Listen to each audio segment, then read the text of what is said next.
Welcome, everybody, to a brand new Blu-ray and DVD out and about video today, and this week sees a suitcase, a shitload of assassins, and one crazy wild ride in Bullet Train, hitting store shelves along with the horror comedy Bodies, the tense thriller Fall. We've also got some DC love with the next animated film, Batman and Superman, The Battle of the Super Sons, and The Flash is coming out with his complete 8th season. On top of that, you have the 40th anniversary 4K love for the classic E.T., and Kino Lorber is releasing a 4K edition of the action comedy modern day classic Tropic Thunder. Oh, yes, plus much more. So let's go see the deals, exclusives, and we are at our first location,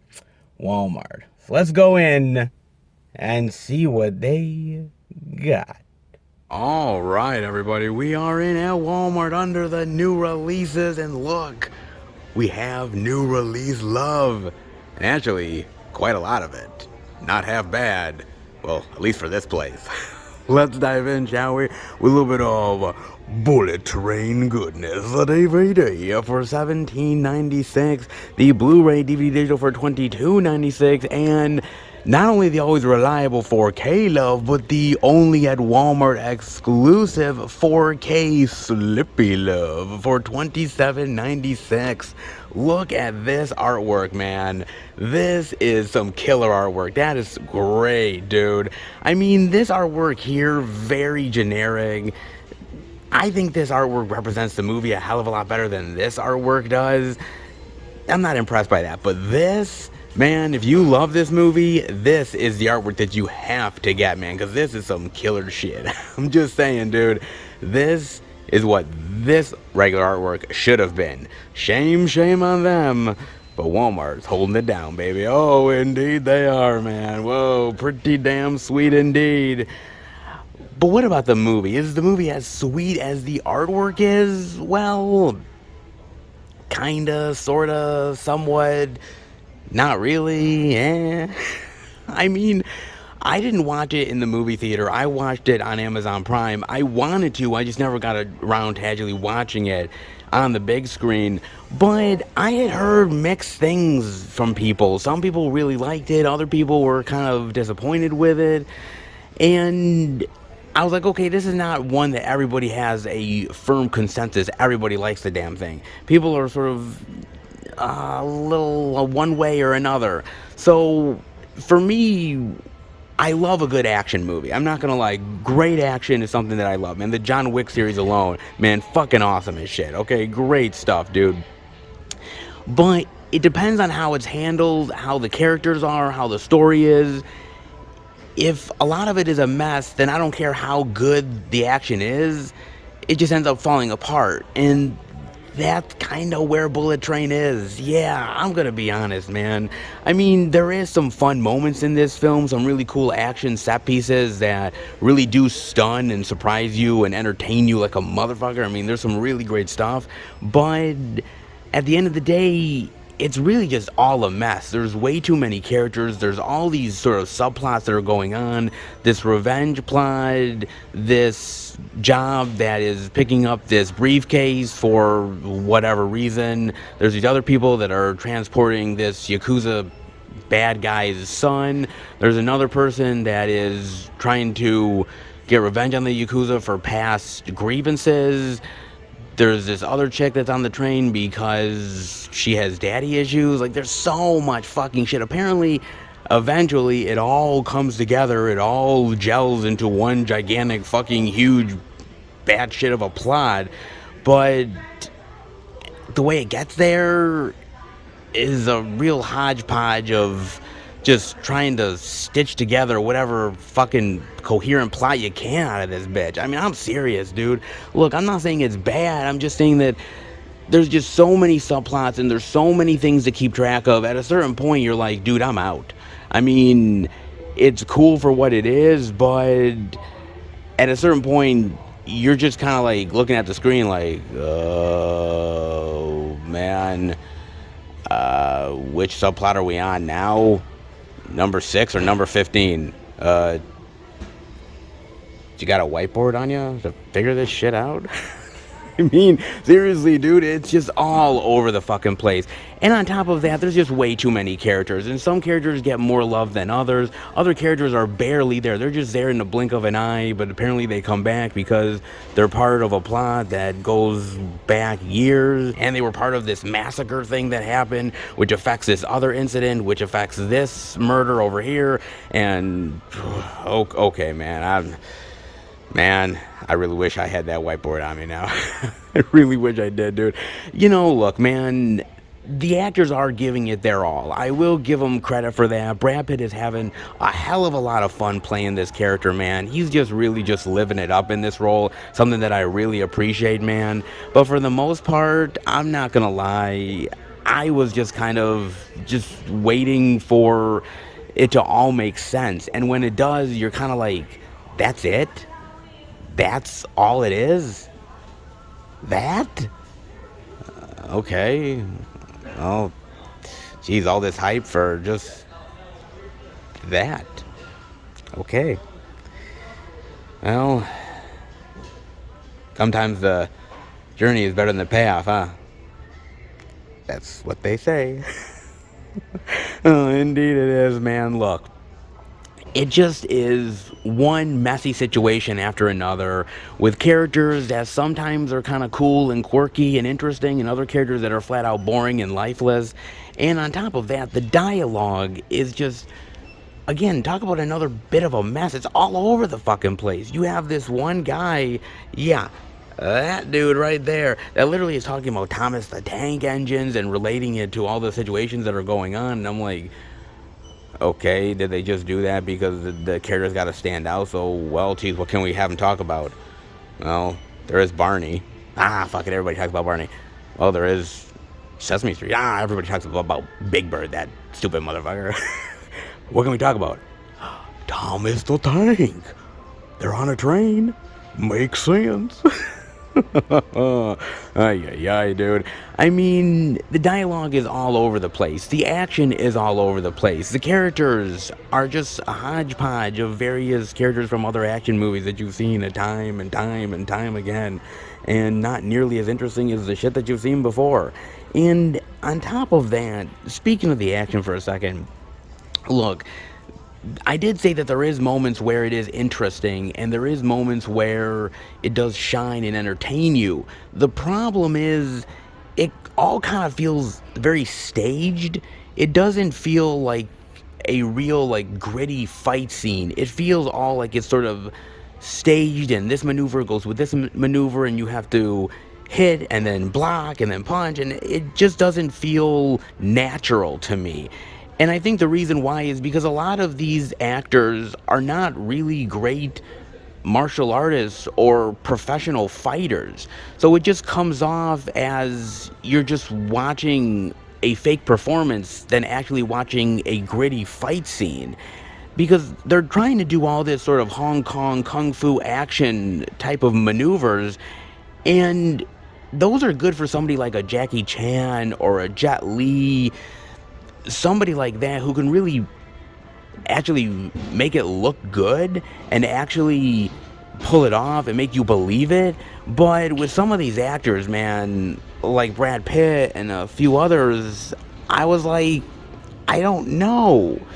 It just didn't feel right to me. It felt off. And if you can't pull off something that Jackie Chan can easily do and make you look like a punk by doing it, then there's really no point for you actually doing the shit. Because honestly, you're just a pale comparison of what they've done before.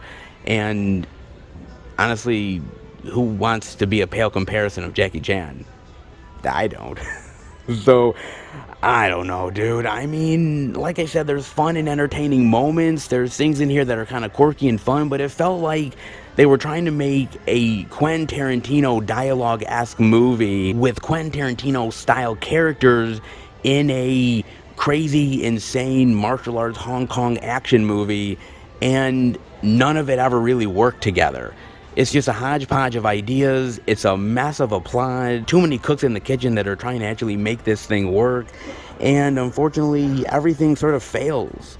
And that really sucks, man. It had the potential to be really fun, incredibly one of those movies that you're like, oh, dude, you have to watch this. But after the first half hour, I was out, dude. I was like, man, this plot is really confusing. I don't know who any of these people are. I don't know how any of them are fucking connected.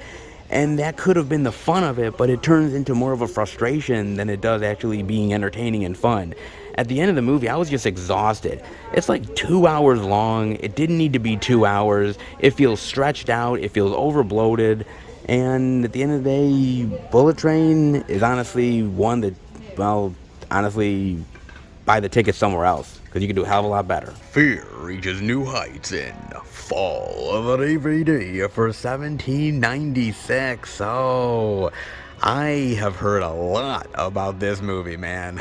Let me tell you, I really have, alright? People were talking this movie up a storm. They're like, oh my god, this is such a horrific experience. The fear of heights.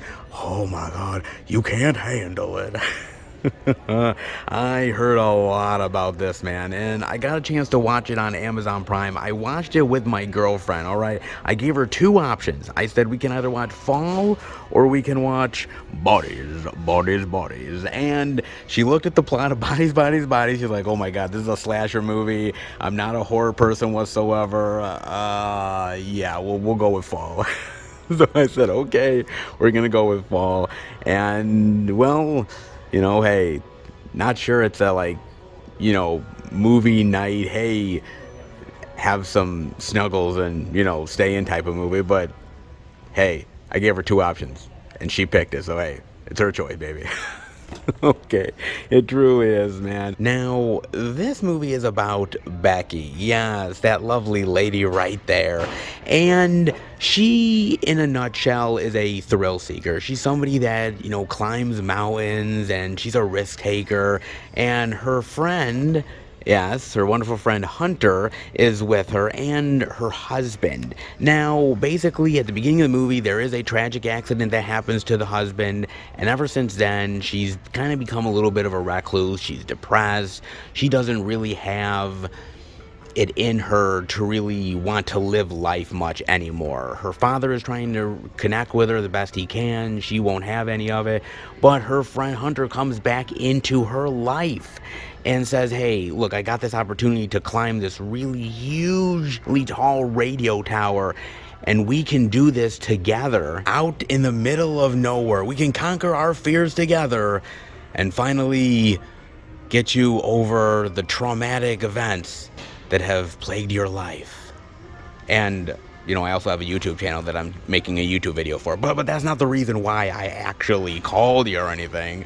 I mean, I truly mean to be friends with you again and, you know, help you through your life's issues while making my YouTube video that's going to get thousands upon thousands of hits. And also wear a push-up bra that's gonna show my tits in a big bad way. But I am here for you. Oh, yeah, okay, sure, why not? And basically, they go to this huge-ass radio tower. I mean, this thing, my God, man, talk about the heights that this thing is.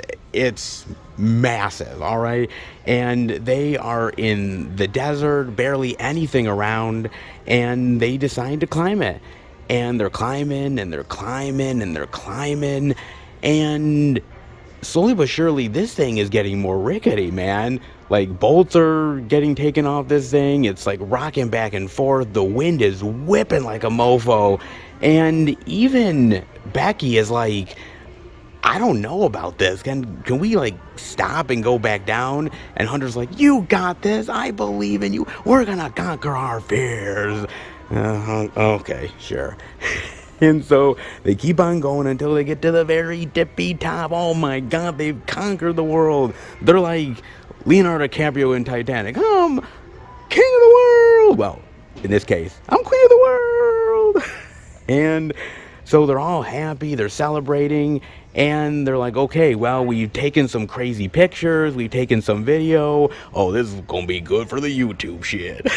And then they're like, oh, let's go back down.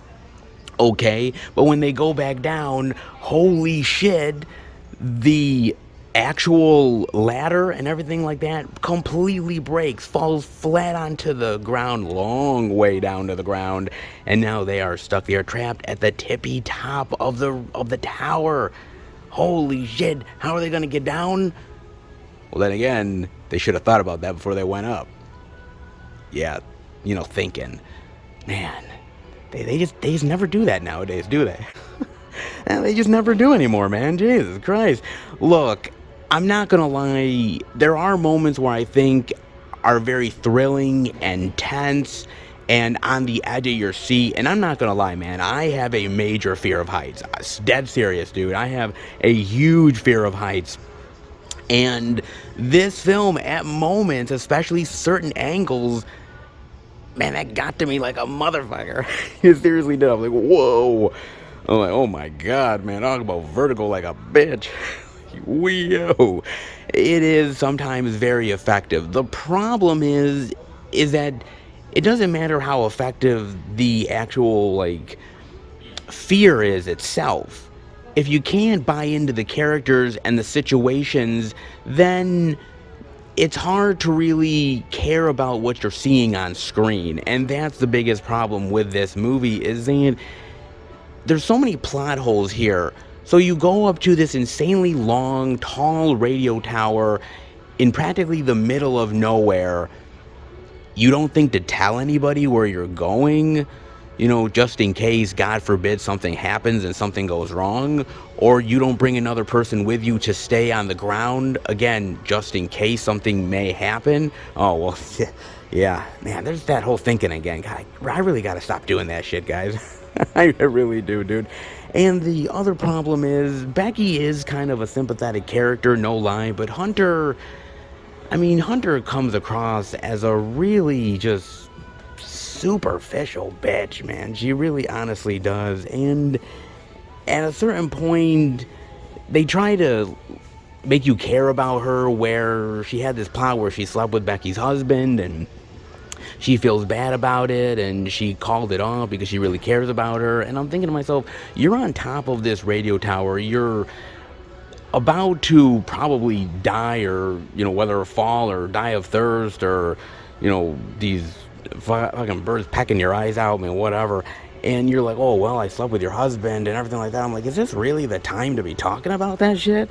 Okay, I guess we gotta make you somewhat of a sympathetic character somehow, so fine, have at it. But geez, it's kind of a mess of trying to get them actually onto the tower themselves and just really reaching to get there. Once they do, again, there are some really great thrills, there are some really great tense moments that I really liked, but it just felt like it kind of wore out its welcome after a while. And the novelty of being on top of this huge tower, this crazy heights, trapped, it has those moments of the horrific gravity of what's going on, right? The peril of it. But it just goes a little bit too far. It stretches itself out a little bit too much. And they try to keep it interesting by doing this sort of fake out where you think something happened and then it didn't, and it was all in Becky's imagination. And I don't know, I was kind of thinking, is that clever or is that just stupid? Maybe slightly a bit of both, but then again, I've seen that twist before, so it's not like it's the most craziest thing you've ever seen, or the most like, oh my God, man, this is some clever shit. Like, it's not that, but at the same time, I thought it was interesting for them to go there and do that, but I just felt like they did it for the sake of stretching out the movie is really the problem with it.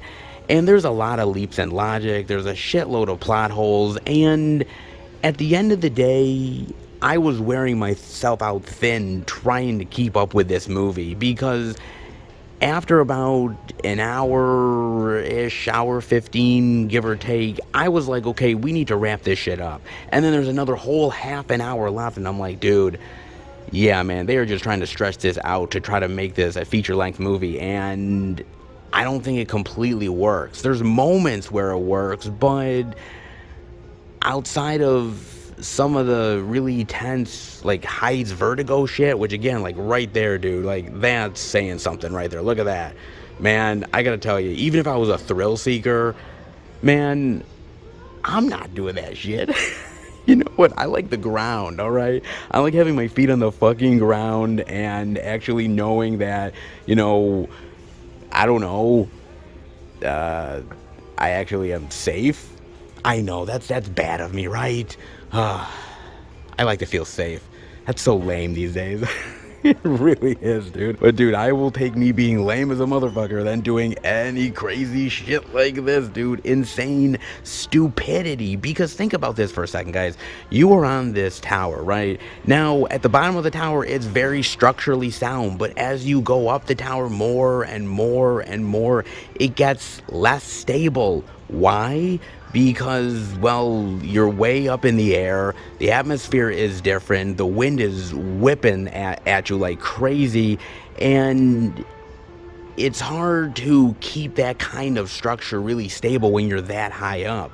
And on top of that, when you're that high up off of a tower like that, it can't really support the weight that it normally would on the bottom. Now, you would think people like both of these chicks would know better. They've climbed enough stuff. It's not like they don't know, but again, they have to be stupid for the sake of being stupid so that the plot can be the plot. So that we can get to the next stupid fucking thing that these characters do. And that's what kind of pissed me off, man. Because again, if it was a little bit smarter, I think I would have went with it a little bit more, but we have to do this complete and utter stupidity trip in order to get us to the next fucking level of the story.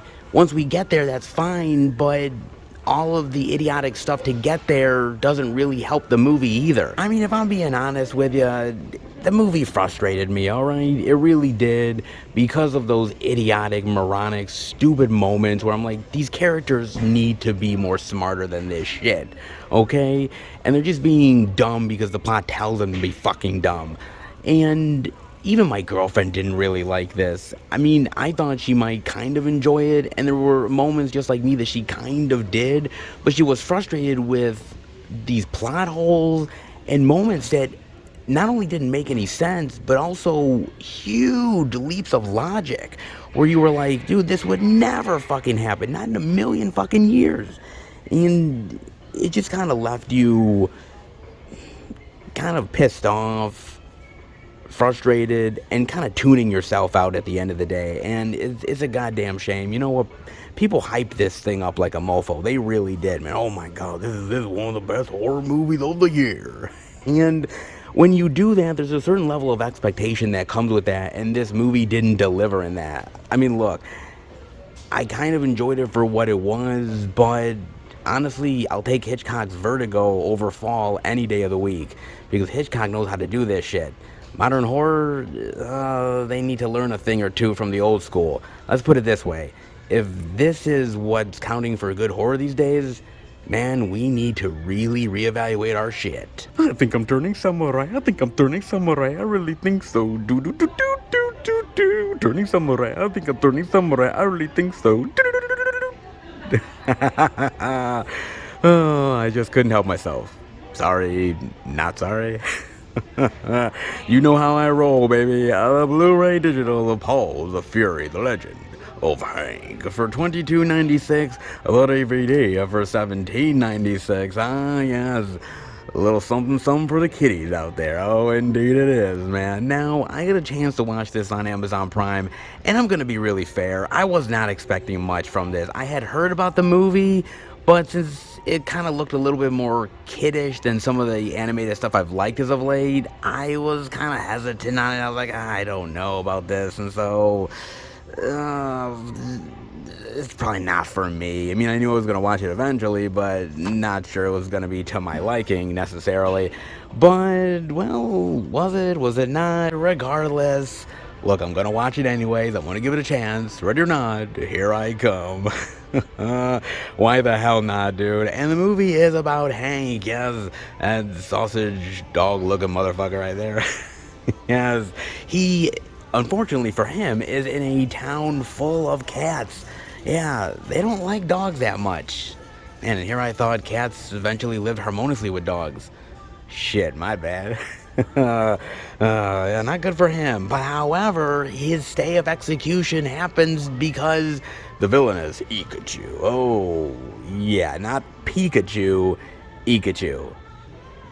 Less effective, but hey, it's a cat villain. What do you expect, folks? And he decides, this other town that the Shogun wants to protect doesn't have a samurai.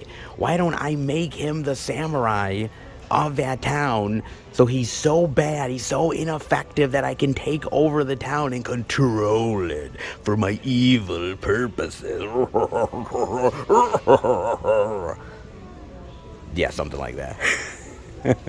And off with the plot we go with all the crazy hijinks and the hilarity that follows. Oh, yes, indeed, man.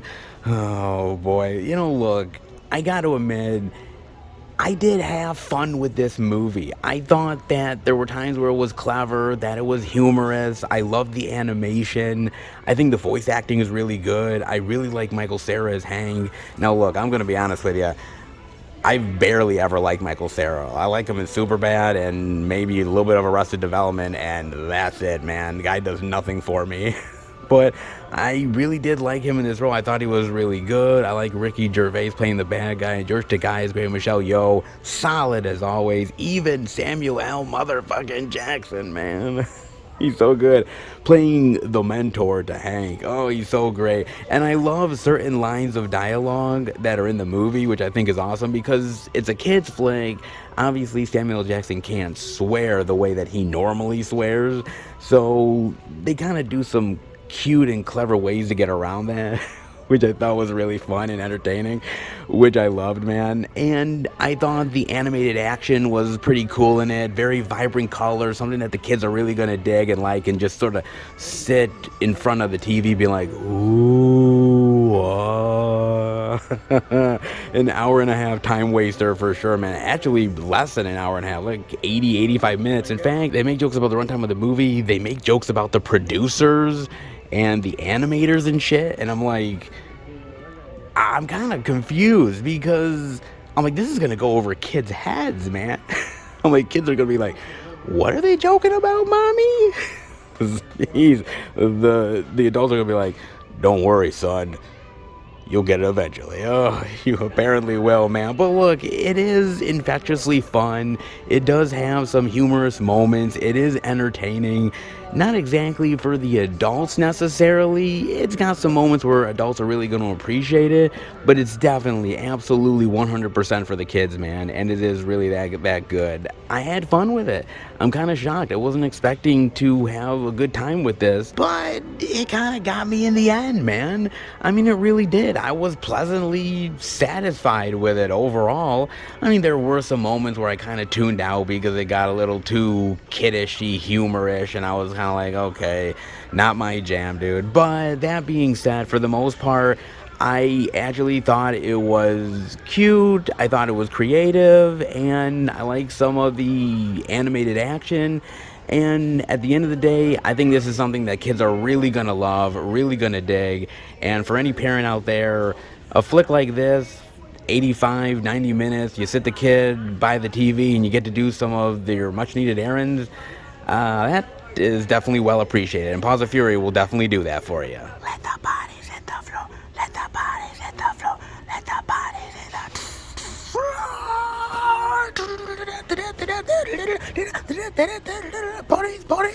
bodies. Oh yeah, baby, we got some horror goodness, some Gen Z horror madness. And you better watch out, motherfucker, because this is not a safe space. But you want to know what? It ain't a good fucking movie either. Oh, Oh man, what a steamy pile of hot garbage this is. Oh, I ain't holding back on this bitch. I am not at all, man, because oh boy, it deserves all the hate it can possibly get. Wait a minute, a must-see horror comedy from Entertainment Weekly?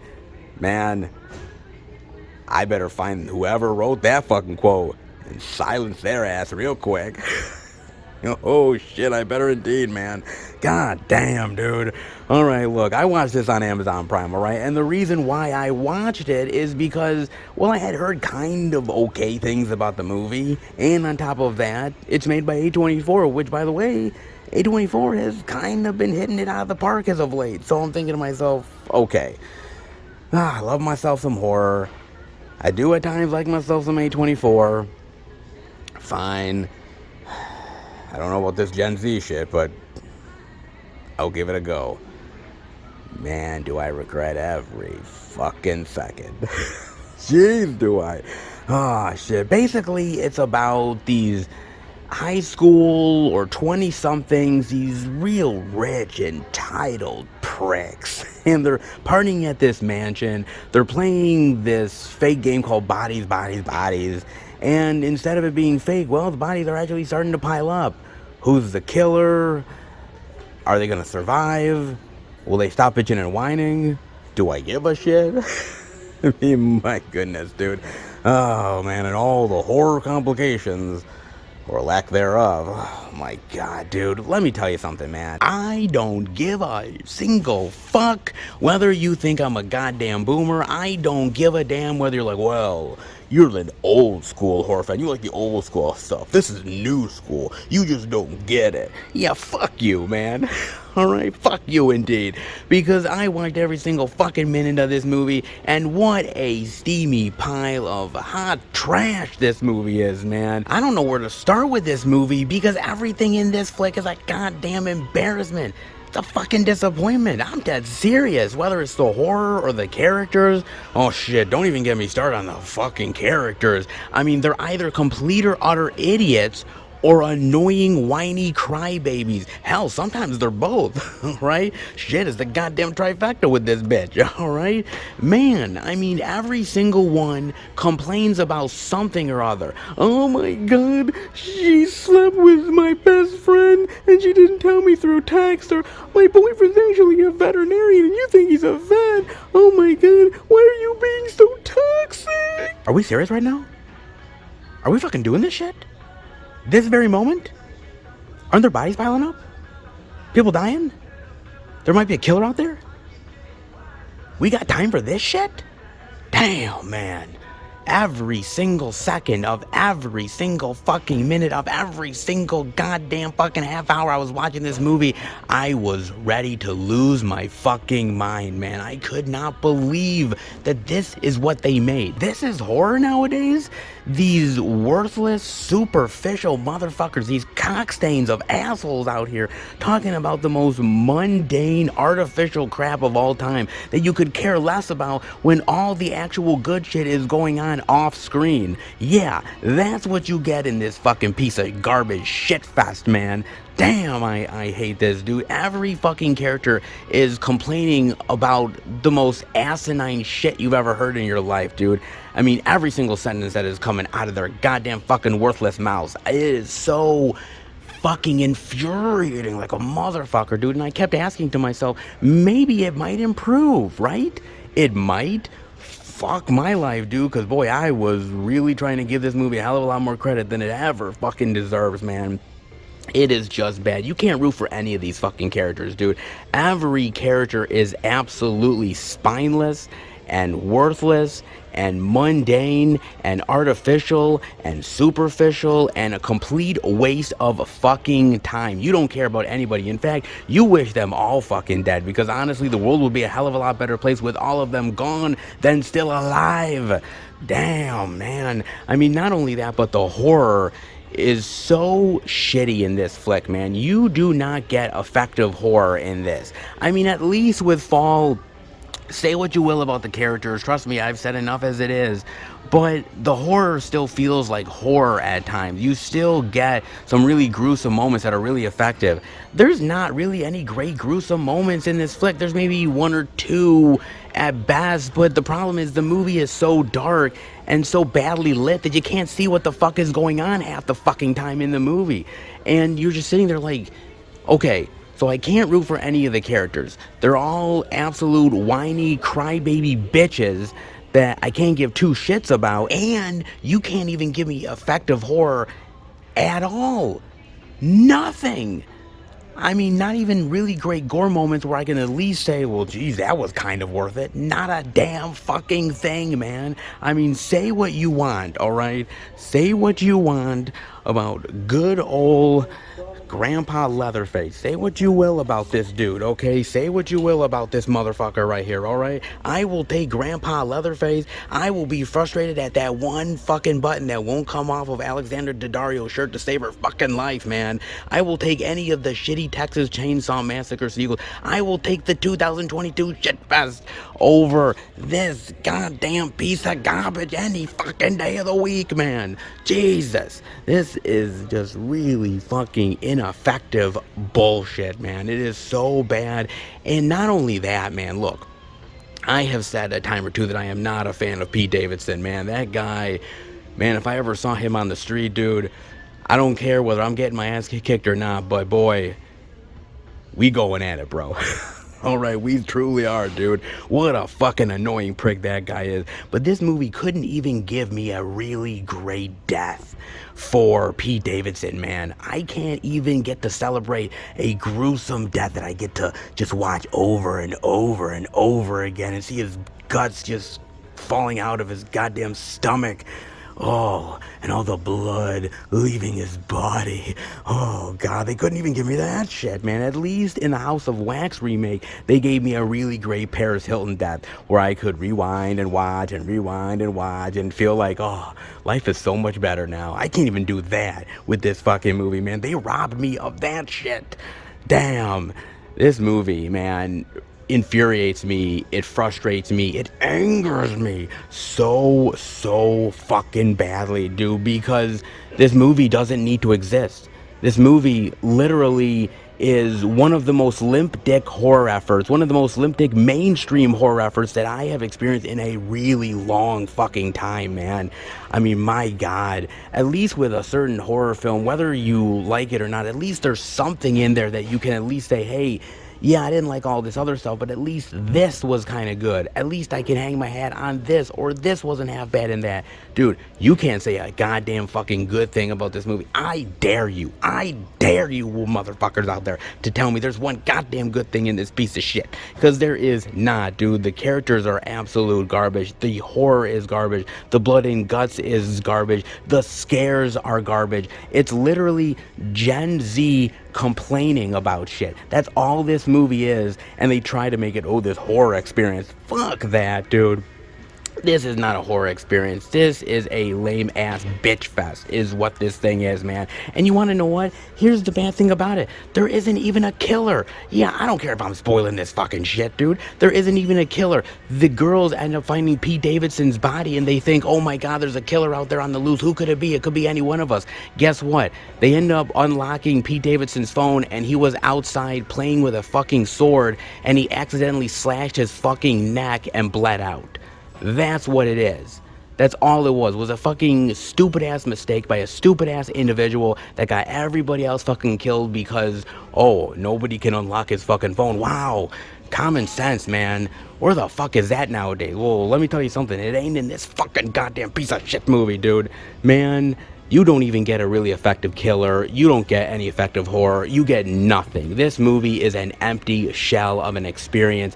This is absolute hot fucking trash, man. Stay away from bodies. Because I swear to God, if I could burn every single fucking copy, if I could literally slash to death every fucking disc of this, man, I would be a happy fucking camper. This movie is one of the stinkiest pieces of shit that I have ever watched in recent memory, dude. And let me tell you something. If I find any of these filmmakers, if I find Pete Davidson, if I find anybody that has made this movie, dude, I want names, I want answers, I want heads rolling, because that's the only good thing that's gonna come out of this fucking movie, man. I am so fucking pissed, so fucking angered, and man, somebody's gonna pay for this bitch. Somebody, heads are gonna roll one way or another, and I'm gonna be doing the rolling. You can goddamn guarantee that, man. Oh shit, this is bad.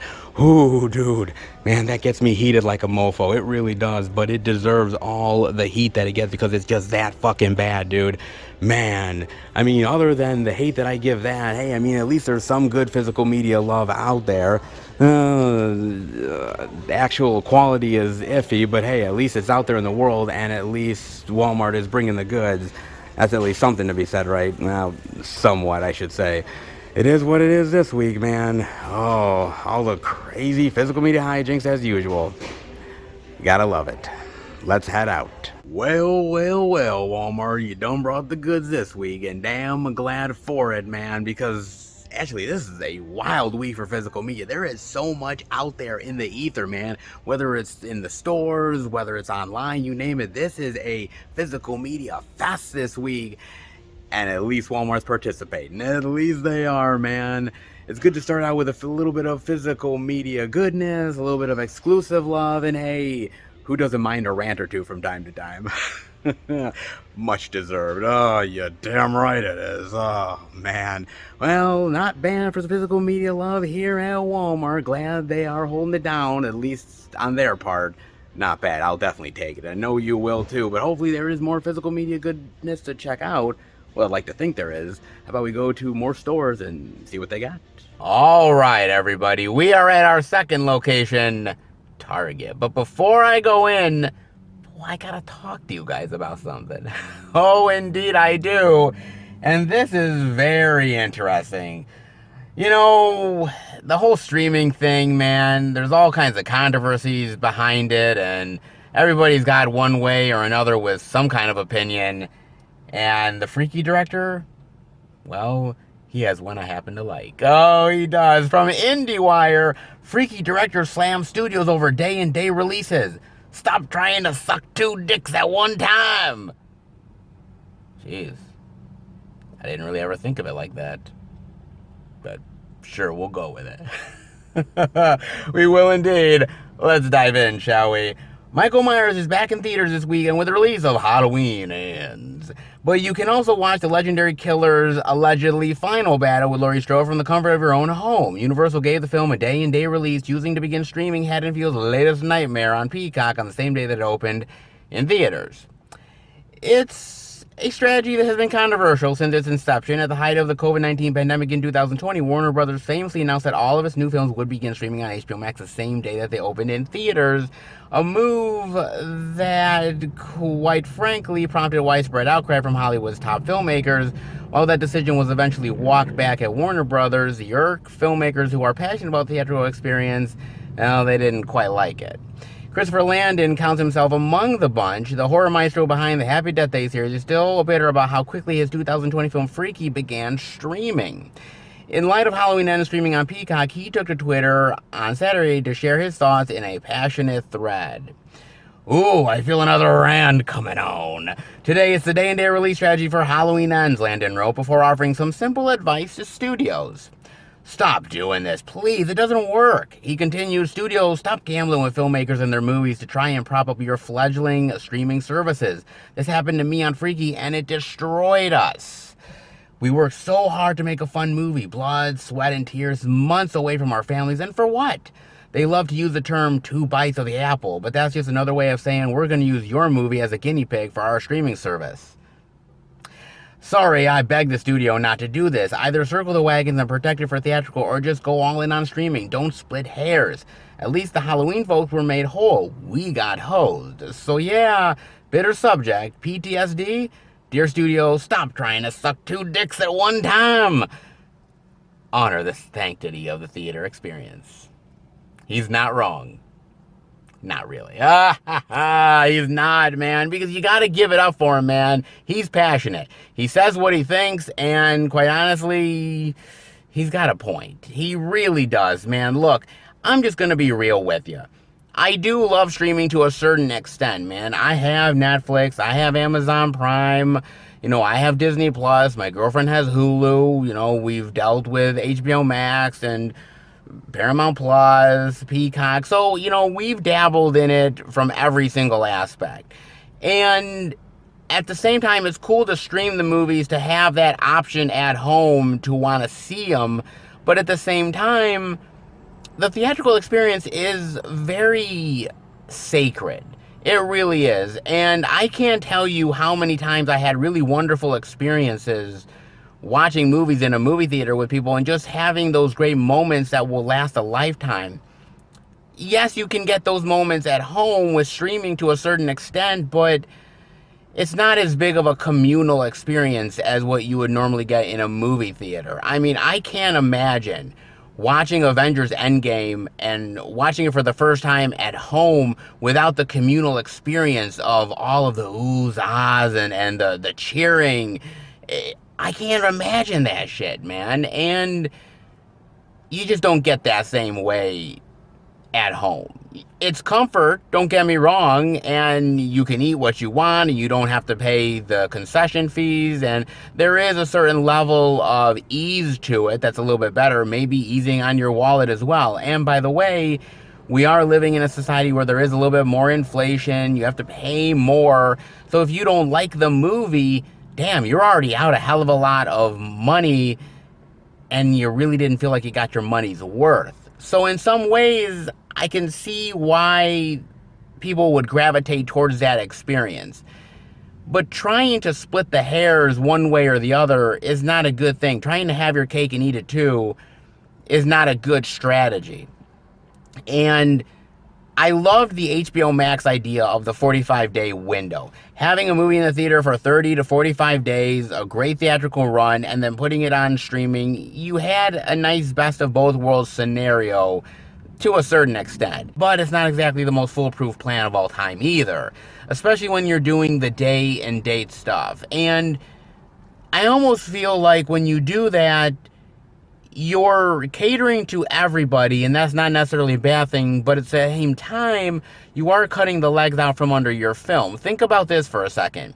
When they did that strategy for Halloween Kills, yes, they ended up gaining a lot of subscribers and a lot of money from putting it on streaming, but did they cut themselves out from making more money from the box office? Most likely. And the same thing with Halloween Ends. Halloween Ends made, think around like $41 million at the box office. Nothing to sneeze at. Really great haul that they brought in. Awesome. But at the same time, they could have made more. Maybe at least 20 to 25 million more. And trust me, that doesn't seem like a lot, but in retrospect, it's a hell of a lot more than what you might think. I mean, from a 40 million take to probably like a 60 to 65 million take, that's a big fucking difference, man. And a lot of people just decided, well, I'm going to pay a small one-time monthly fee, get to watch Halloween Ends, then book it and leave, and I don't have to pay any of the concession prices. I don't have to deal with annoying people. And, oh, by the way, if it's bad, well, shit, I didn't end up actually, like, paying as much as some of the fools that went to the movie theater. So, I mean, in some ways, by doing the day-and-date way that they do streaming, they kind of played the system in a certain way, a lot of these people. And they're not wrong in doing it. So, look, when you do that as well, you also have to understand that you're putting a copy out there that will be pirated. That's another thing, by the way. A lot of these times when you're doing these day and date right with the theatrical experience, you are giving a lot of these people out there an actual free copy that they can just post on the internet or on YouTube, Facebook, whatever site they can. You've given them a perfect excuse to pirate the film. And that's another issue. I mean, look, there are some people that, now that the pandemic is sort of trying to resolve itself more, are going back to the movie theater. But there's a lot of people that, once the pandemic hit, are never going back to the movie theater. They will wait however long it is, month, 2 months, 3 months, in order to watch the movie. They're not going back. And so I understand the strategy of wanting to cater to everybody. It makes sense. But I would rather it be the HBO Max situation, where they're doing this 30, 45-day window and actually giving a little bit of a leeway, rather than just doing complete day and day. We're putting it on streaming the same day as we're putting it on theatrical, because one way or another, you are going to screw yourself. Look, I get why they did it in 2020 and in 2021. I completely understand it. Movie theaters were closed, and we weren't getting a lot of entertainment. These streaming services are really coming up. They're really trying to put a lot of money to invest in them. We have these movies on standby. Why don't we put them out for people to enjoy? And, oh, by the way, get subscriptions out of it and money. It makes sense. But now we're in 2022, heading into 2023, and the idea of entertainment is changing. And those streaming services that needed to be propped up maybe a couple years ago, do they need to be propped up still? Because now we're in a very tricky situation, guys. We're in a very tricky situation where these streaming services are too big to fail. They truly are. They are very big now. These companies have put so much money into them that they cannot fail. So now they have to decide, what do we do? Do we just leave these movies to theatrical? Or do we do the best of both worlds scenario, where we can, yes, make money at the box office, but also gain subscriptions on our streaming service? At the end of the day, I don't think both can exist at the very same time. I think that you need to pick and choose one over the other. And with the way streaming services are nowadays, the way people stay home to get their entertainment, I think in like maybe a 5 years time, maybe even less, I think we are going to see streaming services put more of these theatrical releases on their services the same day, and maybe even bypass theatrical experience movie theaters completely. I see this happening, man. And we're starting to see those trends already. We're starting to see movie theaters really start to wane a bit. The selection not as good. It's slowly trying to come back, but it's never going to be at pre-pandemic levels. That's just never going to happen anymore, guys. So if you think it does, you're sadly mistaken. All I will say is this, that, you know, as somebody who is an old school lover of the way cinema used to be, I'm always going to be theatrical. I'm always up for new ideas of how to bring entertainment to the masses, but we have to be smart about it, and losing the theatrical experience, I don't know, is the way to go about it, but it's the way they're going. What do you think? Do you think that it's a good idea to do day and date? Do you think that it's worth it for people who don't go to the movie theater and can still get a chance to enjoy it with everybody else? Or do you think that they either have to shit or get off the pot and pick one or the other? Because trying to cater to everybody isn't always the best option. It seems that way, but you'd be fairly mistaken. Let me know what you guys think about that. In the meantime, well, Walmart had some good stuff. They kind of did this week. But what about Target?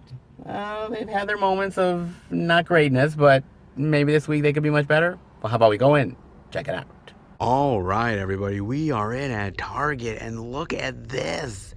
Holy cow, man, the physical media bonanza yet again.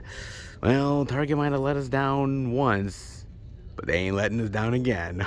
Oh, that's for damn sure, man.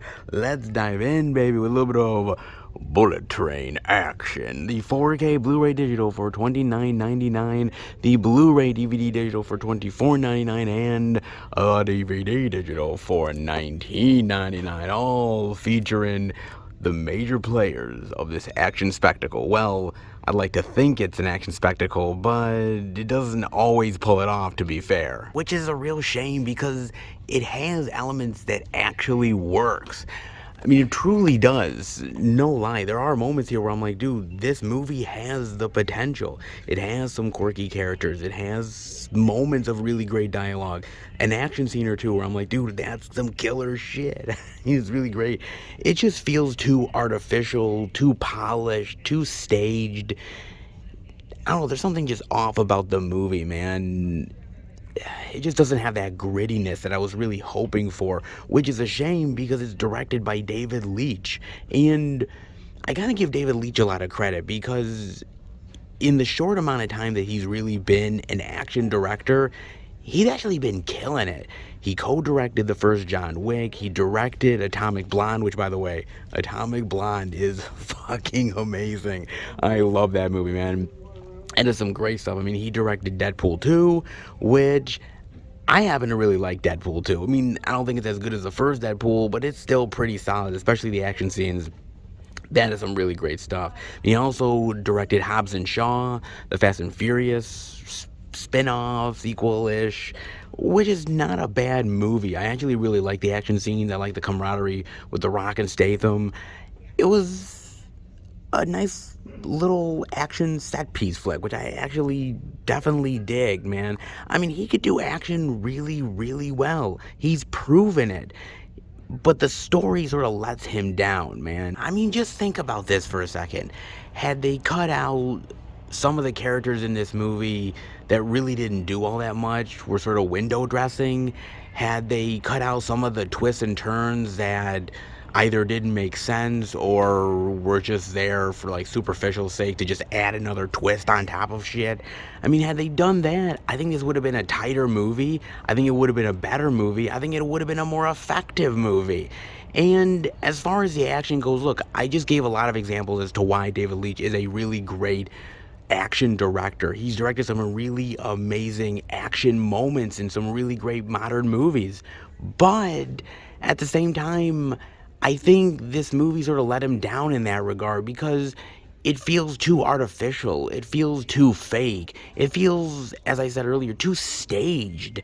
I mean, I like the idea of the train, and I like the idea of the different cars in the train and the different themes of it. I love that stuff. Reminds me very Snowpiercer-esque. It really does, man. And it was kind of cool to see the design of the train and everything, but to try to do fight sequences inside a tight train like that, you have to really choreograph it to a certain degree where it's got to fit within the space that you're working in. And when you do that, it almost feels like it doesn't quite work. Like they're trying to remember the maneuvers in order to work within this specific scene, this specific moment that you fit for this part of the train. It doesn't feel gritty. It doesn't feel realistic.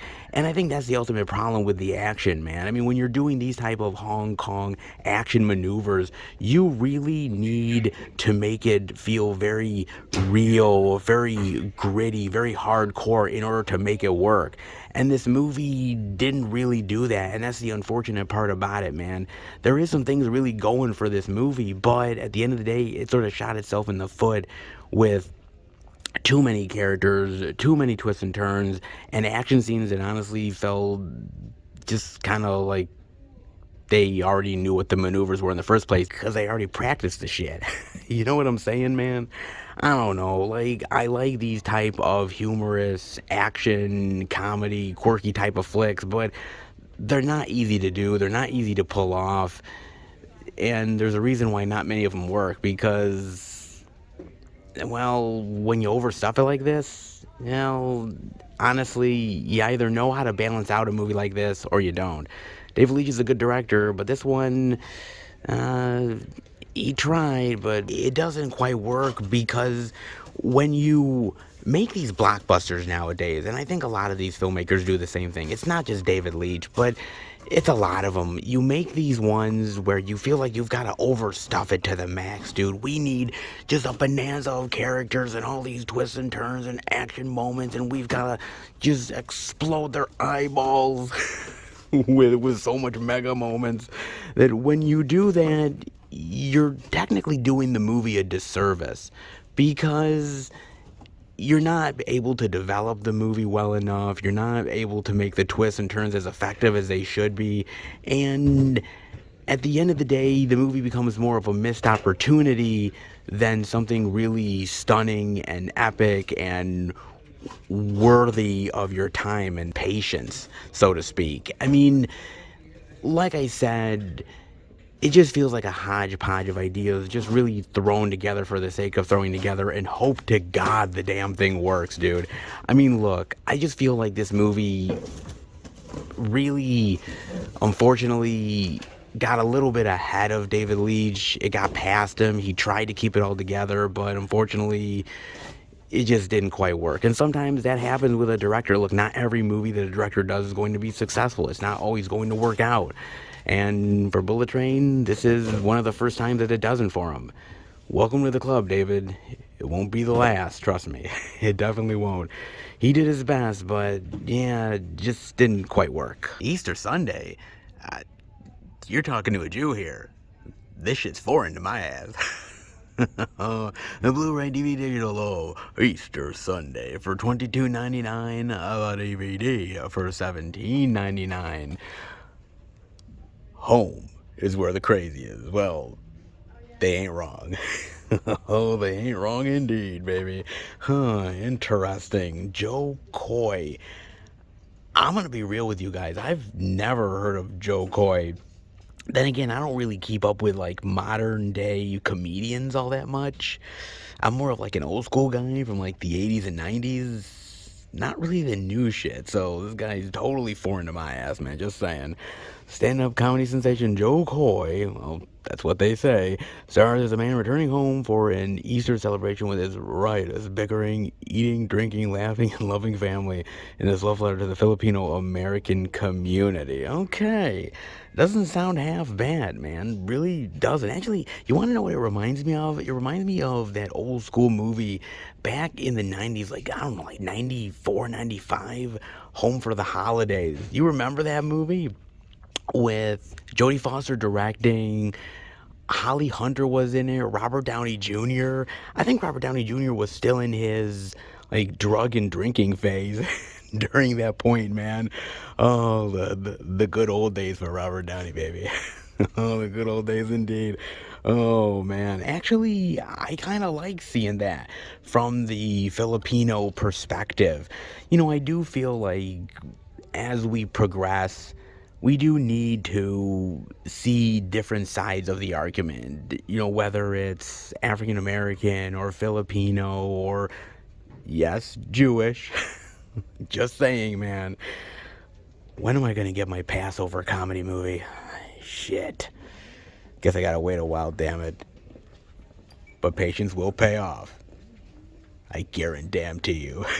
It will indeed, man. But look, man, it's nice to see it from a different type of community, a different type of perspective. That's always really great, man. As long as it's funny, because I've always said this, guys, that the biggest sin a comedy can make is that it's just not funny. So as long as it's funny, they don't really make too much fun of the Filipino community. As long as they keep it humorous and lighthearted and actually entertaining, then it's worth diving into. Just saying, man.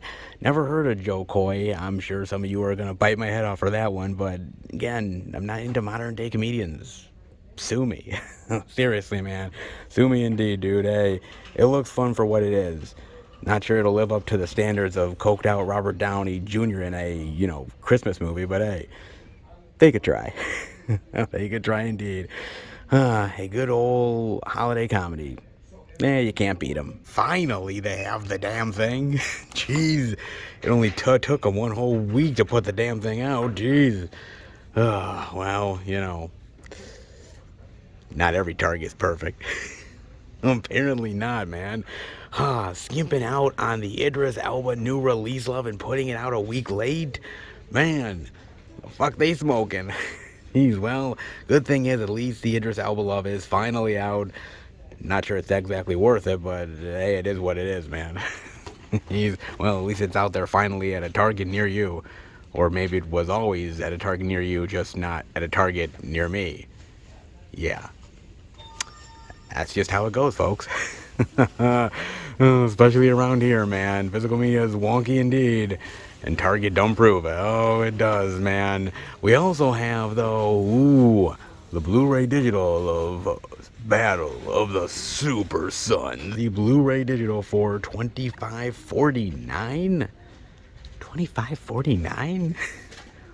Who comes up with these prices? Who the hell does, man? Jeez. Fair enough, dude. Whatever. Hey, you're saving 50 cents. Hey, with the way inflation is, be thankful, baby. Seriously, man. Ay, ay, ay. Oh, dude. But this movie, man, this is another one of those DC animated extravaganzas. Oh, indeed it is, man. And look, I actually really wanted to watch this because, as I've told you guys before, many times before actually, I am a huge fan of Superman. Huge fan of Superman. I love that character so much. It's one of the ones that I grew up with. It's honestly one of the ones that I loved as a comic book lover. Actually, more than Batman, more than Green Lantern, more than Spider-Man.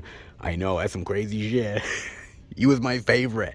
And so anytime there's a Superman featured something or other, I've got to at least try to watch it, or the best of my ability try to watch it, put it that way, man. And I'm like, Superman and Batman and their kids? Dude, I'm in. You got me, man. You seriously do, dude. So I was always intrigued to check this out, right? Because, I mean, come on, the regular super main hero villains themselves and the kiddies. Yeah, hey, why not? I mean, it's not like there isn't enough superheroes in the world already, but a couple more, it ain't gonna hurt. Not at all, man. So basically, this is the Superman legacy retold, right? Obviously, leaving Krypton gets destroyed, going to Earth, getting raised by the Kents, ends up going to Metropolis, and of course gets the job at the Daily Planet, falls in love with Lois, yada yada yada, right? The same thing you've seen over and over again. And then he has the kid, and Superman is still Superman, working with the Justice League and trying to fight off crime and evil bad guys, you name it.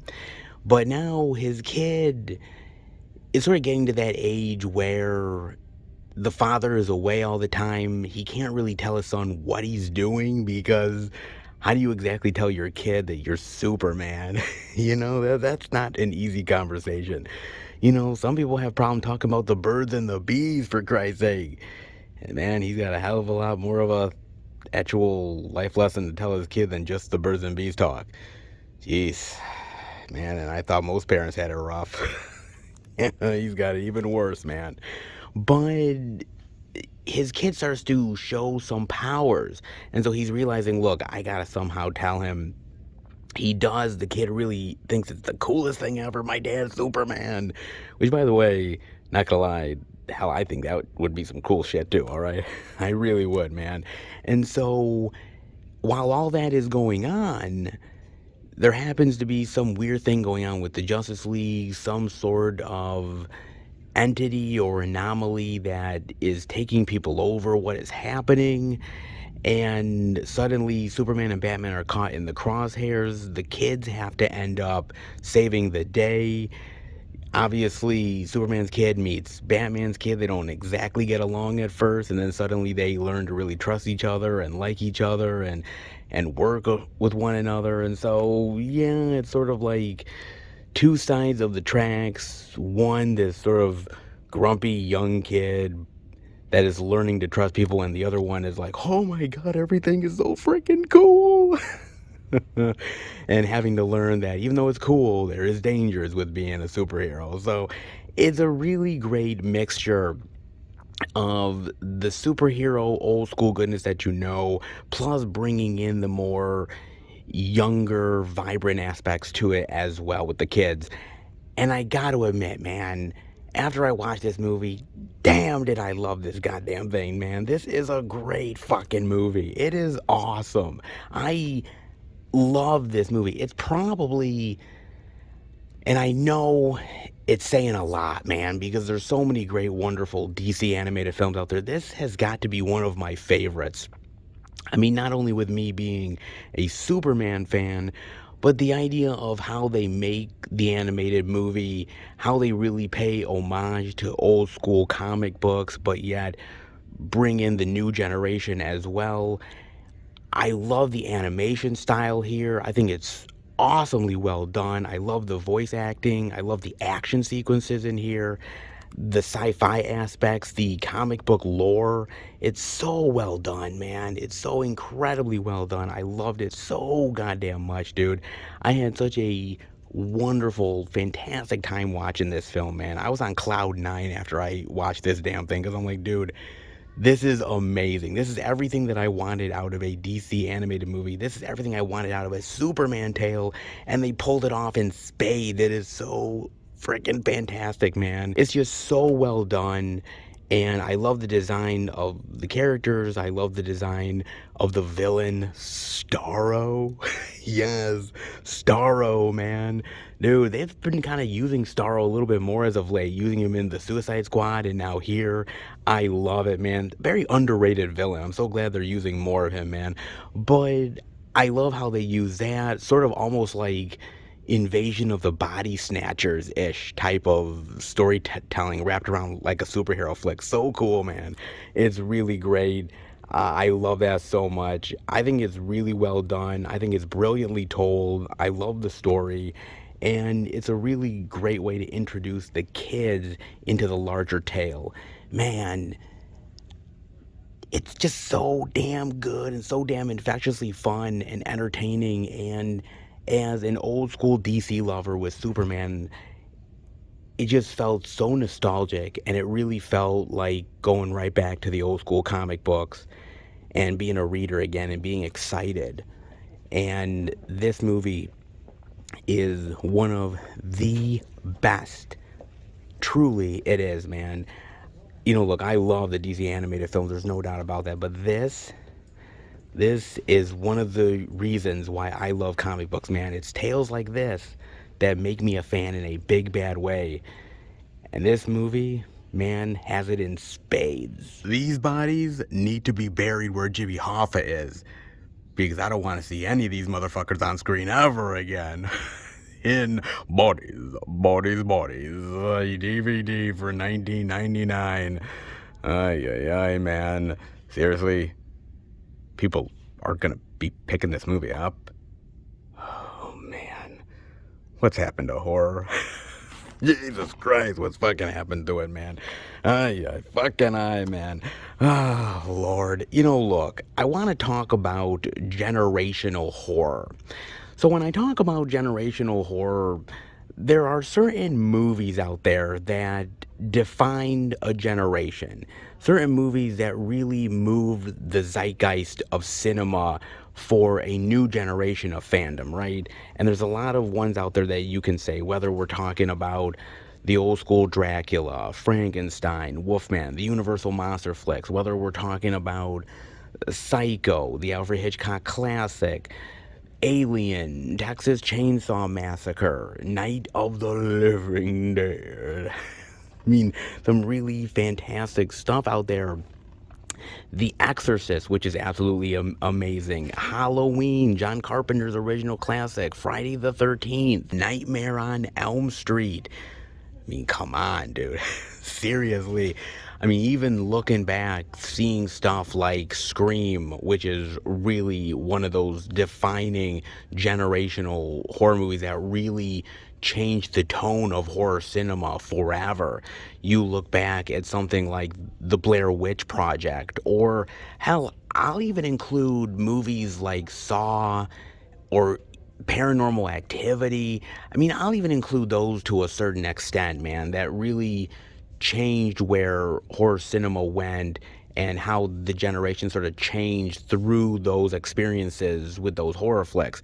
I mean, I'll even include those sort of somewhat. I'll give them their kind of due, man. Every now and again, you do get those generational horror flicks that really do bring a new spin to the old horror classics. and really redefine how a new generation will see horror going forward. And look, every older generation has a problem with the newer shit, right? All right? That always happens, dude. It's not like it hasn't happened a time before, because an older generation probably looked at Alien or Texas Chainsaw Massacre or Halloween. They're like, oh my God, it's too brutal. I like the old school stuff, man. And even people from like the 70s or 80s growing up with that stuff probably saw the stuff in the 90s or the early 2000s, was like, that's not the kind of horror I like. You know how that is? Boomers. You get it. But, you know, maybe I am a boomer in a little bit of ways. Maybe I am getting older where I'm the old curmudgeon now, because I gotta admit, dude, I look at bodies, and I see this bullshit, and this isn't my horror. This isn't the good shit. I mean, dude, I can watch the old school stuff from the 1920s and the 30s and the 40s. I can watch the 80s stuff with complete glee. The 90s stuff, I think is absolutely fucking brilliant, man. Hell, I'll even give the old school, like, torture porn shit some credit from time to time. But this, man, all this movie is just whining crybaby bitches. And that's all you get, man. You don't even get really great horror aspects to this. All you get are characters crying about, oh my God, you're silencing me. Oh, you're so toxic. And I'm like, God, can we just shut the fuck up? Seriously, we shut the goddamn pieces of shit up here. If this is what Generation Z is, if this is what I have to put up with horror flicks in the future, dude, I'm out. Seriously, I'm done. Because I can't take this shit, man. I mean, there's no really defining characters here. There's no defining characteristics other than they're bitching and moaning about superficial shit. That's it, man. And they're whining and complaining, and suddenly they just kill each other because they come to a disagreement about sleeping with somebody else, or they're in an argument because they couldn't define one person's boyfriend's job. And I'm like, what? The fuck are we doing here, man? Dude, I mean, I've seen some garbage horror flicks, man. I have, but I mean, at least there's something I can take away from them, right? At least there's something that I can sit there and say, hey, man, this is kind of good. I mean, some of it is shit. Sometimes a lot of it is shit. But I can at least go with some of it. But now, I just can't anymore, dude. And it's movies like this. If this is where the genre is going to be defined, if this is where Gen Z is taking horror, then I don't care. Call me a fucking boomer all you want, man. Label me. I'm cool with it, dude. But I'm sticking with the old school shit. Seriously, man. I'm doing it. Because I can't take this shit. I can't take another bodies, man. I can't. I mean, take me back to the torture porn days, man. Take me back to Hostel. Take me back to all that shit, dude. I will take some of the really crap horror remakes that we got in the early 2000s, man. I will take that shit in a heartbeat over this. Because I can't do this, dude. I really can't, man. Because all it is just these 20-something privileged pricks that are just running around and complaining about the most mundane, boring crap and just killing themselves over it. I guess that's where we're at in horror. I guess this is it, man. But I don't want it. And look, man, I have been around the block a time or two, all right? I have seen my fair share of transitions through horror, generational themes that have really taken hold, and moments where there's been certain fads that came and went in the blink of an eye, things that lasted a little bit longer. I mean, whether we're talking about torture porn or found footage or the remake trend, which, geez, is hanging on for dear fucking life. My God, dude. I've seen quite a fair share of things, and certain moments where it's just taken a wild left turn when it should have taken right. And, you know, there's moments where that type of horror really works, and there's moments where it really fails, but that's the genre for you. Nothing is ever perfect, nothing is ever right, but there's certain moments in horror where they took that trend and they beat it to fucking death, dude. I mean, they really did. Like the whole like wink wink nod nod referential horror, you know, like Scream or something, and then that really took a hold for a long time, and then we went to other aspects. So the genre will always find ways to reinvent itself. That's how it always is, man. But dude, I just can't with this. I just can't.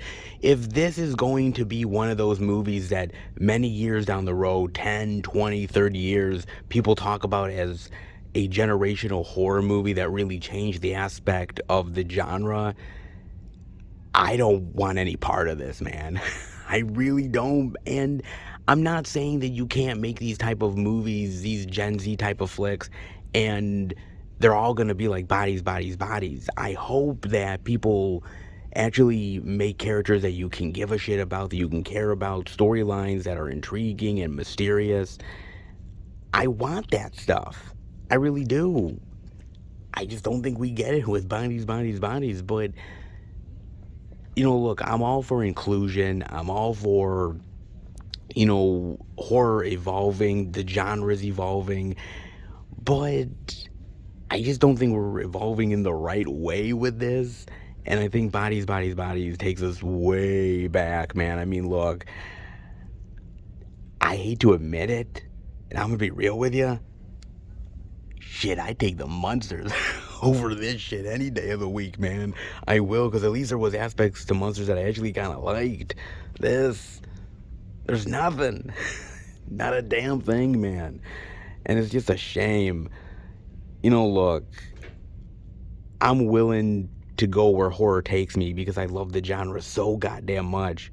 But, you know, there's gonna come a time where even me, you know, Mr. Give Things a Chance is gonna be out. And if Bodies, Bodies, Bodies is any indication of where the genre is going, then look, please call me a boomer, call me an old grumpy ass curmudgeon, dude. I'll take it. I'll take all the words, baby. I will indeed, because I just don't think this is the right way to go about it, man. And I'm willing to give Gen Z a chance. I'm willing to give Gen Z the benefit of the doubt, man, to come up with great horror properties that will really give us legendary experiences in terror. But if this is the way they're starting out, yeah, not a good look.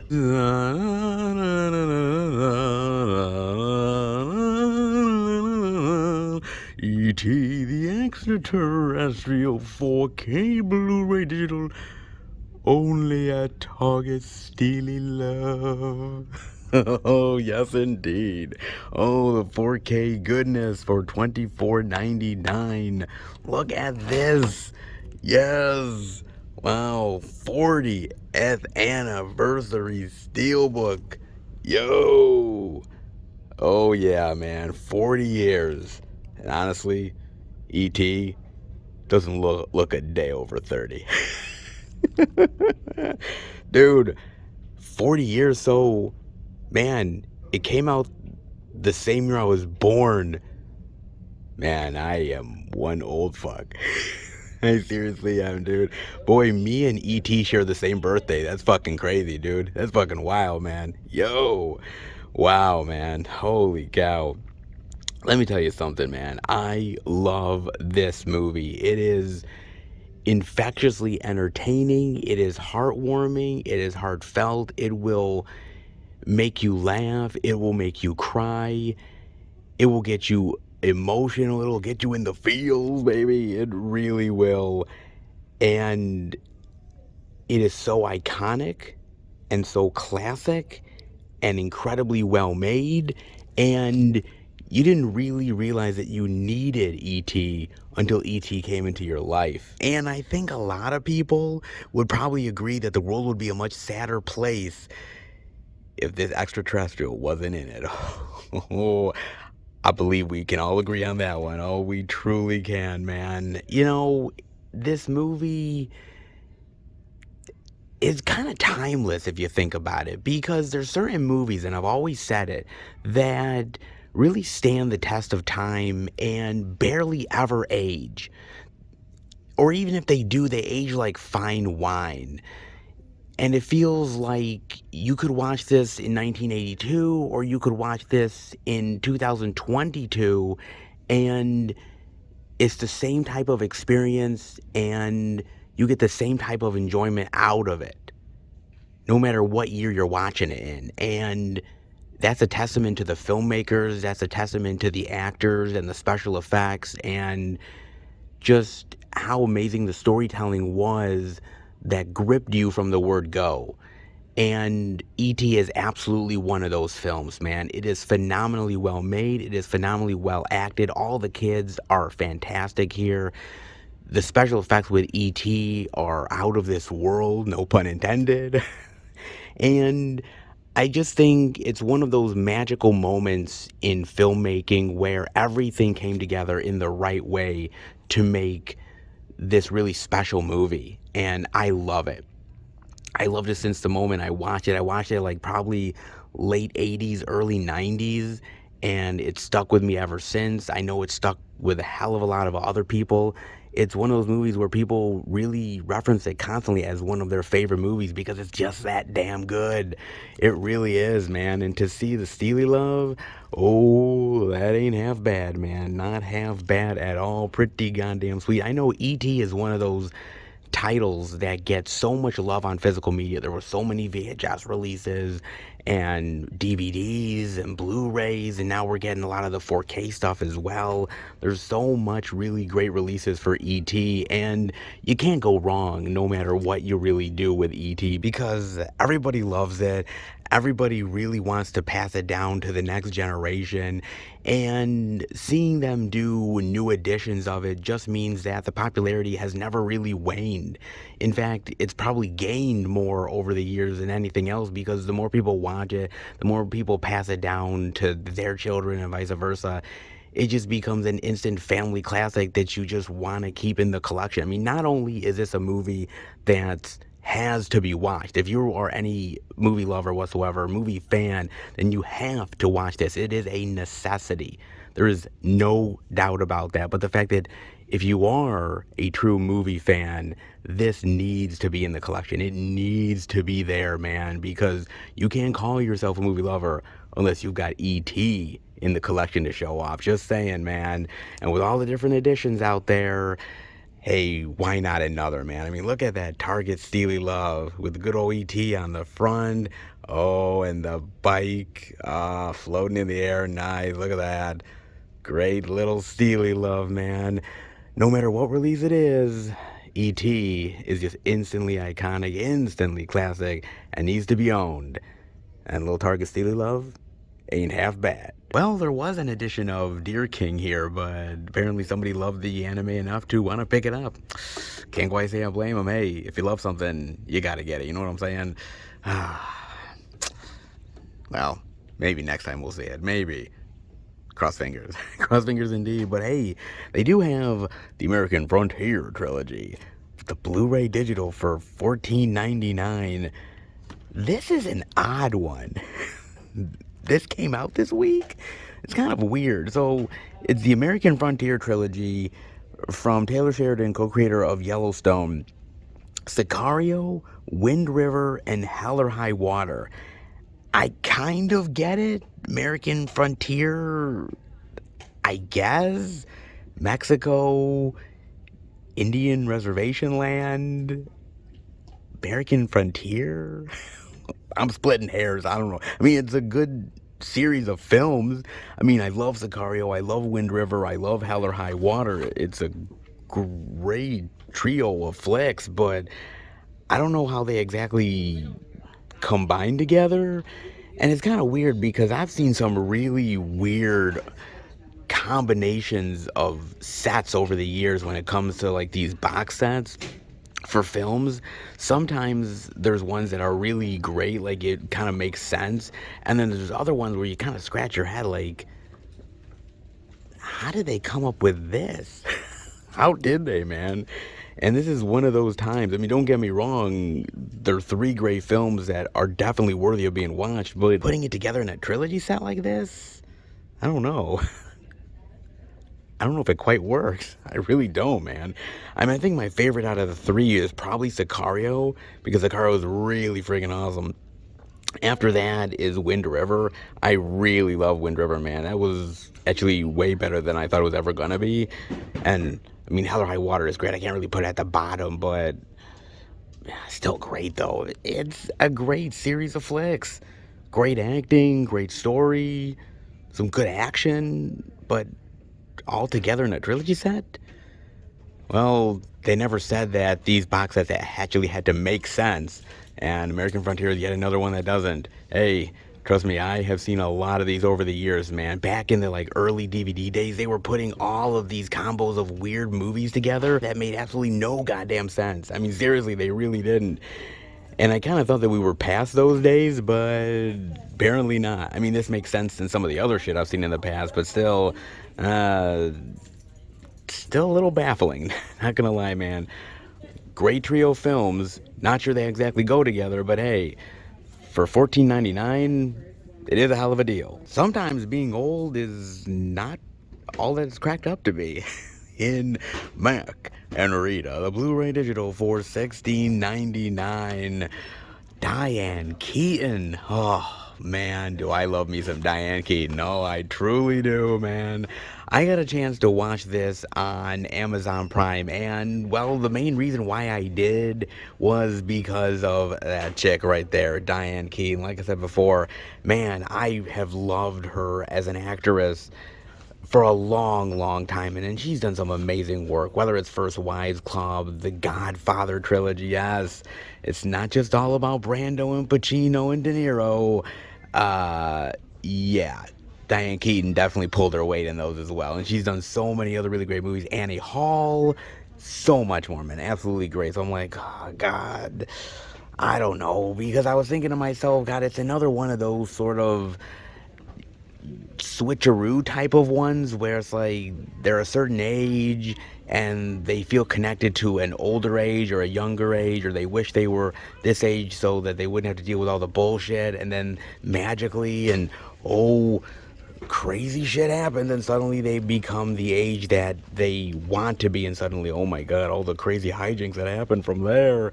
And I'm like, okay, I've seen it a time or two. There's a hell of a lot of those type of movies out there. I mean, whether we're talking about Freaky Friday, 13 Going on 30, 17 again, Little, and so many more. Actually, two of my favorite ones are Vice Versa with Fred Savage and Like Father, Like Son with Dudley Moore and Kirk Cameron. Yes, the old school 80s ones, so good. But the most popular of them all has to be Big with Tom Hanks. I mean, clearly, that's like the gold standard, baby.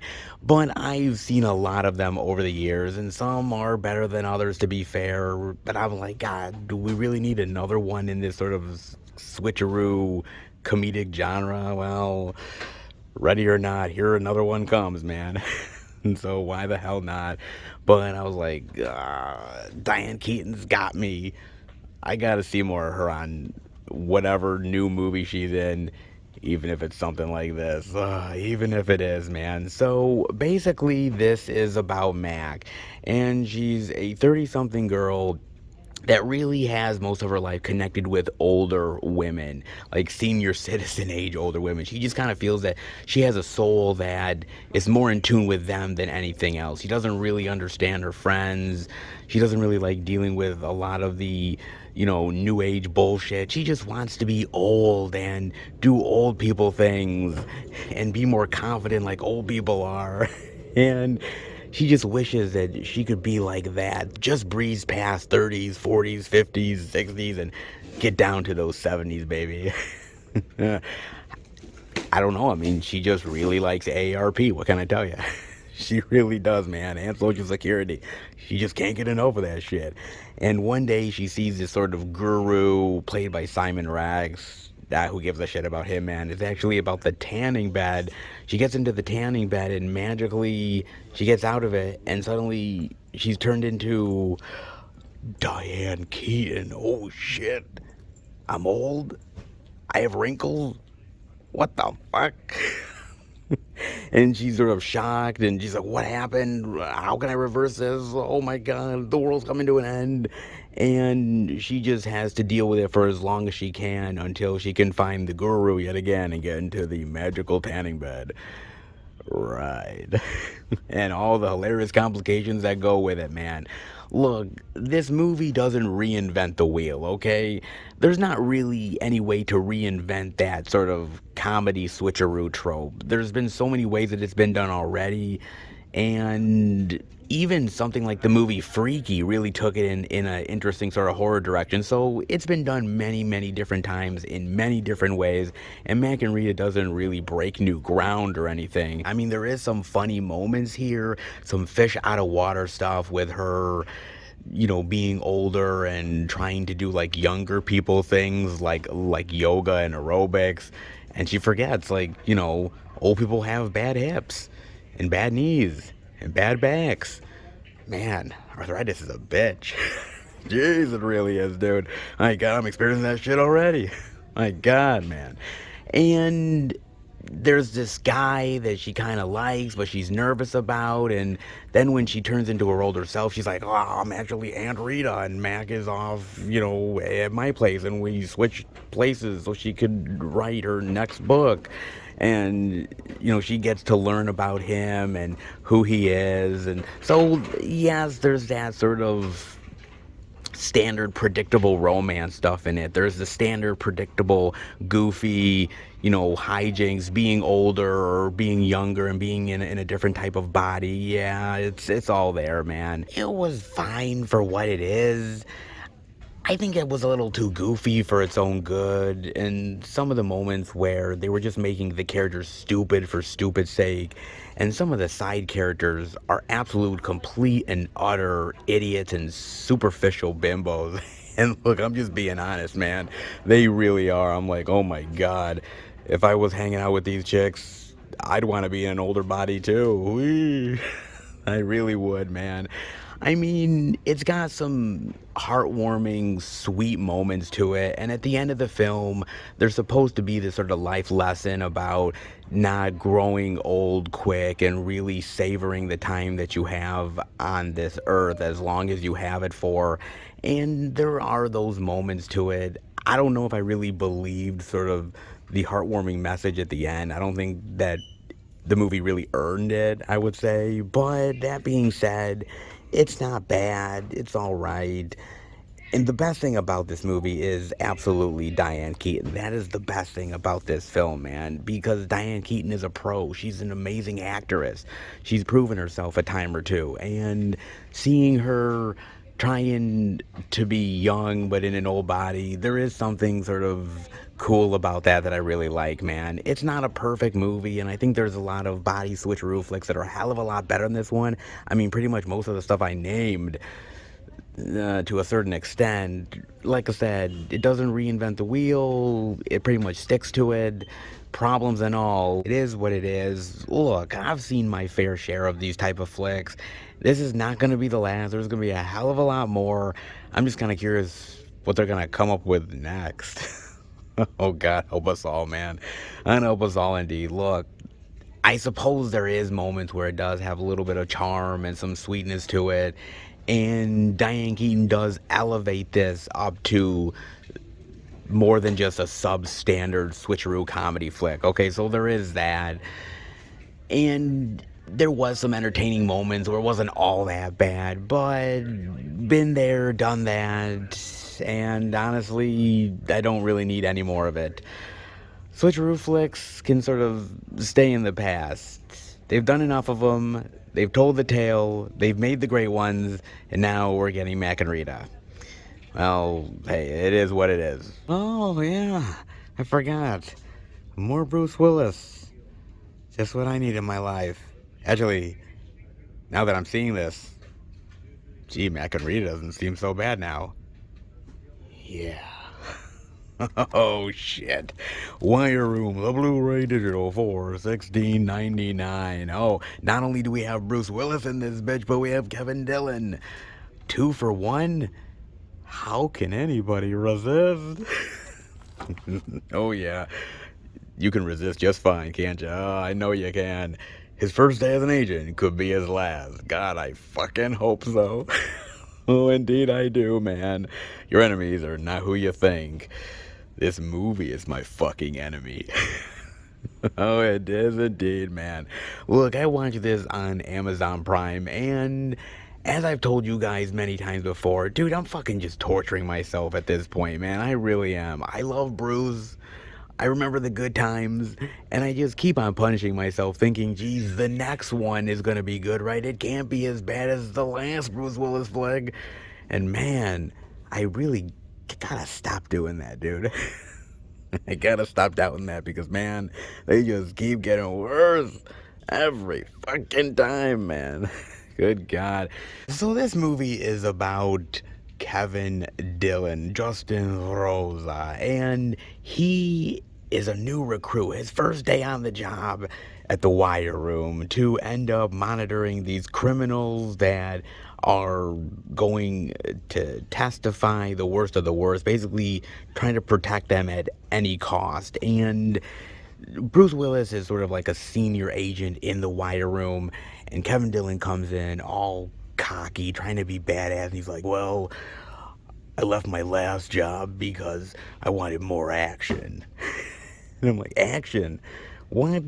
You come to the Wire Room for action? Let me guess, your last job, they stuck you behind a desk because you were such a fucking dumbass and a goddamn idiot that they just couldn't trust you with anything but a desk job. That was like the safest thing they could do to keep you off the street so you wouldn't screw shit up.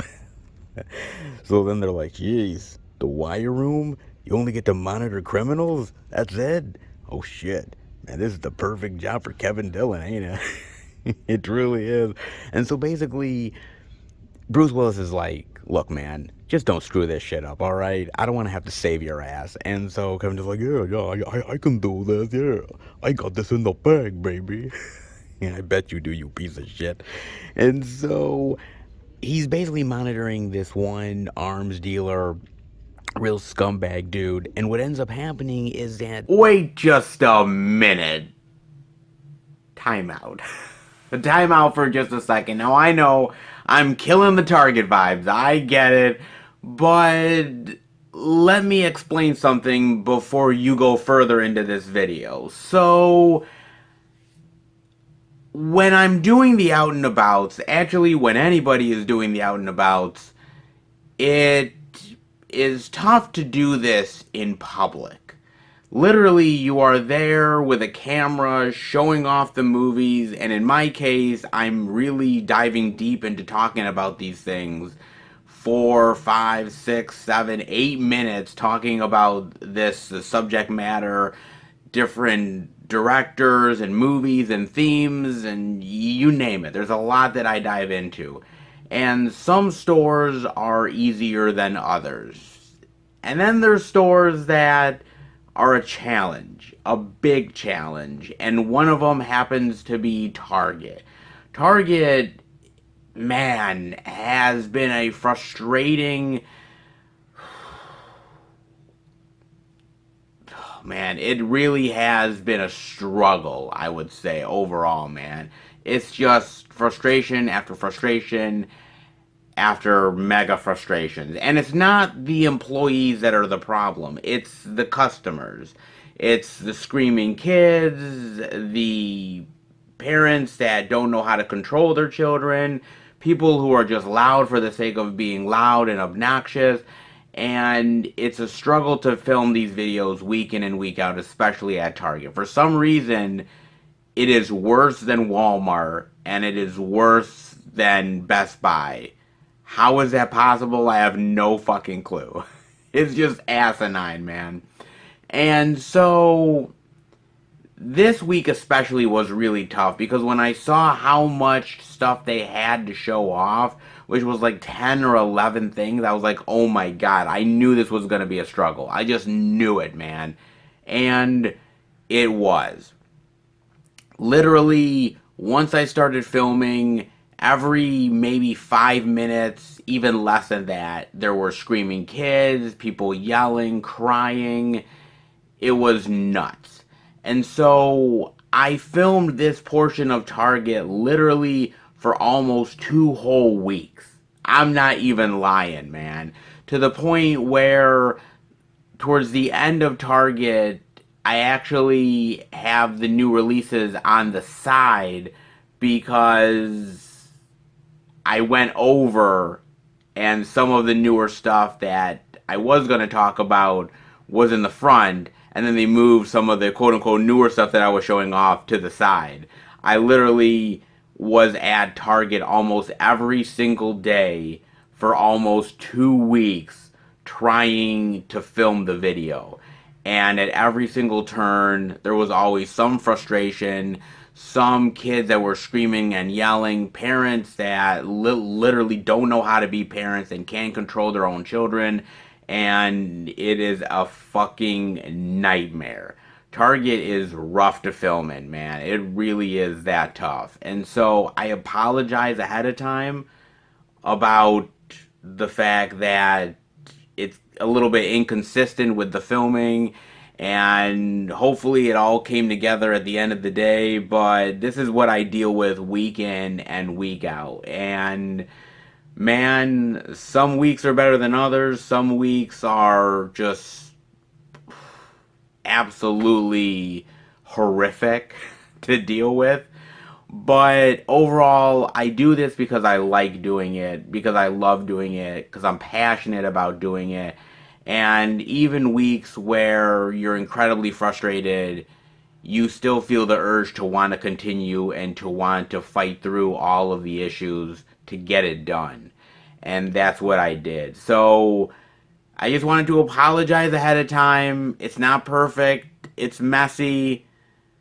Wasn't my best effort, but then again, sometimes you just gotta deal with the cards that you're dealt, and Target sometimes is a lot of frustrations to deal with, but I did my best, guys. Hope you enjoy it, warts and all.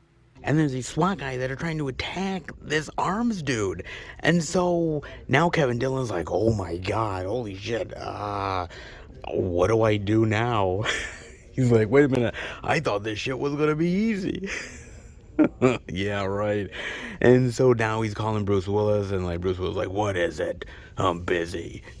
And so he's like, nothing, I got it all under control. He's like, good, don't call me again. I'm one grumpy son of a bitch. And so now Kevin Dillon is literally trying to interfere and actually like call the arms dealer and be like, oh yeah, I'm trying to help you out, but you can't know who I am. I'm just a friendly person giving you advice. And suddenly the arms dealer's like, oh, you guys are watching me. And suddenly it's like he has leverage over him, but Kevin Dillon can't let him die because he's gonna be like a witness. So it's like he's really important. So it's like, oh my fucking god, man, what kind of shit did he get into, dude? I mean, literally, he's not meant to interfere. All he's meant to do is fucking watch. And if there's anything going down, then alert the right authorities. But he had to be a fucking dumbass and interfere anyways. But then again, this is Kevin Dillon, so honestly, what did you really expect, folks? Seriously, Jesus Christ, man. One shit show after another with this dude. I mean, look, the movie sounds kind of exciting, right? I'm making it sound way more exciting than it actually is, all right? Truth be told, this movie is a real fucking bore fest, man. I mean, yeah, there's some okay action sequences here and there, but for the most part, all it is characters just talking to one another and monitors. That's it, man. There's some close-up action sequences where you can kind of tell somewhat of what's going on. I guess that guy got blown by a shotgun, maybe. Maybe he tripped a wire. Oh, fuck if I know, man. I can't quite tell this shit. But seriously, man, I mean, it's just one of those movies where it's just dull people talking about really great shit that's going on. Like, oh my God, all the crazy action that's happening outside. Wait a minute. Where is the action actually? I'm hearing all the great things about all this wonderful action that's happening. And I'm like, I don't know. Uh, your guess is as good as mine.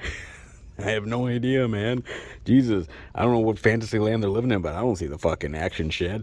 I mean, all I see is basically Kevin Dillon looking bored, watching a monitor, and basically using his cell phone to call this creepy arms dude and help him fight bad guys. I mean, really, all it is doll people talking to each other on the phone and giving advice about how to beat the bad guys. That's it, man.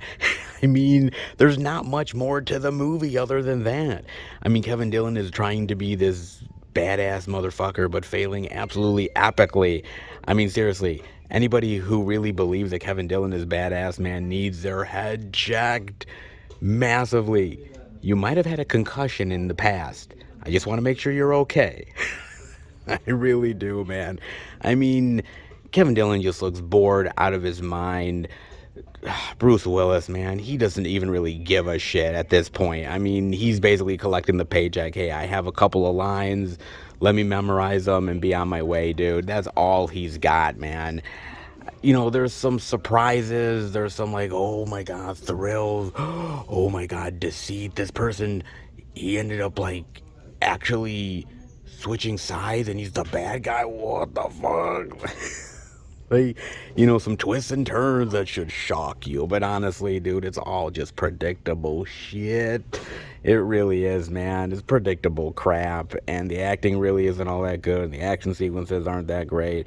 It's just a piss poor action movie that's trying to pretend it's better than it actually is. And really, if you were expecting a great action epic with Kevin Dillon, man, yeah, about that concussion part. Yeah, boy, seriously, please go to your doctor, will you? Oh my goodness, man. Yeah. This movie is a hot mess, a bore fest, and for an hour and a half, it's not even a good time waster, man. You could do a hell of a lot better with your time. Seriously, man, just rewatch The Monsters, will ya? Good God, dude. I mean, at least there's some kind of value in that. There ain't nothing in this bitch, man. Another lackluster straight to DVD and Blu-ray Bruce Willis flick. Well, I can't really blame Bruce for this because he's only in it for like 5-ish minutes, but I can blame Kevin Dillon. He's slowly but surely becoming the new king of straight to Blu-ray and DVD badness.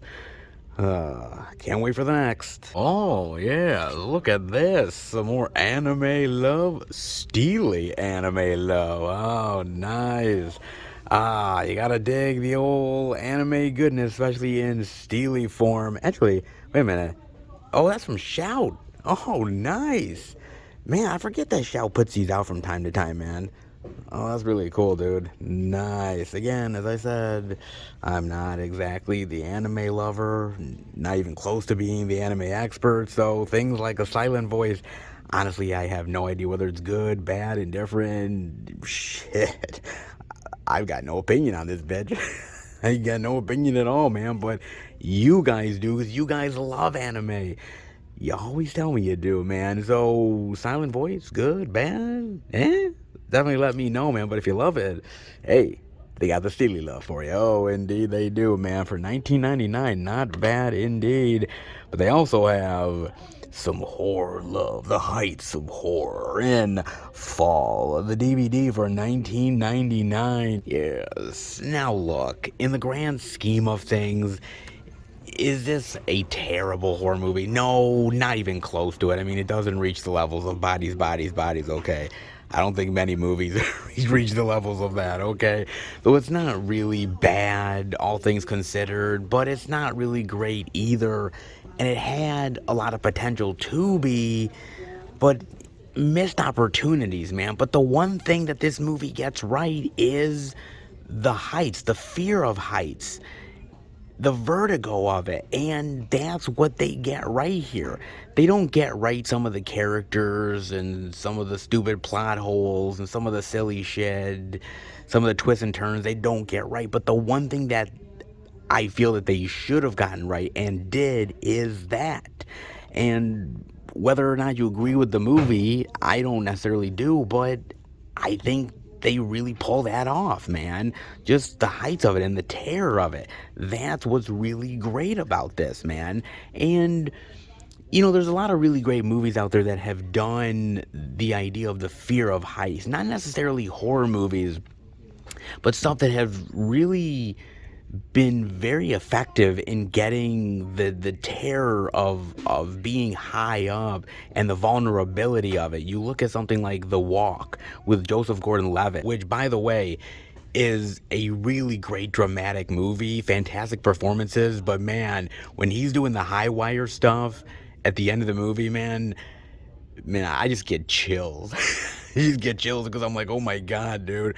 Like, I know it's based off of a real life person and a real life event that happened, but I'm just like, oh my God, man. Dude, he's gonna fall to his fucking death. Like, man, I'm like so on edge. It's really great. I mean, whether we're talking about obviously Vertigo, the Alfred Hitchcock classic, but I'll also say Saboteur. Yes, another really great Alfred Hitchcock movie. I think from 1942, something like that. And it's really great because the end sequence of that takes place on top of the Statue of Liberty. And man, it is really tense. He does a great job, even for like 1942. It's seriously effective, man. Really well done. I mean, even the Mission Impossible movies. I mean, you think about some of those Mission Impossible movies that Tom Cruise did some incredible, crazy stunts, like Mission Impossible 2, man, when he's like doing the rock climbing. That shit's insane, man. I mean, I think there was some really great stuff in Ghost Protocol, if I'm not mistaken, that has some really great stuff with heights in it as well. Some really great danger sequences. I mean, really amazing stuff that they've put on film as far as like feeling the fear and the terror and the danger of heights and what it can do to you just watching it on the screen. It really is well done if done right. And I think that's where Fall really accomplishes itself. I think this movie, honestly, if I can compare it to anything, I think I compare it to Frozen. No, not the Disney Elsa shit. Not that. The horror movie Frozen from, I believe, 2010, if I'm not mistaken. Yeah, man. I don't know whether you guys have heard of it, or maybe it's been a long time since you've heard about it, but it's actually not bad. Basically about these three young teens, 20-somethings, who end up getting trapped on this ski lift. The whole resort ends up closing, and then they're just trapped hugely high up with nowhere to go, and with all of the crazy frozen and winter elements, trying to survive, trying to get help. It's not a bad movie, man. Directed by Adam Green, actually. It's pretty decent. Some of the characters are a little annoying, but I thought it was actually really effective, man. And I kind of say the same about this. It has its moments of effectiveness and moments where you really feel for the characters and the situation, but unfortunately, the characters aren't as dynamic as you want it to be, and I think it just fails in making an effective plot of getting to this point in the first place where they're on this hugely dangerous tower and trying to get off. And I just don't feel like they really pulled it off effectively to make it worth it. You just kind of feel that these people are stupid for stupid's sake. That's what it comes off as. And if it wasn't for that, I think the movie would be far better than it actually is. But it still has moments of effectiveness, and I think the vertigo aspect of it, the terror of heights, is really what makes this movie what it is, man. Without it, this movie would be nothing, man. And what's great about horror is there's so many aspects to horror, whether we're talking about slashers or ghost stories, you name it, torture porn. Good Lord, man, we've had enough of that shit. I mean, there's so much stuff that's out there as far as subgenres of horror. And Heights is yet another one that is really effective. Not that they do a lot of them, but maybe they should. I mean, if Fall is any indication, you can do it right. You just got to make a great movie all around, not just the fear of heights. It's good, but it could have been much better. But honestly, if you're looking to be nauseated, it is worth the watch. Not bad. Not bad indeed, man. And not bad for the physical media Target love. Man, they had a hell of a lot more than I thought they would. But then again, it is a big physical media release week, so they ought to have it. And they definitely delivered. Not too shabby. Not bad for good old Target as usual.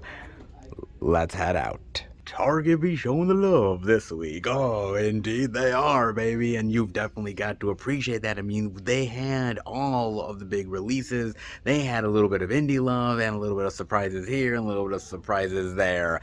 Not half bad, dare I say. Not too shabby indeed. I mean, Target has had its moments where it's kind of faltered a bit, but for the most part, they hold down the physical media love in this week.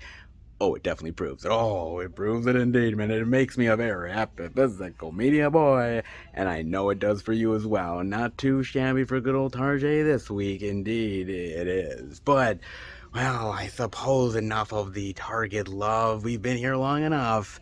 So how about we go searching for more physical media goodness that's out there? All right, everybody. We are at our third location, the second Walmart. I'm going to go in and check out if there's any interesting indie titles we're showing off. If there is, well, I'll bring it back to FilmFan 108 HQ and show it off to each and every one of you. But before I do that, I got to talk about a trailer with you guys.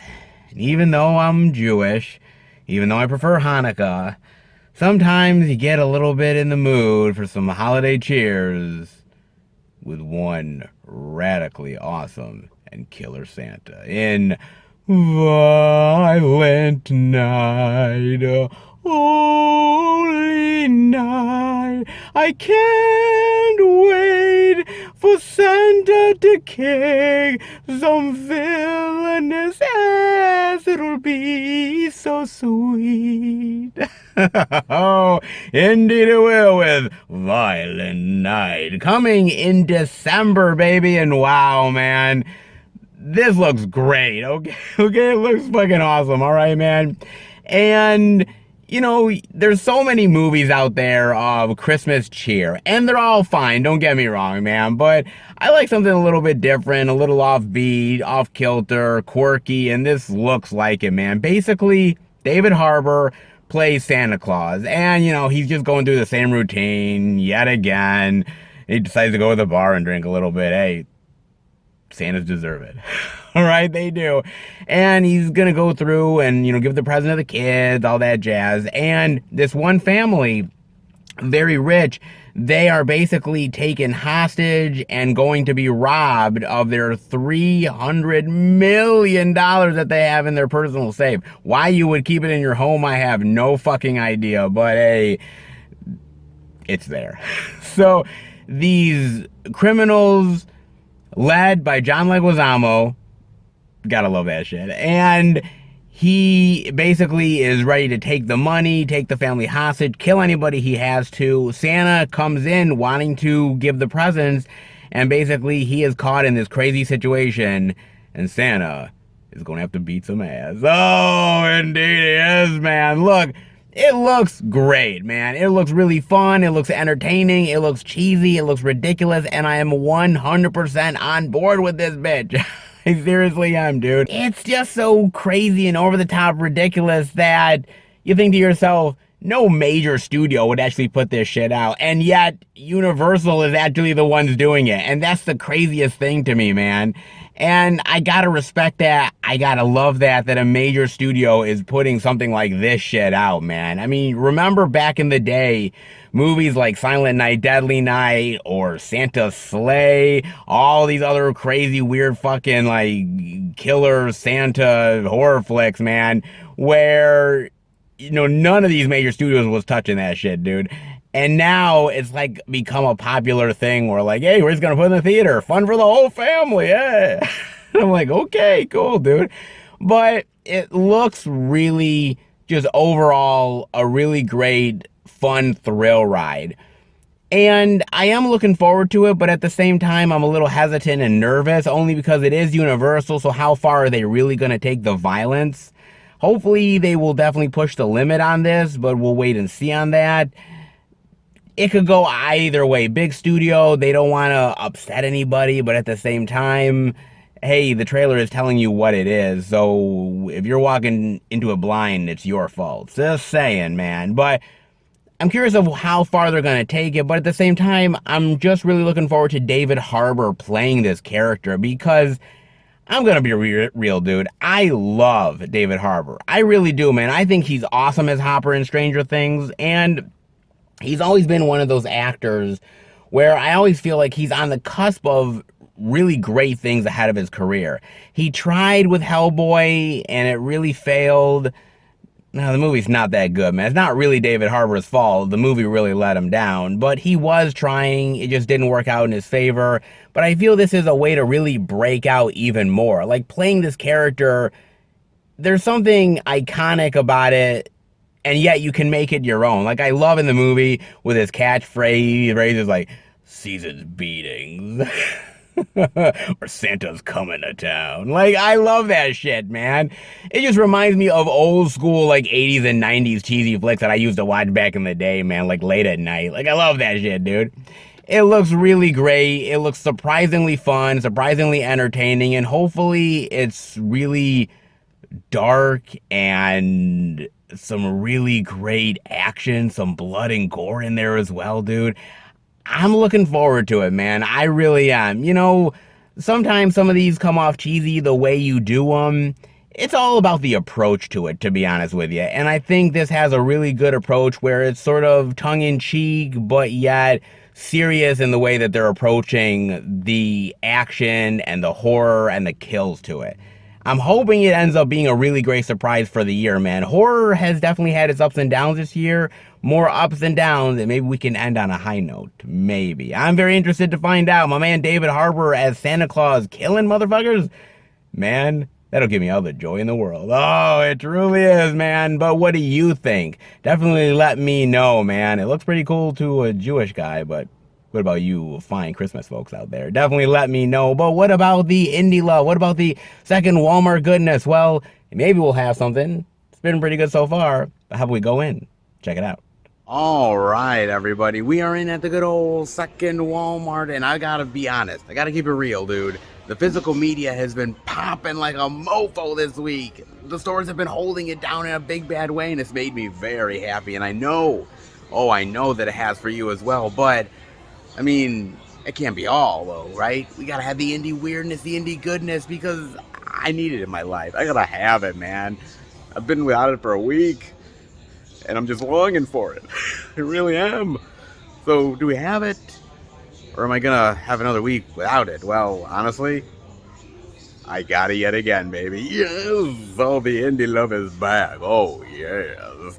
To weird us out in the best ways possible. Oh, I'm very happy. But you know what that means, though. That means that we're going back to Film Fan 108 HQ, where you, Seth, yes, you get to show off all the indie oddities and the weirdness. Oh, come on. I know you're excited.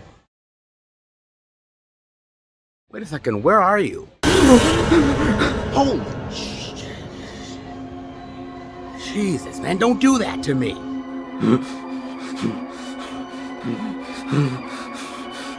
Dude, are you okay?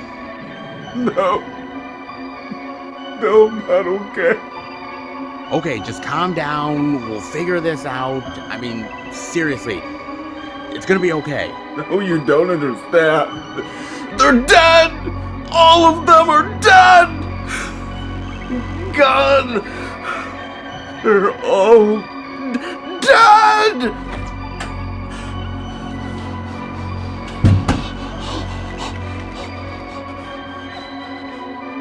What? Well, what is it? It's him. It's him. He's the one that did it. I didn't kill him. You did it. I didn't do it. Hell, I'm not even the one with blood on me. Look at you. You're covered in it. Of course I found them like this. They were just like this. I didn't do it. I just found them like this. Bullshit. I don't believe you. Guys, look. Just put the weapons down, all right? We can figure this out. We can do it, all right? Put them down. Oh, hell no. I mean, come on. Of course he did did it. I mean, all night. You were silencing people. You were gaslighting them. I mean, seriously, you got some big fucking issues, buddy. What are you talking about? You were silencing me. You weren't giving me a space. What was I supposed to do? Oh, come on, don't play the victim. I mean, you were literally triggering me. You were gaslighting me. What are you talking about? You were triggering me? You got me out of my comfort zone? What was I supposed to do? I really need a coloring book so badly, man. Seriously. You got any? Stop it! Man, dude. Are you fucking kidding me? Oh, I'm toxic. I know you're silencing me. I know you're gaslighting me. Jesus Christ, man. Get it together, goddammit, the both of you. Swear to God, man. Get your shit together, for fucking Christ's sake. Jeez, man, am I the only goddamn adult in this fucking room? I don't know. I still don't know if I can trust this fucker. Fuck this. Oh, thank God. Oh, let's hope he doesn't come back. I don't know if I could take much more of this. I mean, after the silencing and the gaslighting. Oh my God, I really need a safe space. I mean, I'd rather prefer the coloring book. Speaking of which, seriously, you got any? Now stay calm and do as I say. Okay.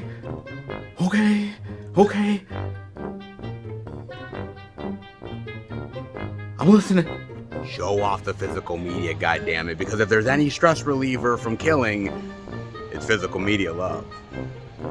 I should know. Oh, I should indeed, man. So, I don't care how much blood has been spilled, how much bodies are all over the floor, just show off the goddamn physical media, man. Because if you can do anything right, it's that. Sometimes I have my doubts, but I'll take what I can get with your ass, okay? So, calm down, show off the physical media, and hopefully no more deaths. But then again, with your pathetic ass, I don't trust a goddamn thing. Wait a minute, my pathetic ass? Dude, what are you talking about? I just fucking killed it. I mean, not literally, but I was rocking it, man. He ran away. Dude, I was slicing and dicing. If I was really bold, I'd go after his ass, but I have a thing against killing. Knives. I mean, look. I gotta call 911. The bodies have piled up. I mean, I gotta relax. I mean, after being gaslighted and silenced, I really need something to soothe me. Are you really sure you don't have the coloring book? 'Cause man, I need one. Even a mini one?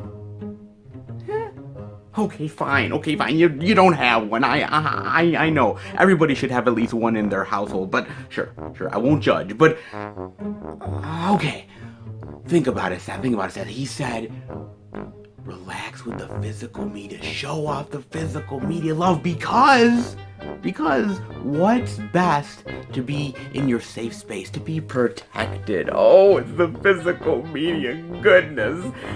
And if anything can make you feel safe for such a messed up weirdo like myself, that is movie love, isn't it? Even if it may be weird, bizarre, ridiculous, out there, doesn't make a lick of sense, well, it's better than nothing, I suppose. And when it comes to being triggered and shit, I suppose, well, it's the best medicine of all, isn't it? Well, I better get down to it. No time like the present. Well, while the bodies are being examined, the killer's on the loose. I really feel silenced, but Bizarro might actually make me feel protected again. And that is worth its weight in gold. Oh, I bet you can't wait to get triggered with a little bit of physical media weirdness, baby. Oh, I know you definitely do. And so do I. Let's get down to business, shall we? Because there ain't no time like the present. And especially with the Walmart weirdness, it's gone before we know it. So let's dive in, shall we, with a little bit of Blade of the 47 Ronin. Yes, baby, look at this. Oh, some kung fu, sword fu action. Oh, yes. Oh, baby. Look, I got a chance to watch this actually on Netflix because, lo and behold, it actually is on the Flix itself. So you don't have to pay for it on Amazon Prime or anything. As long as you have a Netflix account, you're golden, baby. Oh, indeed you are. But there is a little bit of hesitation. Well, at least from me there was, because I'm thinking, wait a minute. Blade of the 47 Ronin, wasn't there a movie called 47 Ronin? Oh, yeah, there was. One that came out a long time ago with Keanu Reeves. Yeah, that part of his career, the shitty phase in his career. Yeah, that part. Oh, man. Dude, I saw that in the movie theater with Bob. And look, we were looking forward to it because it's Keanu motherfucking Reeves. This was before John Wick, mind you. And yeah, man, that movie, it's trying to be this fantasy epic samurai movie with these mythical creatures, fantasy realms and shit, and God, it fucking sucks balls. It's so bad, dude. I mean, some of the action scenes are kind of cool, some of the sword fighting is okay, but man, it is piss poor in so many aspects. The story, the acting, God, Ken Reeves is so fucking terrible, embarrassing in that movie. Yeah, we did not like that. It was supposed to become a whole franchise into itself, and man, it failed rather epically. And I'm like, Blade of the 47 Ronin, God, don't tell me this is a sequel or some shit. And not really necessarily. I mean, it's about this evil witch, wizard, whatever the hell you want to call him, and there is this ancient prophecy that says he will perish by the hands of the 47 Ronin, so he will do anything to kill the last of them, no matter what it takes to do it, to unite some sort of realms and end up taking over as this master, supreme, chaotic leader, motherfucker, whatever the hell you want to say. And so his job now is to basically rid the world of the 47 Ronin, not only for his evil benefit, but supposedly for the world. Yeah, you keep telling yourself that, buddy. And so there we're off and running, baby. And there's this girl who, oh, by the way, is one of the last of the 47 Ronin, but she doesn't really know her potential. Doesn't really know her qualities. And she slowly learns to become the Supreme, to take down the evil witch, wizard, and rid the world of all its evil chaos here. So, sure, whatever. God damn, dude, this movie. The problem with this movie ultimately is that it's a fucking bore fest, okay? This thing is goddamn boring, man. Like over 90 minutes worth of just complete lip dick boring ass samurai action and visual effects and storytelling and acting, and I was just like, oh my god, man, I'd rather be knitting a sweater than fucking watching this shit. God, I really would, man. Holy hell. I mean, it's kind of intriguing, the idea of the samurai and the evil witch and wizard, and you can do some cool stuff with that, but this movie doesn't really fucking do it, dude. I mean, when you're telling me you have the fucking Iron Chef himself, Mark Dacascos, in this bitch, and it still's boring, man, you done fucked up. You really fucked up big time, man. God damn, dude. I mean, some of the samurai stuff is okay, but they don't really know how to shoot it that well, and it just comes off as kind of lame and not all that impressive. It just sucks because there's some really great, samurai Hong Kong action style movies out there that are really fucking amazing and awesome, and I love that shit, dude. I mean, great stuff out there. Whether we're talking about really great stuff like Ip Man, which is awesome, man. My bro Donnie motherfucking Yen, dude. I love this series of films, man. Donnie Yen is the shit in this. He is so fucking great, man. And of course, I gotta show a lot of love to Iron Monkey, which Iron Monkey is really fucking awesome as well. That's a really great flick. I mean, you even have really great, wonderful stuff like Crouching Tiger, Hidden Dragon, yes. Oh, this is an awesome movie. One of the classics for a damn good reason. The effects are beautiful. The fight sequences are amazing and gorgeous to look at. The story is really just intriguing. It's so good, man. I love that stuff. I mean, even going and looking at something like The Matrix, which is still really great to this day, man. I mean, Lord knows Matrix Resurrections really shit the bed, but the first one is still king to this day, man. Great fight sequences, really engaging characters, intriguing plot and story. I mean, that's all you really need. I mean, yes, the action is really great for what it is. Don't get me wrong, I love great samurai, old school kung fu action, no doubt about it, man. You look at stuff like Bloodsport, everything like that. Great shit, dude. But damn, man, this is what not to do. Seriously, you just don't do it like this because this is just bad and it's really unimpressive and it just comes off as a wet noodle. I mean, it really honestly does, dude. I mean, you can have all the great action in the world, or at least try to, but if you don't have engaging characters or a great story, if you have really lame dialogue and you can't get your actors to actually, I don't know, do their fucking job and try to act like they give a shit, I mean, then it all just goes to holy hell. And Blade of the 47 Ronin is one of those movies that is just a goddamn boring, just lump of a movie, man. It seriously is, dude. I mean, I didn't like 47 Ronin, but shit, I'll give 47 Ronin credit, man. I'd rather watch that shit than this any day of the week, man. I was just starting to fall asleep.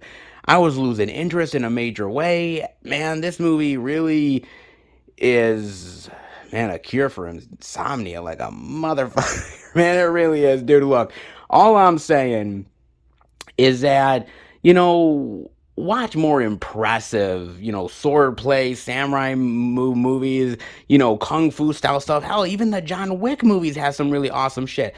Fucking Mark Dacascos is in one of the John Wick movies and it's fucking awesome. He's great, dude. I love Mark Dacascos. He's a great martial artist, man.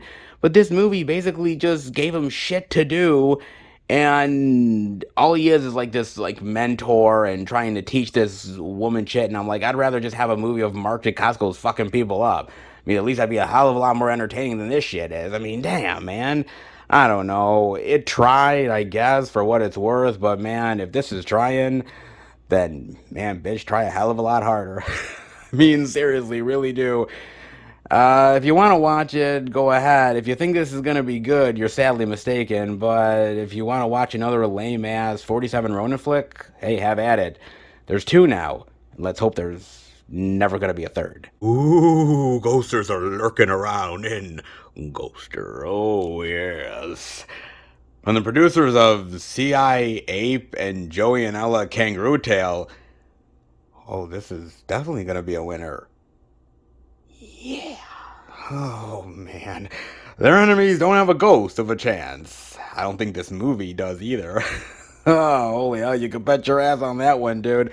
Because I got a chance to watch it on Amazon Prime. Yes, I actually watched this fucking movie. I have no goddamn fucking idea why I watched this shit. I can't justify it, folks. I just watched it, alright? Don't hate me for it, will ya? But I was kind of curious. I was like, okay, this sort of friendly, ghostly entity, and maybe, some of the hilarious laughs that I might have, right? A chuckle or two. Jeez. I couldn't even get that. God damn it. Oh, man. Basically, it is about Ghoster. And Ghoster is this ghostly, friendly entity that is trapped by this ghostly magical dragon that is trying to defeat and kill the descendants of this knight that back in the day banished him and killed him, but he came back in ghostly form to basically take down all of his ancestors. And once he finally does that, then he can reign supreme. He can come back to human form, to dragon form, to take over the world and enslave the human population. It's not that interesting, folks. I know I made it out to be more interesting than it actually is, but yeah, I'm full of shit. No, not even close, man. And at the end of the day, this girl and her father end up inheriting the mansion that Ghoster is trapped in. She's one of the descendants of this knight that the dragon is trying to kill for good. She makes friends with Ghoster. She tries to help him escape and free him and defeat the dragon once and for all by doing these terrifying challenges. Yeah. Terrifying? This movie? Give me a fucking break. Oh, man, not even goddamn close, dude. Oh, Lord, man, and all the hilarious romp that we got from there, baby. At least that's what I was hoping for. I didn't get jack shit of that, man. Yeesh. You know, look, I'm just gonna be real, man. This is a dog of a movie, dude. This is a fucking shitty-ass turd of a flick, man. I mean, the CGI effects are crap. The characters are shit. The acting is god-awful. The story, you don't even care about anything or anybody. The bad guys are limp dick and laughable at best. I mean, then again, what the fuck were you expecting with this goddamn movie, dude? I mean, this is basically the equivalent of watching a Nickelodeon or Disney Channel TV show. Like, literally, there's moments in this movie where there's like a little hilarious joke from Ghoster, and it almost feels like they could go to commercial break. They're like, "Oh, I didn't think he'd be scared like that." And now we head to commercial. And it's like, oh, we're back from the commercial break? Oh, we have to have more Ghoster adventures. Like, oh, Jesus Christ. If this was a TV show, man, I think I'd make sure my kids didn't watch it just so their brain cells didn't fry. Fucking hell, dude.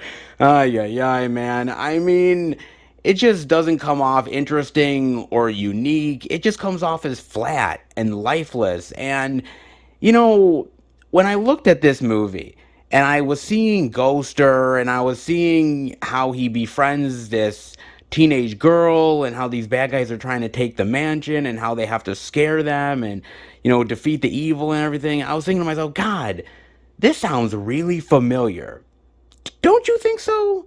Yeah, it kind of does, doesn't it? You know what this reminds me of? Well, more like ripping off, actually, is none other than, yes, there's Ghoster, and then there's the real deal, and that is none other than Casper, baby. Yes, Casper the Friendly Ghost. Oh, man. Oh, this is my jam, baby. Oh, this is, dude. What a great movie, man. I mean, Devon Sawa, Christina Ricci, Bill Pullman, Eric Idle. Oh, dude. Kathy Moriarty. Great flick, man. I love this movie. This movie's fucking awesome, dude. I loved this back in the day, and it's still fun and entertaining and quirky, and it still holds up, dude. And I'm sorry, man. I don't know if they just couldn't get the rights and they said, fuck it, if we can't do Casper, we're doing Ghoster. But let me tell you something, man. Make sure your kids be watching this shit more than they're watching that shit, okay? I'm just telling you, you'll thank me later, man. You really honestly will. Casper is definitely the better of the bunch. Man, was there ever really a question? Man, it's more of a fucking statement. Oh, man, Casper is so fucking great, dude. I mean, there's a lot of really great ghosts out there and entities. More evil, but he is the friendliest of the bunch. That's for damn sure. But I suppose Ghoster is equally as friendly, but more lame. See, I didn't think that was possible, but hey, Ghoster manages to impress. What can I tell you? Oh, it really does, dude. I'm like, God, at every single turn, all they're doing is ripping off Casper. This isn't even an homage to it, man. It is a flat-out fucking ripoff, dude. Somebody needs to sue these motherfuckers. I mean, seriously, dude. Basically, if it wasn't named Ghoster, I'd be like, dude, man, they are aping off of Casper in a big, bad fucking way, man. And they're not even hiding the shit. Wow, man. It's just more lame. Just with the bad guys and with the kitty challenges and with the friendship with the girl, and then there's all the twists and turns of like, oh my God, Ghoster is actually one of the ancestors and they're related. Oh shit, I didn't see that coming. Oh, I kind of did. Oh man. You know, look, at every turn I'm like, God, Casper did it better, 100 times better. And this movie does not need to exist, only to be a cash grab for some poor soul out there that's going to look at this thing and be like, Oh, look, sweetheart, it's Ghoster. It looks like Casper. I bet it's just as interesting, isn't it? Oh, we're gonna take it home and sit by the fireplace and have a sloppy Joe and enjoy some Ghoster. It ought to be a fun time. Uh, oh man, your $10 is going down the fucking tube, and it could have been used for gas money. Oh, it could have been indeed, but you chose Ghoster instead, and guess what? You chose wrong. Oh, you really did, man. God damn, Ghoster is just an embarrassment of a movie, a piece of shit, and a knockoff, shitty ass copy of a much better film. Trust me, don't waste your time. 90 plus minutes that you'll never get back. I know I sure won't. And trust me, now I'm thinking to myself, you know, I don't care how friendly you are, Ghoster, you're never going to be Casper. And now I'm thinking about calling the Ghostbusters because somebody needs to exterminate your ass, and quite soon. Remember, kids, if you're gonna fail, fail upwards. In Phantom of the Open, yes. Oh man. Based on the unbelievable true story, because every dreamer deserves a shot. Oh, indeed they do. Dream big, dream epically, and fail spectacularly. Oh, indeed, man. With Mark Rylance, Sally Hawkins, Reese Heffins. Oh, man.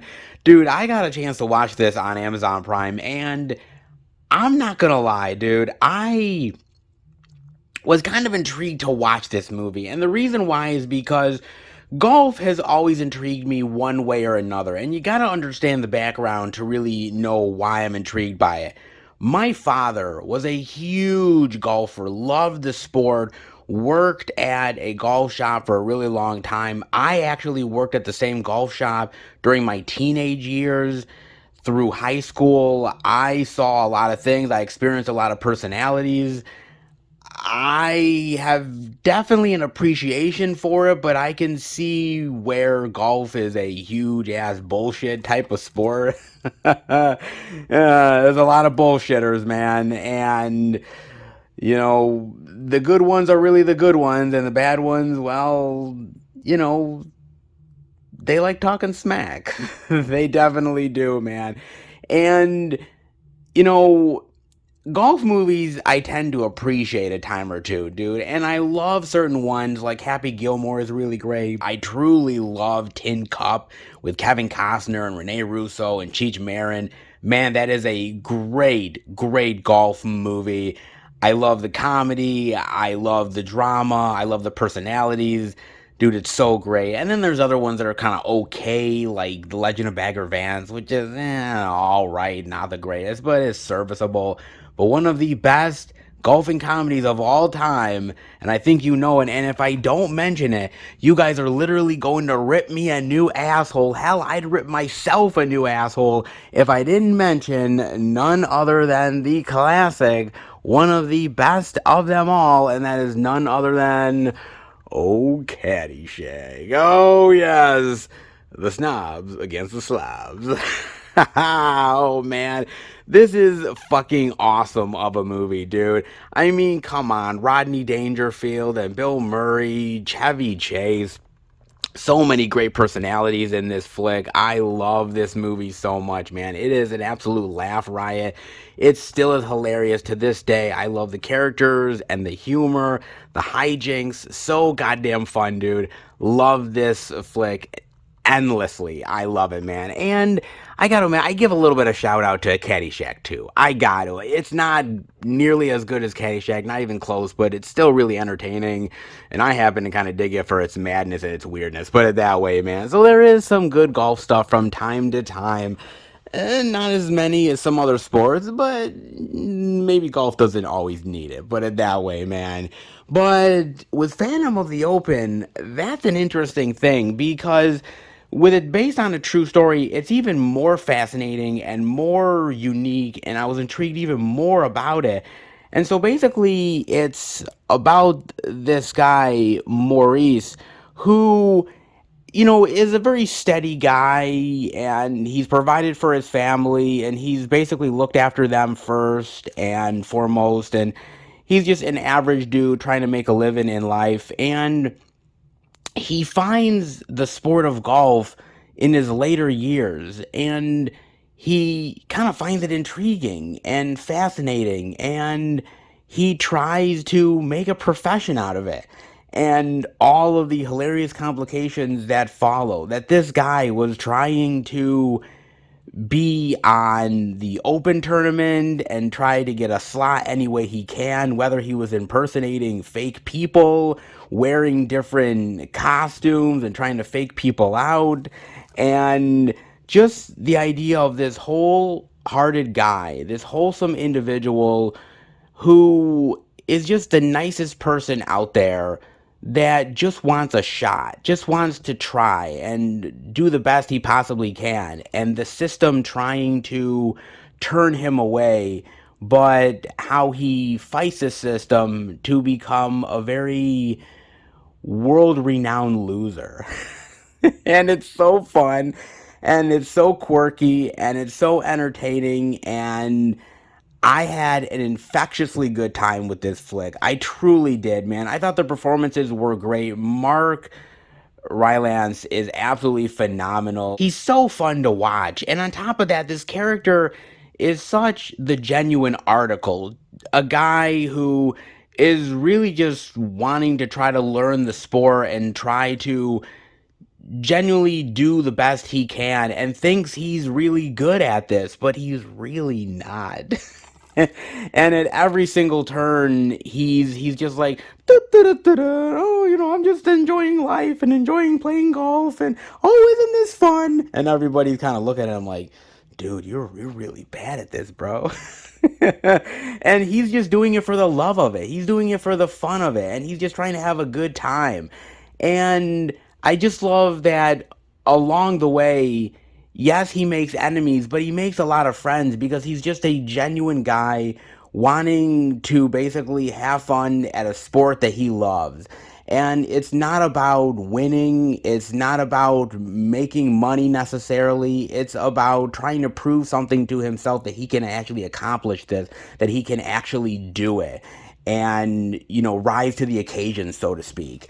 And there's something about that, a truly great underdog story, that I really do appreciate, man. We have these great stories of these wonderful athletes out there with supreme athleticism who really deserve it and are amazing, and those stories really do deserve to be highlighted. But there's other stories like this that are really quirky and fun and make you realize that yes, the sport is about the heroics of being an athlete and the athleticism of it and the training and the endurance, but sometimes you get into a sport because you just really like it.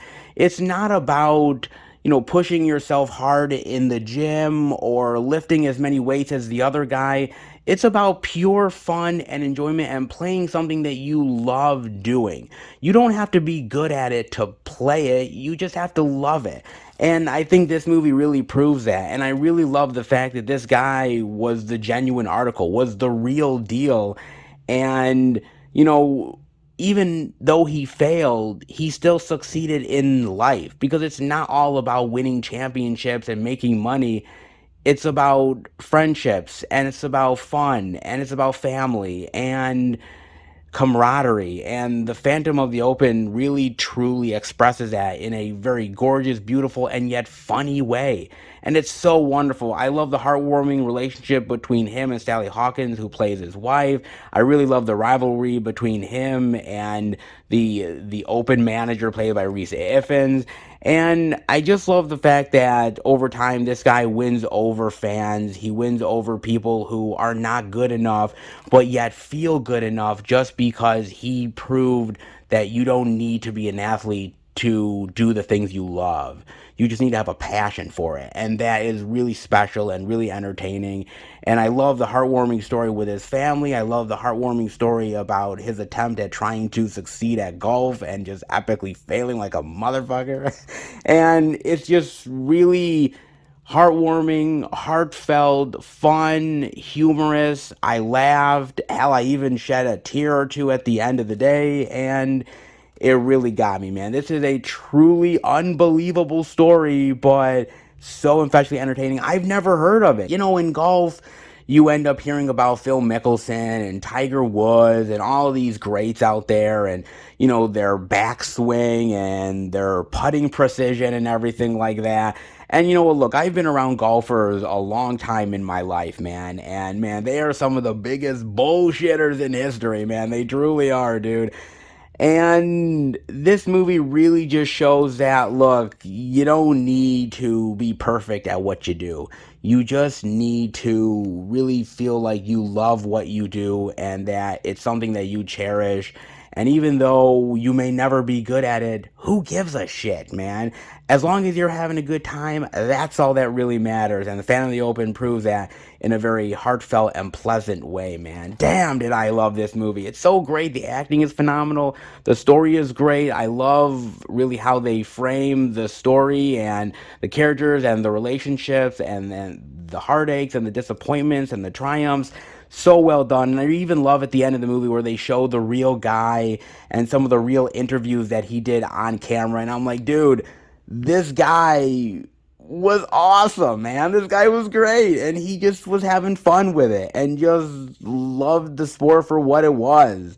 And you really get it through this movie, man. It really shows the love of golf in a really great way, man. Some movies go more hilarious, some go a little bit more serious.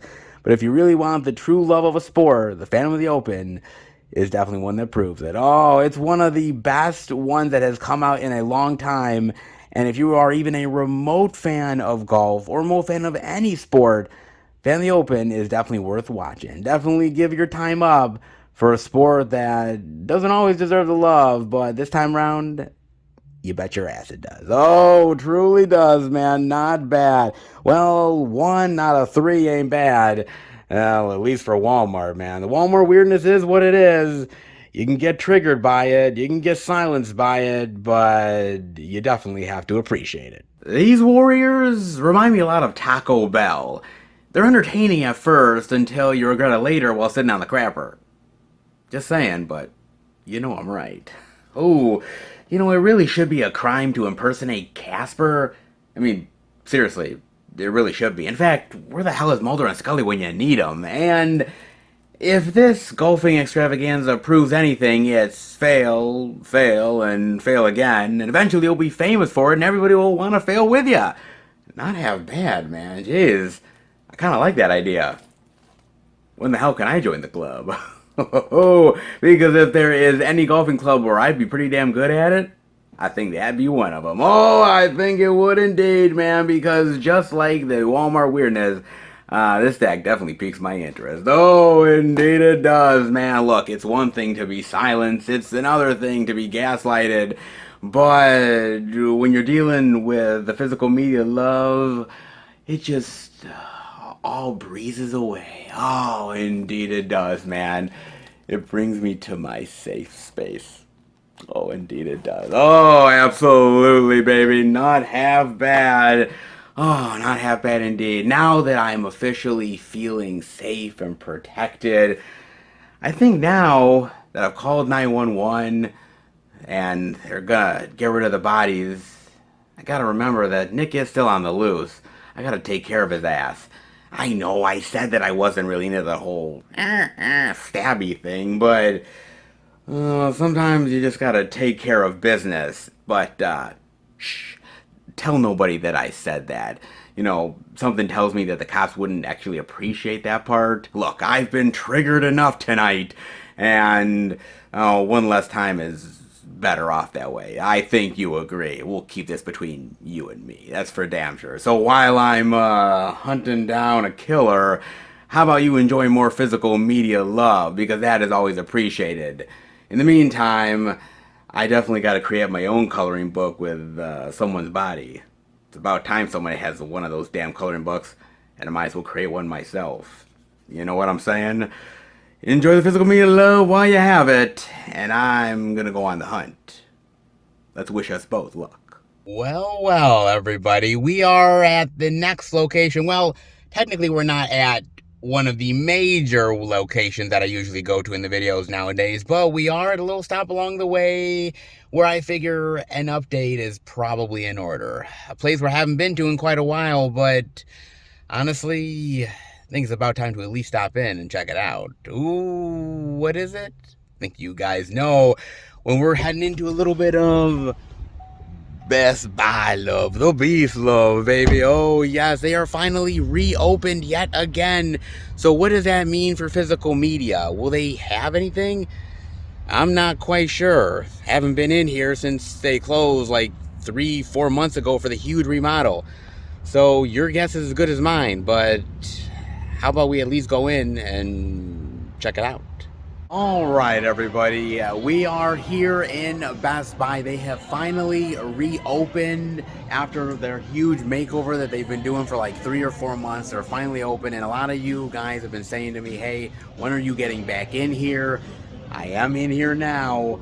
However, this is the reason why I may not be back as soon as you guys might think, because of this right here, guys. So if you notice, this is where the physical media is supposed to be. The movies, Blu-rays, 4Ks, DVDs, you name it. And yeah, look at that. Completely empty. And it's empty on the other side as well. Not good, guys. Not good whatsoever. And, well, the problem is that they just reopened, so they have to actually order the physical media in. They have to get the stuff in, but this is the only section that they're going to have the physical media, as far as I know. They're not going to have it in the back. They're just going to have it here with the new release love here, and on the other side of the new release section as well. That is it. That's all they're going to have, and I don't even know how much they're going to have of it.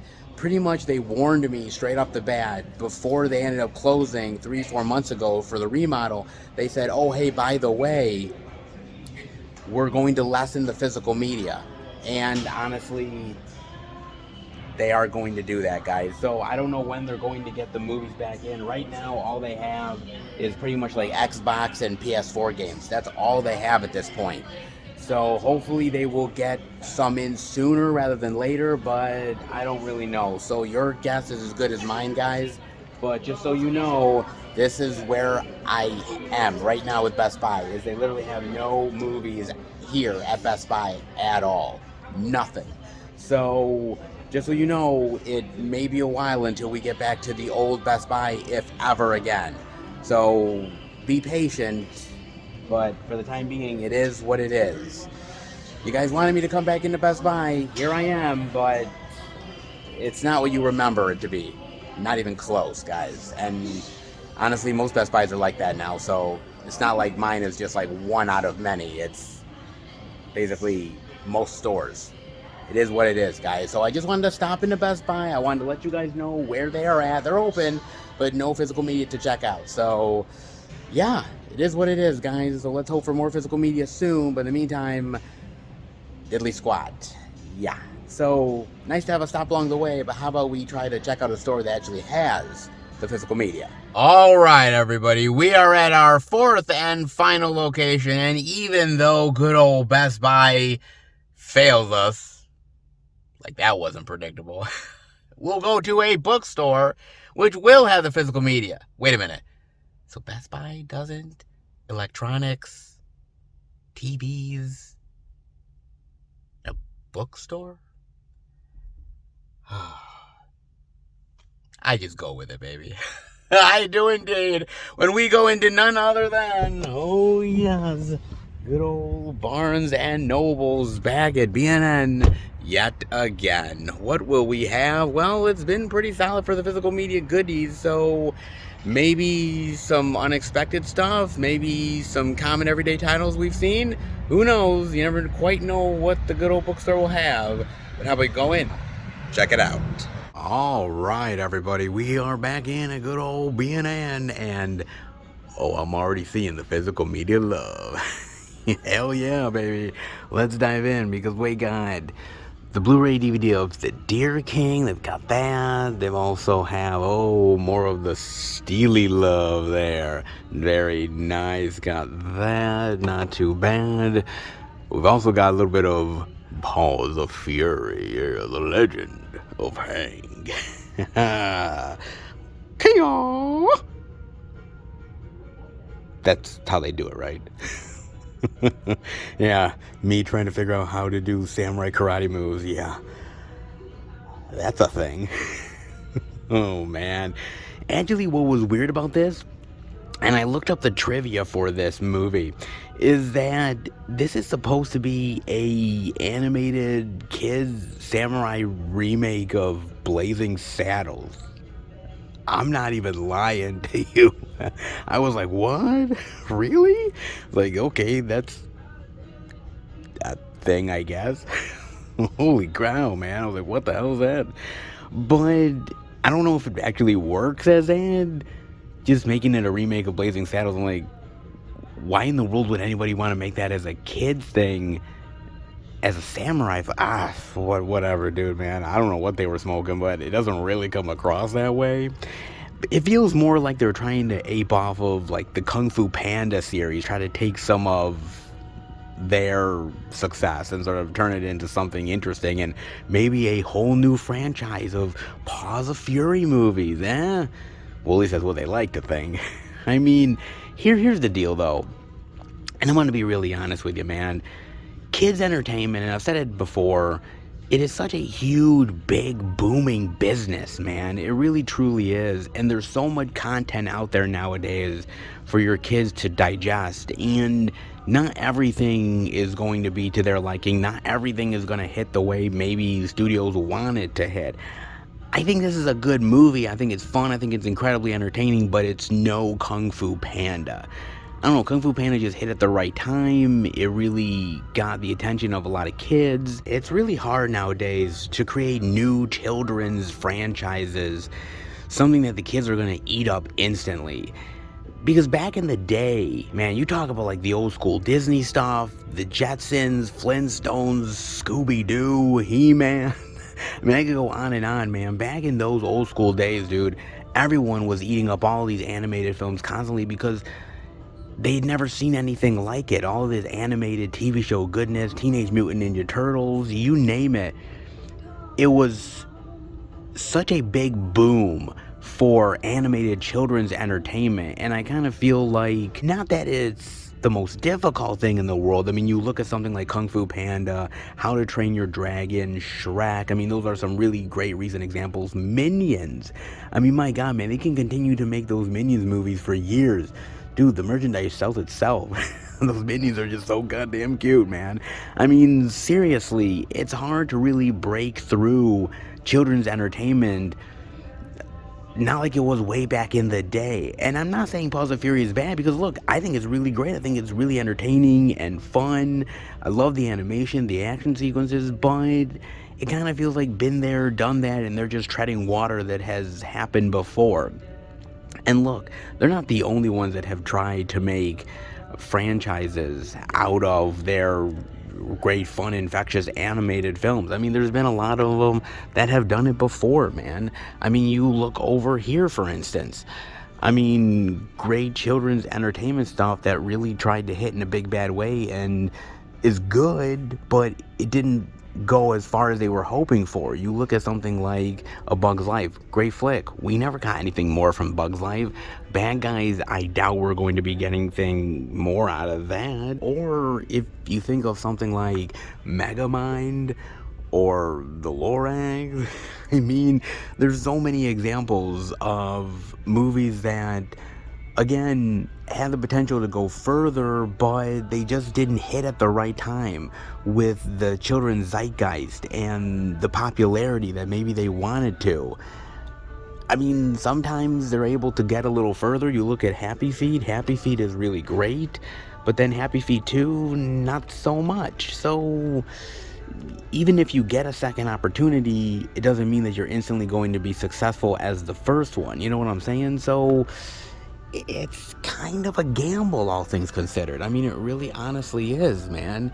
And I'd like to see more out of the world of Paws of Fury, because I just think it's kind of cool and infectiously fun, and I love the characters and the voice actors, and I'd like to see more. But At the same time, I sort of watch the movie and I think to myself, it kind of feels very one and done. It doesn't feel like anything that if you really think about it, you need to revisit again. And it's the same story with a lot of these animated things, man. I mean, nobody can ever say what is the next big children's animated zeitgeist movie, right? You can never predict that shit. No one has a crystal ball. But at the same time, you just kind of know when things are really gonna hit, man. And Paws of Fury, even though it's really good, even though I think it's a really great flick for kids to watch, I just don't think it's one of those movies that is really deserving of more franchise goodness. I just don't see a second one in the pipeline. I just don't feel like this is worthy of that. There are so many people out there that are trying to make these TV shows and these animated movies for kids and trying to make it franchise. They want to be the next SpongeBob. They want to be the next Minions, okay? And honestly, it's just up to chance. It's a fucking gamble, dude. I mean, that's what it ultimately is. And there's going to be a lot of trial and error to get to the next one. And Paws of Fury is part of that trial and error. Good, fun. I actually like Michael Cera here, which is shocker. But that being said, look, man, it is what it is. Decent time waster, fun and entertaining, but Kung Fu Panda, yeah, I highly doubt it, man. No effing way, man. I mean, you only get in the drawing room with director Ilya Minkov. That's all you really get as far as special features, but I don't think the kids are really flocking to these special features for these animated flicks, you know what I'm saying? I don't think the 5 to 8-year-olds or 10-year-olds are like, hey, I wonder what it was like to make the damn movie. Maybe they are, but I kind of highly doubt it, man. Look, at the end of the day, there's a lot of really great animated movies that make it big and turn into these wildly successful, huge franchises. And then there's movies like Paws of Fury that exist. You know what I'm saying? They just exist for the sake of existing for content purposes. Some hit better than others. Paws of Fury is good, but to the epic animated level, I doubt it. Get to class, kids. You got school in Abbott Elementary. Yes, the complete first season. Okay. Interesting. All right. I'm not gonna lie, I've never heard of this. I really haven't, man.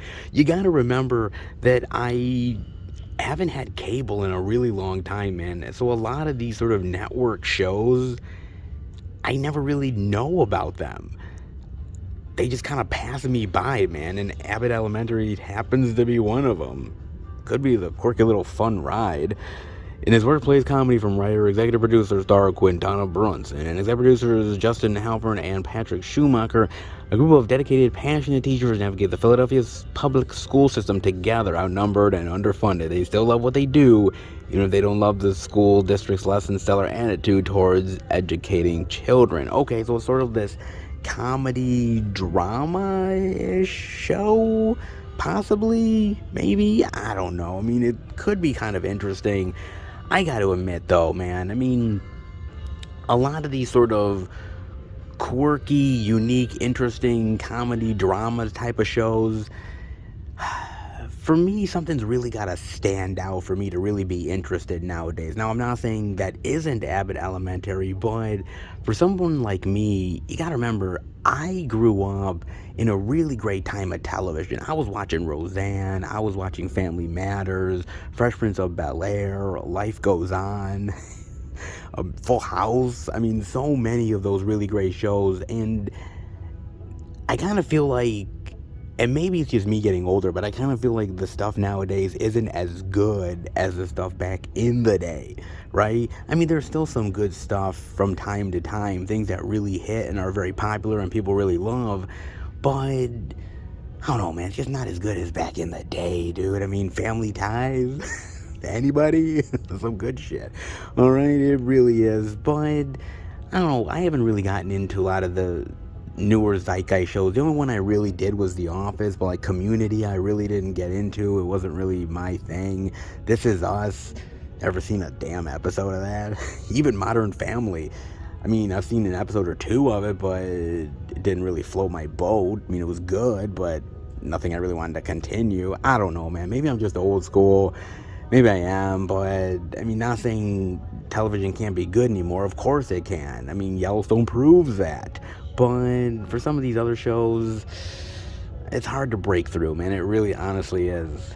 Is Abbott Elementary up to the task? Well, maybe. I don't know, kinda. I think it's getting a second season. At least I hope so. Honestly, though, not gonna lie, I don't even know if it's getting a second season. But hopefully it's good. Hopefully the people who like it really like it. But honestly, television nowadays isn't what it was back in the day. And even if Abbott Elementary is really good, I don't think it really reaches the level of old school stuff. Just saying. Prove me wrong, but I guarantee you I'm right. I guarantee indeed. But hey, Abbott Elementary, well, I at least hope it makes the grade. The dynamic duo is back, baby. Wait a minute. I'm not talking about them. I'm talking about them. The Super Sons, baby.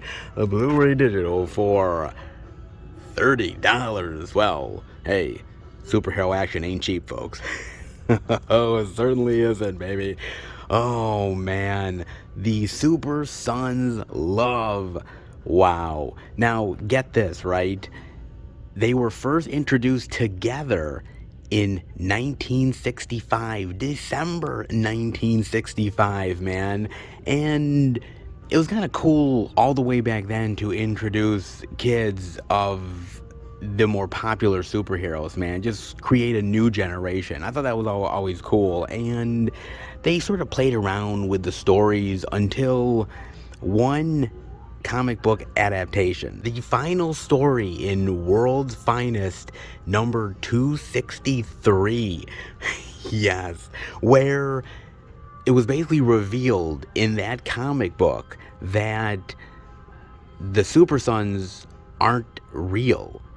They're actually computer simulations that were created by Batman and Superman in the Fortress of Solitude. I'm not even fucking joking with you, dude. That's a real thing. All right, look that shit up. All right. Oh man, they like just cut the rug under everybody. Fooled you.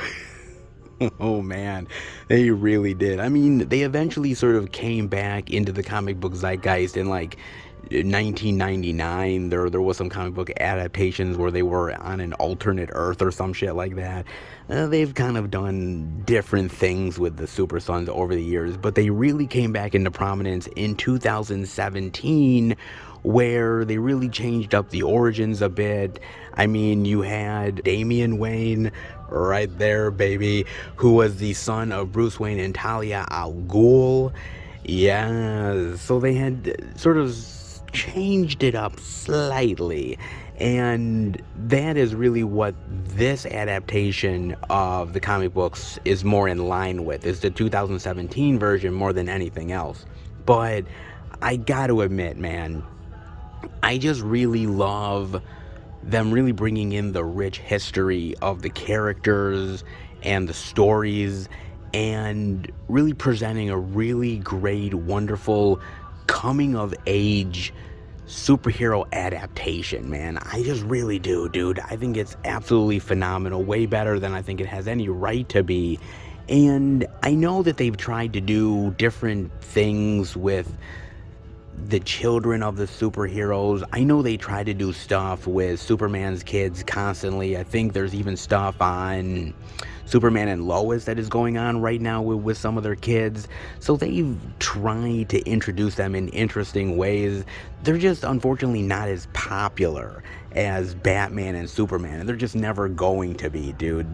Always the second iterations are never going to be as good as the first iterations, you know what I'm saying? But I think if they made it like this, I think it really works, dude. I think it really honestly does. And I just gotta say this, and maybe I'm stretching it, maybe you guys are not gonna agree with me, but I gotta admit that DC kills it with these animated movies, man. They are amazing when it comes to these animated flicks. They're fucking solid. And for some reason, they're amazing with these animated films, but the live action shit is really disappointing. And I don't know if it's the translation, if it's easier to make the stories in animated form than it is live action, but for some reason, these storytellers and these directors and these animators get it more than the live action counterparts do. And it's the total opposite with Marvel. Because Marvel really does the live action stuff well, but the animated stuff, not so great. So it's a complete and utter fucking switcheroo, dude. But I gotta admit, like, I will take these animated movies any day over the live action stuff. Because I think they're treating the storylines better. I think they're treating the characters better. I think they're really taking the old school storytelling opportunities and really bringing them to life in a really great, modern, and unique way. And I'm up for it, dude. I mean, I was kind of worried at first when I was getting into these DC animated movies. I was like, I don't know. Are they really going to be as good as the old school comic book stuff from back in the day? And honestly, dude, I had nothing to worry about, man. They have treated these adaptations of these characters and the story elements and the old school comic book plots with such respect and dignity that I don't care what the next one is. I don't care whether they make some weird far out adaptation where I'm like, what the fuck is this? Dude, I'll watch it now. I will literally watch anything that the DC animated stuff makes because they have deserved my respect, because they really have made me feel like an old school comic book lover. They really have made me feel like all my time and effort reading all those comic books from back in the day was worth it, that it paid off, man. And they just give such respect to it that you really have to give it its due, man. I don't know whether the live action stuff will ever catch up to the animated stuff. I highly doubt it. But dude, it doesn't matter, because the animated stuff kills it. And as long as they're doing stuff like this, man, I will watch it all the goddamn time. You bet your ass I will, man. I mean, you have Rival Sons, a couple things from the DC Vault, not a lot of special features, but dude, just the movie itself is absolutely phenomenal. I mean, seriously, I haven't seen one that has actually really disappointed me yet. I mean, there's been moments where I've been slightly disappointed here, slightly disappointed there, but nothing completely, utterly like, oh my god, they really dropped the ball. No, they haven't. Not at all, man. And this is yet another example that when you treat the material with respect, when you actually pay homage to the old school comic book love from back in the day, and modernize it in a way that not only treats it with respect, but also brings in new fans of the material, then this is what you get. And if DC keeps on doing it like this, man, I'll be a very happy old school comic book lover. Get into the action with Bullet Train, the Blu-ray DVD digital for, damn, almost $40. Jeez, I think I'll get my ticket refunded. Holy shit, man. Oh, that's what you get for a little Brad Pitt action love, man. You got the Blu-ray DVD digital, you got the DVD digital, and oh, by the way, you get the 4K Steely Love, which, man, I gotta admit, I get really shocked by this stuff, only because I thought this was a Best Buy exclusive. Unless I was completely wrong, man. I thought this was only at Best Buy. And I have seen in recent years, I've seen Best Buy exclusives at Target. Shit, I've seen them here. And I'm like, okay, guess they're not so exclusive after all. Holy shit, man. But hey, the Steely Love here at B&N, that ain't half bad, man. I gotta admit, I mean, the artwork is better here, but it's still not really great. Kind of generic artwork, all things considered. I mean, like I said, it is better than this artwork, just, only slightly better. I don't know, it's still alright, man. Kind of like the movie. I mean, seriously, dude, it's not a bad movie, and it's got really great moments where you really appreciate what the film is. But I think the biggest thing that I get out of this movie is Brad Pitt. And I'm dead serious, dude, because Brad Pitt is having the time of his life making these type of movies, man. You can just tell how much fun he is ultimately having, and he's having a great amount of fun just playing this crazy, wild, ridiculous scenario after scenario on this ridiculous looking train. And he's just like, oh my god, I get paid for this shit? Seriously, he's just having a ball now. And I think Brad Pitt is in a different phase of his career at this point.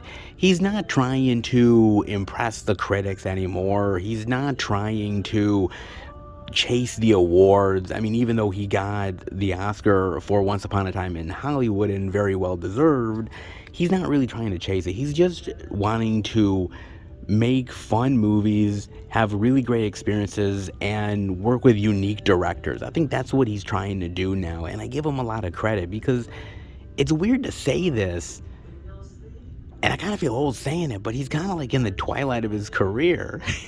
It really is weird to say it, though.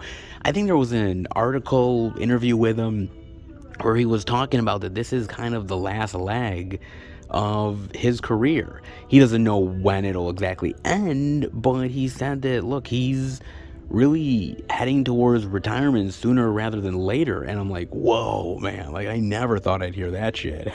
Dude, most actors never really retire, you know what I'm saying? But certain ones have. I mean, you look at Sean Connery that did, and I was like, okay, Sean Connery did, or Gene Hackman. I mean, actors can walk away, and I actually appreciate when they do, because it means that they understand the concept of walking away. They understand the concept of, okay, I've done my due. I have put so much great entertainment out there to the masses. I don't need to sort of lose my luster. And I don't really think Brad Pitt has. But then again, I would argue that Brad Pitt has always been one of those actors that have always had a really great fun time with making movies, and have picked projects that were not exactly the biggest Oscar contenders of all time. Not the dramas or the thrillers or, you know, the romance movies, even the action epics. He's always done quirky, oddball projects from time to time, whether we're talking about Cutting Class. Yes, do you remember Cutting Class from way back in the day? Like that high school horror flick. Oh, so good, man. I think like Jill Schoen was in that movie, man. So good. I love that movie, man. He played sort of this prickish jock hero, dude. Kind of fit him, I ain't gonna lie. Really good there. 12 Monkeys, the Terry Gilliam flick. Man, Brad Pitt is brilliant in that, but he plays this really just off-the-wall psycho weirdo. He does so good in that, man. You even look at something like Cool World. Dude, I know people shit on Cool World, and they're like, well, it's not like, you know, the Ralph Bakshi stuff. I'm like, I get it, okay? But I love that fucking movie, all right? I think it's goddamn fun as shit. All right, and I love him in that movie, dude. But you're thinking like Brad Pitt in that? So he's always done things out of the ordinary. Even Fight Club, man. I mean, come on. Even though Fight Club is brilliant and hugely popular and blew up to be this mega movie, it's still weird, man. And he did wonderfully in that. And I kind of feel like every time that he did that, he would always go back to something a little bit more grittier or action-oriented, whether it was Seven or A River Runs Through It, Benjamin Button, stuff like that, man. But he's always been an actor that has wanted to work with unique directors, unique people, and work on projects that are not always the norm for a big Hollywood star like him. And I do appreciate that. And now with him doing all these other type of flicks out there, whether he made his cameo in The Lost City or doing Once Upon a Time in Hollywood, he's just having a fun time being in Hollywood and sort of still sticking around for as long as he can.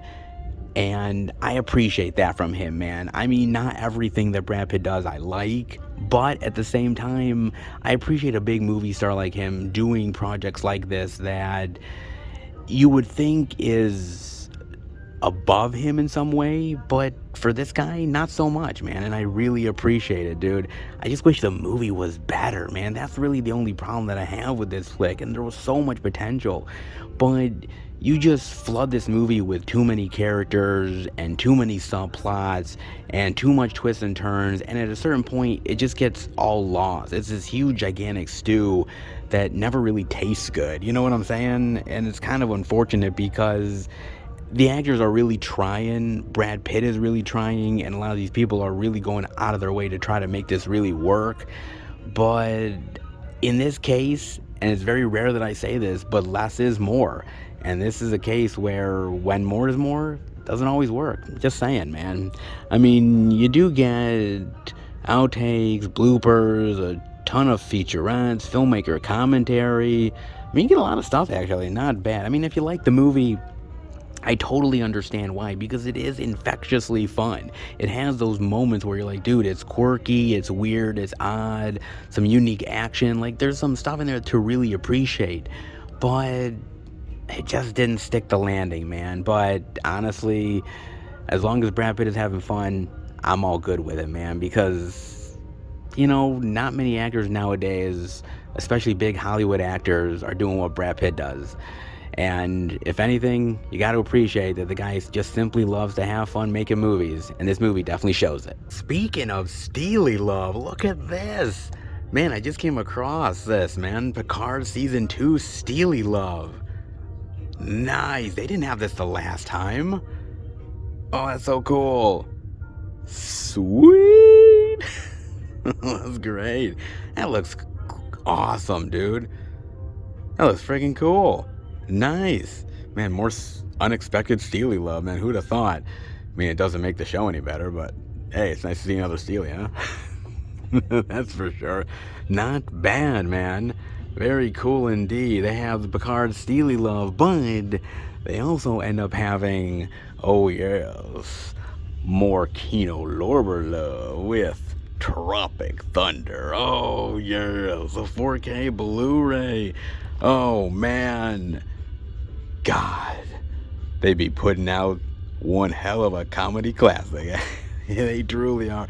Dude, I watched this in the movie theater, man. 2008. Yeah, man, 2008. Dude, that was a banging year for Downey. He had the first Iron Man and Tropic Thunder. Dude, it was a good year for my man Downey, I'm telling you. It truly was. And this movie, I love this. I do feel like in another 10, 20 years, this is going to be a comic classic. Hell, I already kind of think we're there at that point, but I think it still has a little bit more time to breathe. But that being said, man, this movie is hilarious, man. It is fucking entertaining like a mofo. It truly is, dude.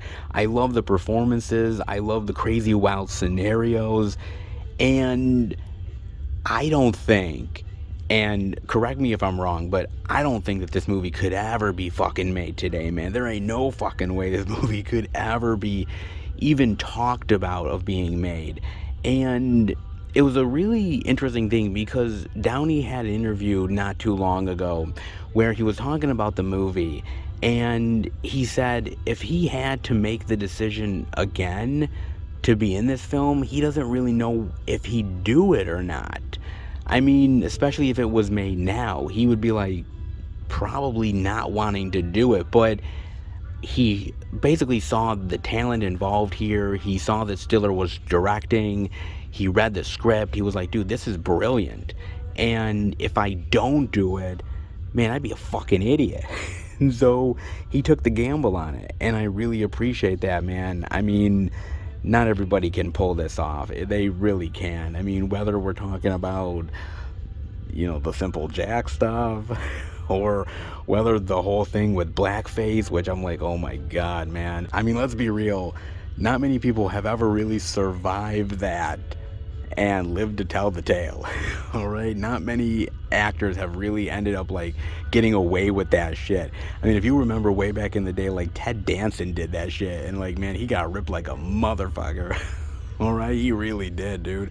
I mean, even Spike Lee making a movie like Bamboozled, which seems to be odd that they would criticize him for that, but even he got shit for that. But somehow Downey does it, and ain't nobody says a fucking thing. That's crazy, man. That just goes to show that they really knew how to make the movie. They knew how to make the comedy work, and to do it in a way that doesn't really feel offensive. It just feels like comedic for the sake of being comedic. And that's a tricky line to do, man, and not many people are really able to pull it off, but Stiller does, because Stiller understands a good joke. He understands setup and payoff, and he really trusted the actors that they knew what the fuck that they were doing, and they could actually make this really effective and entertaining without being insulting. And man, they pulled it off so well, man. I love this. Love this movie to the nth degree, man. Whether it's the cameos by Matthew McConaughey, which is fantastic, or even Tom Cruise. Dude, Tom Cruise is fucking hilarious, man. Dude, he's so fucking crazy and entertaining, man. And it's one of those performances where you're like, how the hell did he just comes in like a fucking storm with this like sort of wild fat suit and bald head, and you're like, what? And it's great. It's so fucking epic, man. And just the fact that he's able to just come in and literally yell and scream at people and be abusive and just an absolute prick, and yet you're incredibly entertained by it. And I don't know, man, you know, comedies are very tricky to do, man. They just really are. And it's hard to get the right balance to make it funny yet really memorable at the same time, but also having characters that are mean-spirited but yet they're likable at the same time. That's not easy to pull off, man. And I kind of feel like this movie really took some impossible elements and made the impossible possible. And it's just fucking wild to me, man. It really honestly is. And I kind of feel like Tropic Thunder is one of the last movies to really do that. Because back in the day, whether we're talking about the 70s, like Blazing Saddles from back in the day, or the old school, like, sex comedy stuff, even, like, the old school American Pie from 1999, that you could do subject matter that was a little raw, that was, you know, not exactly PC and get away with it. And now we're entering into a time when that's very impossible to do, man. I'm not saying that you can't completely do it, but boy, man, you gotta tread really lightly on that shit. And I kind of feel like Tropic Thunder is one of those last really great comedies where they could really take offensive material and make it really entertaining and fun at the same time, and you don't feel offended by it. It's not easy to pull off, but Tropic Thunder is one of the last to do it, and damn glad, man. I love the action sequences here, the characters, the jokes. Man, this movie was instantly iconic the moment it came out, and it will be continually iconic to this very day and beyond. Tropic Thunder, man, it's the real fucking deal, and one of the last best comedies in a long time. I dare you to disagree with me, dare you, because Simple Jack would be coming after your ass. Honestly, that's a movie that I definitely love to see, that's for damn sure, man. Oh, so good and so great. And honestly, a time in comedic history that I greatly, greatly miss. I do, man. But hey, I can revisit it all the time I want with the 4K love. And it'd be damn worth it too, man. Comedy gold, baby. Oh, that's for damn sure. I mean, you got the audio commentaries, you got the featurettes, you got the deleted extended scenes, alternate endings, trailers. You got a shitload here, man. When Kino Lorber puts out the love, they definitely do, and this is yet another example of it, man. I actually had the DVD, and I'm thinking about going the 4K upgrade route, because honestly, I can't say I upgrade a lot with comedies, but Tropic Thunder might just be worth it, man. Stiller, Downey, Jack Black, which is equally as cool in this film as well. It's a comedy trio that I can definitely dig. E.T. Born Home. Oh, don't worry, E.T. We'll get you home in 4K style. Oh, indeed we will, baby.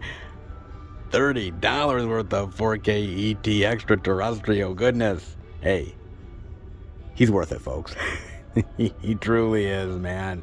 The mystery, the suspense, the adventure, the call that started it all. Oh, another one of those Spielberg classics, man. And I gotta tell you, man, Spielberg is just one lucky motherfucker.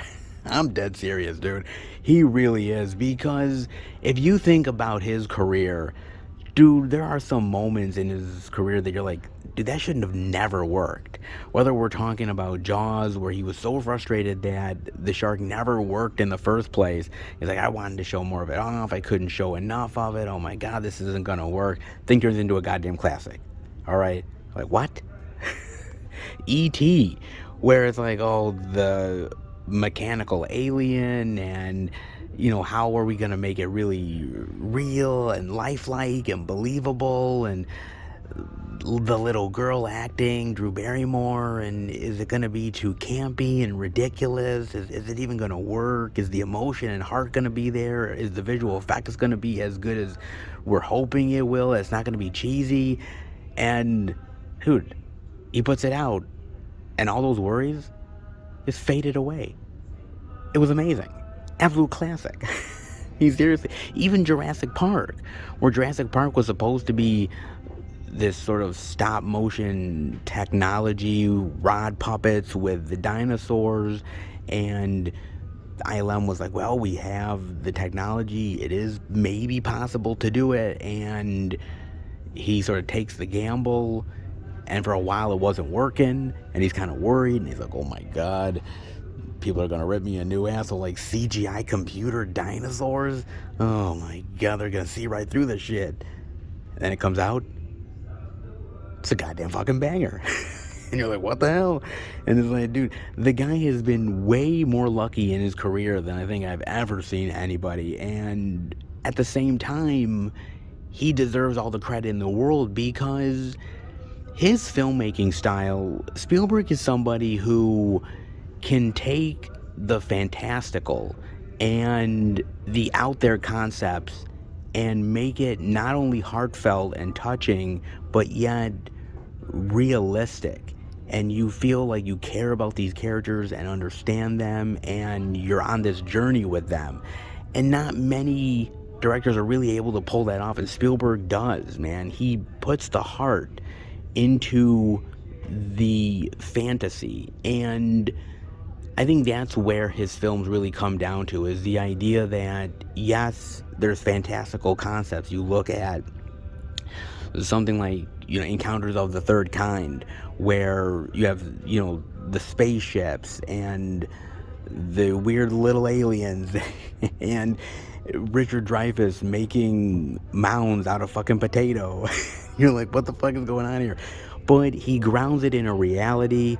He makes these characters likable and understanding, and you really feel for the scenarios, and he's amazing. He really is. And in any other director's hands, I don't know if E.T. would be half as good as it is.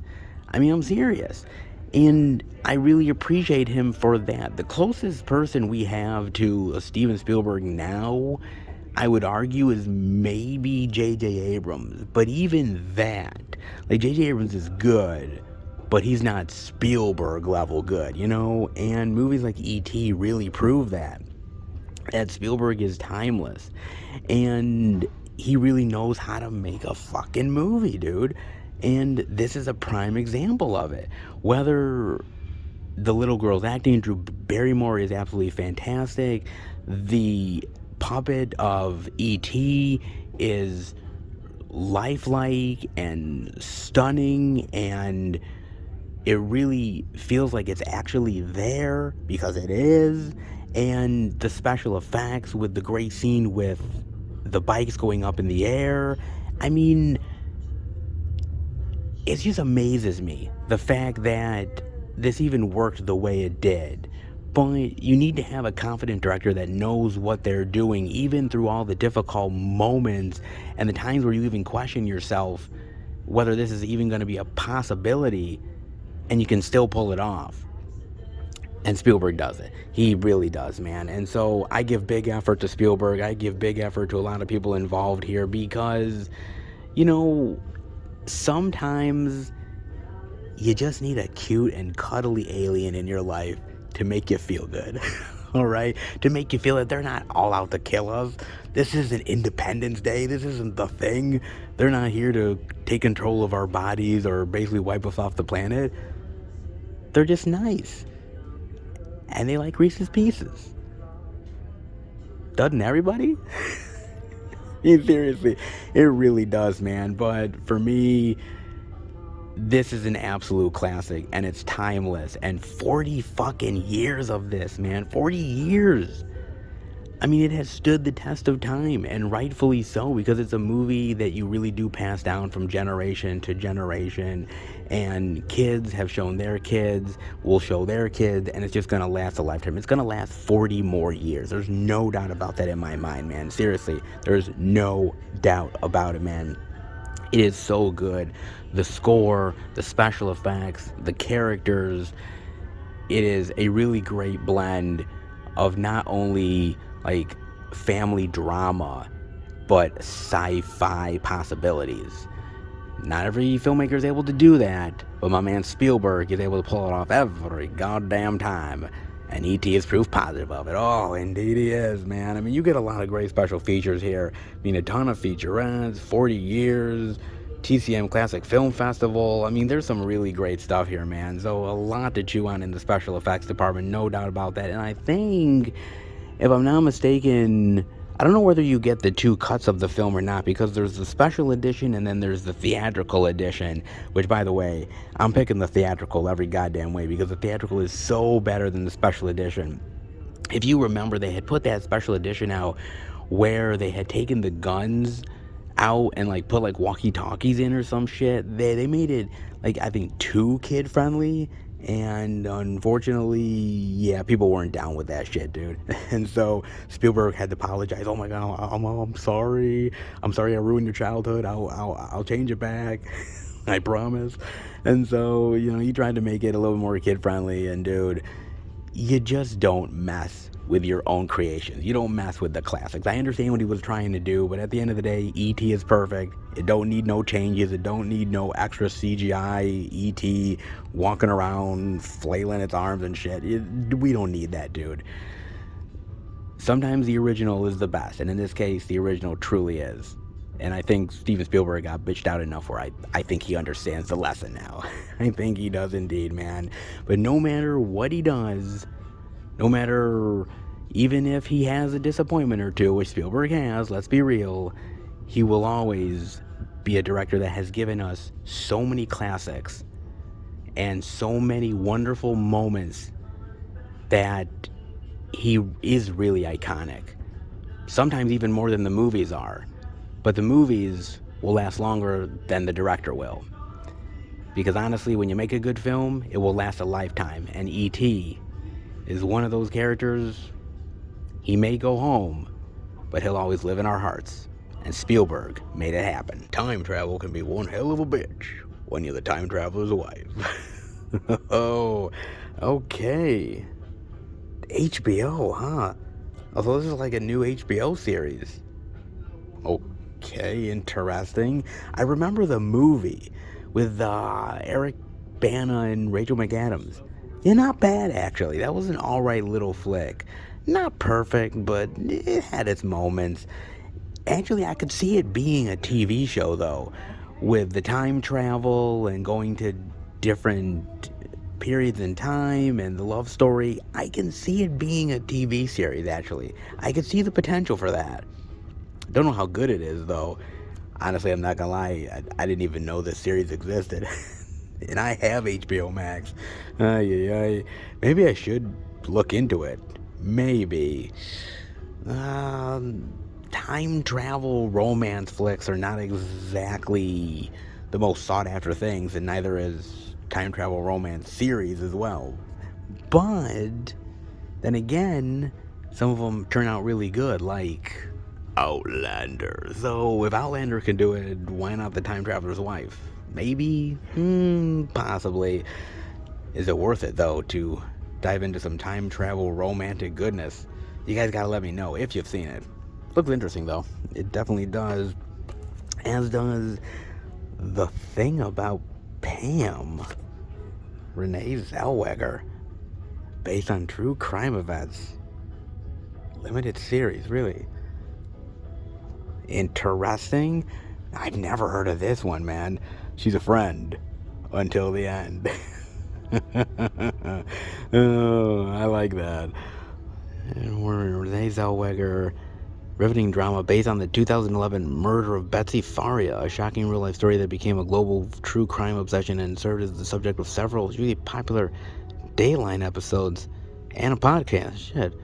Series reveals the stunning twists and turns, the murder case, a diabolical plot. Okay, I'm kind of on board. I'm not gonna lie. Like, I like that. I like true crime stuff. It's kind of weird because I've gotten into it more and more, like true crime mystery stuff. Like, I love unsolved mysteries. I love those sort of like short documentary stuff on Netflix about like real impactful crimes, or like stuff that is a mystery to this day that still hasn't gotten solved. Like shit like that like really intrigues me, dude. I mean, I'm not one of those like keyboard detectives or anything like that, but I'll tell you, man, it is pretty fascinating shit, though.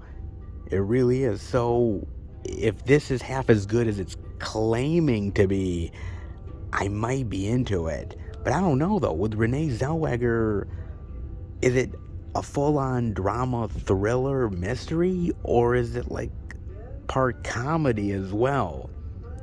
I don't know. I'm kind of intrigued to find out. I'm kind of curious, man, because Renee Zellweger kind of looks a little goofy.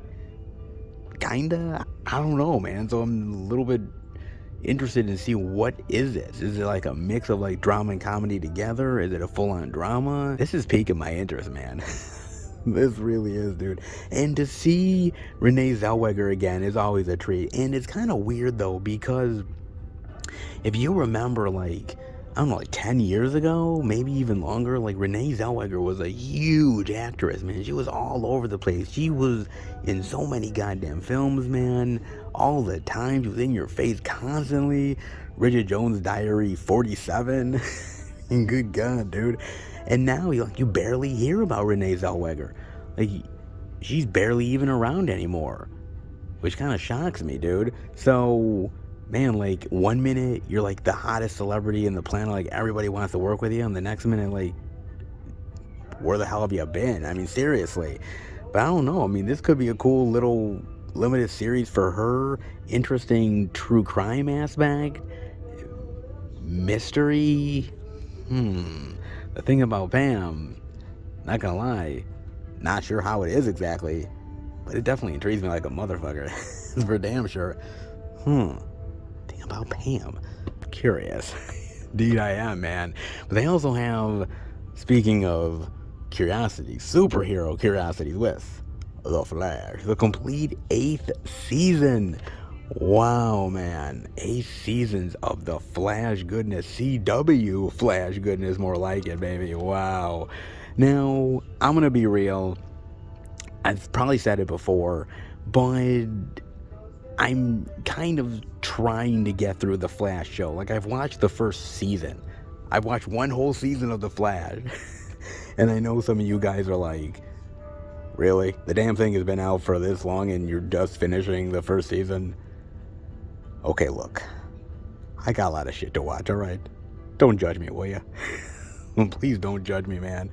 Oh, Lord. I'm slowly but surely getting through it when I can, however I can. I'm trying, man. But the first season was actually really good.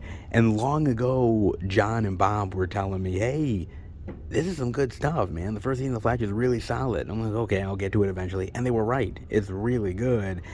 And then they said that it's a slow and steady decline downwards in quality. And from all intents and purposes, most of the stuff that I've watched review-wise pretty much confirms that. Now, it's sort of up and down. Like, there's moments in the show where it's not as good as the previous season, but then, like, there's moments where, like, the third season or the fourth season is kind of a nice bounce back and people kind of like it. And so, sort of an ebb and flow thing with The Flash. But then again, it's an ebb and flow with the CW shows in the first place. I mean, sometimes they're really good, and then there's moments where they're really shitty, and then they bounce back like, hey, wow, this is really good again. And then, oh, shit. It really is there a push and pull with these type of superhero shows on the CW, and Flash is no exception. Now, I read some reviews, YouTube stuff for the 8th season, and a lot of them ended up saying that actually it wasn't bad. It was actually pretty good, and it's way better than the 7th season, where it's pretty much most of what I was watching or reading pretty much said that the 7th season was hot garbage. So 8th season is a step in the right direction, I suppose, but then again, at the same time, they were like, look, there's a lot of great moments here. Some of the villains are really cool. They look great. But then there's other storylines and characters that kind of disappoint at the same time. I don't know, man. I mean, I love The Flash. There's so many possibilities with that character. But the CW, you're very limited when you're a superhero show for the CW because they don't have quite the budget to work with to make it as epic as possible. You've only got so many episodes to really flesh out the storylines, characters that have only so much screen time to work with. I mean, there's a lot of limitations when it comes to the CW series, and these creators, these writers, these actors, they do their best, but it's never quite good enough. But I do kind of think that The Flash, for the most part, at least from what I've heard, does it somewhat decently, put it that way. It's never going to be perfect. In a perfect world, you would have this on a major streaming service that can have a really great series with a huge budget, and you could really see the special effects more, and you could really expand on the superhero suits and the characters and really give the Flash the actual respect that the character deserves. I do say this though, I think that Grant Gustin, who plays the Flash, is absolutely amazing. I think he's awesome as the character. Like, there is nothing wrong with him as the Flash. He is absolutely perfect. I think there's a lot of things around him that are at fault for making it a less than worthy Flash series, but he's not the problem. And so, you know, despite some of the issues that this show has, from what I've heard, I think for the most part it succeeds despite them for the most part. I mean, it is what it is at the end of the day. Look, the CW verse is pretty much crumbling, alright? I mean, once Arrow went, everything else has sort of crashed and burned with it, and there's no longer Supergirl, there's no longer Batwoman, and the Flash, pretty much, I think with the 9th season, is the end. That's it, he's done. And really, the major player that you have is Superman and Lois, and that's it. I mean, they've tried to do other stuff. I mean, yeah, they tried. Not so successfully, but they did their best for what it was worth, man. But honestly, the good old days, the glory days of the CW verse is pretty much going to the wayside, man. And now we're gonna get the Flash movie next year. God knows what's gonna happen with that, with the whole Ezra Miller situation, but I would love to see Grant Gustin come back as the Flash. I think he is the perfect Flash. I would love to see him come back in a live-action movie, but I don't think that is ever going to happen. Wishful thinking, but yeah, I just don't think he'll ever get the opportunity to do that. The Flash is not the most popular DC character, and honestly is not the most memorable one either, and to a certain extent, I kind of feel like the Flash as a character has been shortchanged in recent years with the uprising of Aquaman and Wonder Woman and hell, even Cyborg. I kind of feel like Flash has sort of taken a backseat to a certain extent, and it'd be nice for the Flash to get a lot more love. I think the CW show has gone a long way to do it, but sometimes not as successfully as I'd hoped. Here's for the resurgence of the Flash. Hopefully the movie will give Flash the respect that he deserves. Well, hopefully. But in the meantime, the CW show is what it is. Love it or hate it, hey, the Flash is on the screen in all its super speed glory, right? Kinda, sorta. Hey, I'll take what I can get. Indeed I will. I mean, you got gang reel, deleted scenes, some featurettes. That is what it is, man. It ain't half bad, but it ain't all that good either. Hey, man, that's CW for you. Oh, it truly is, brother. Oh, it truly is indeed, man. Oh, boy.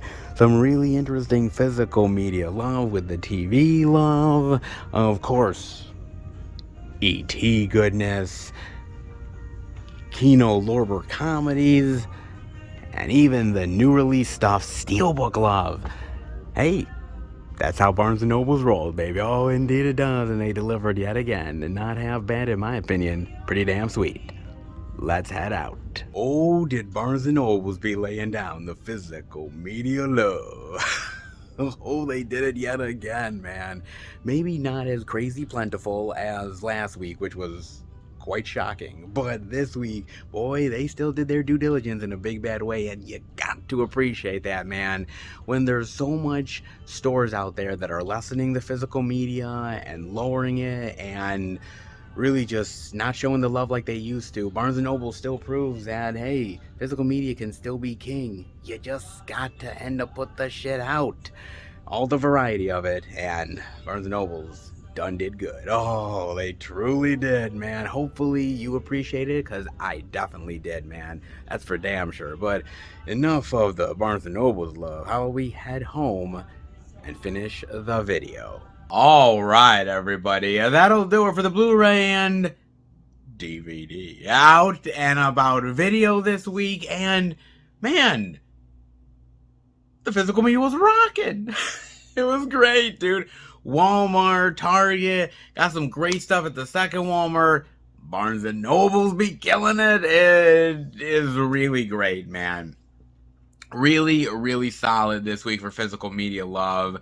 However, not every place succeeded. I showed you guys Best Buy. I finally went back into Best Buy, and you saw what I saw, which was basically that there is no physical media at Best Buy whatsoever, man. And I have no guarantees when it's coming back. It could come back next week. It could come back 2 weeks from now. It could come back 3 months from now. There is no telling if it even comes back at all.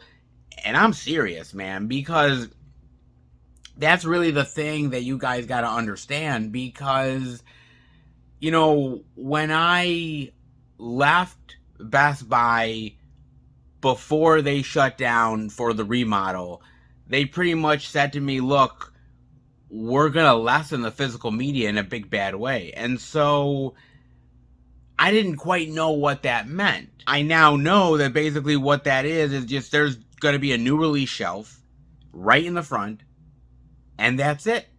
And there's no telling if there will even be physical media love, even if it's a big release week, like what we just had.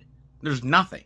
Now, the argument can be made, okay, well, look, they just reopened again for the remodel, so they gotta get the stock back in and obviously order the stuff. Fair enough, they do.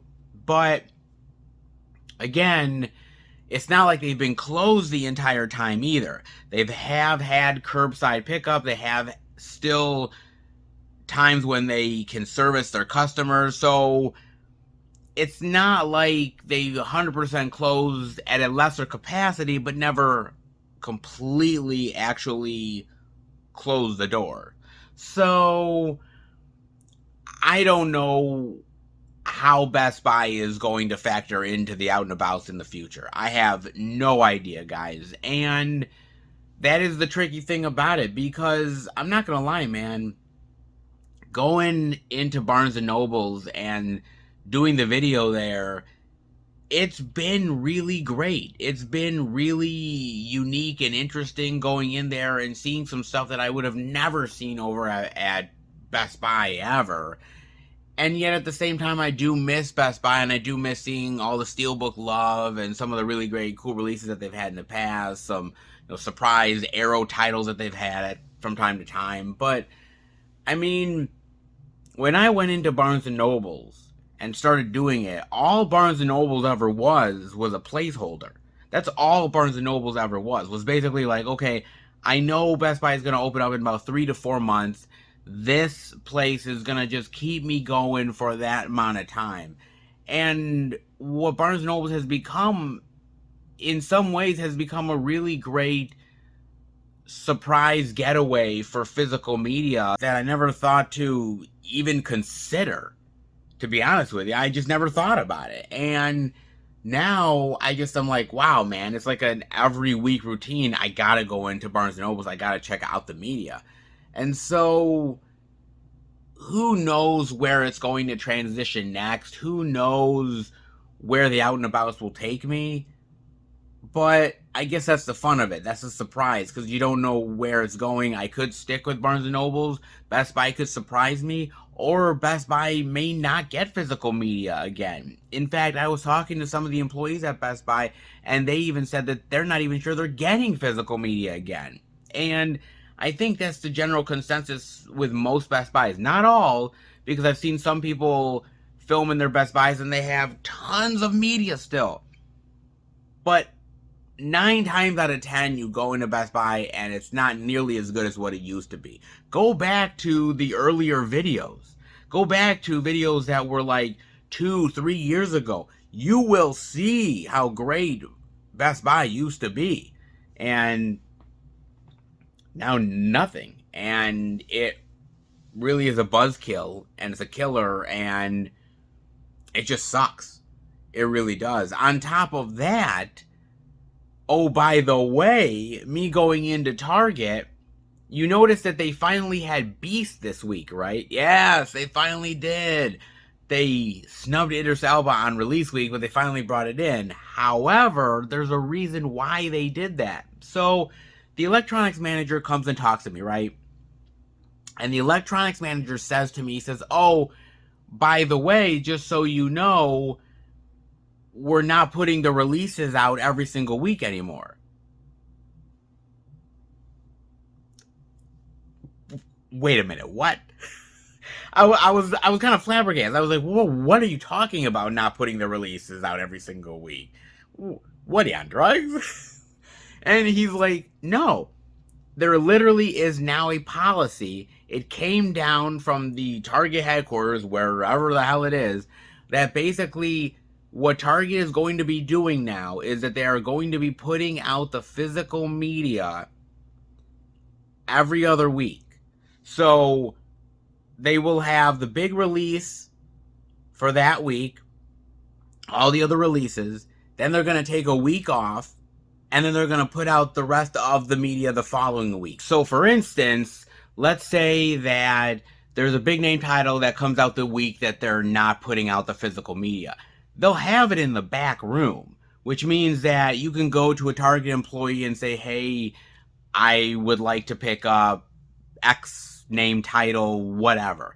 And you go to the employee, they will go in the back and get it for you, and you have it. But it will not be on the store shelf until the following week when they put out the other releases.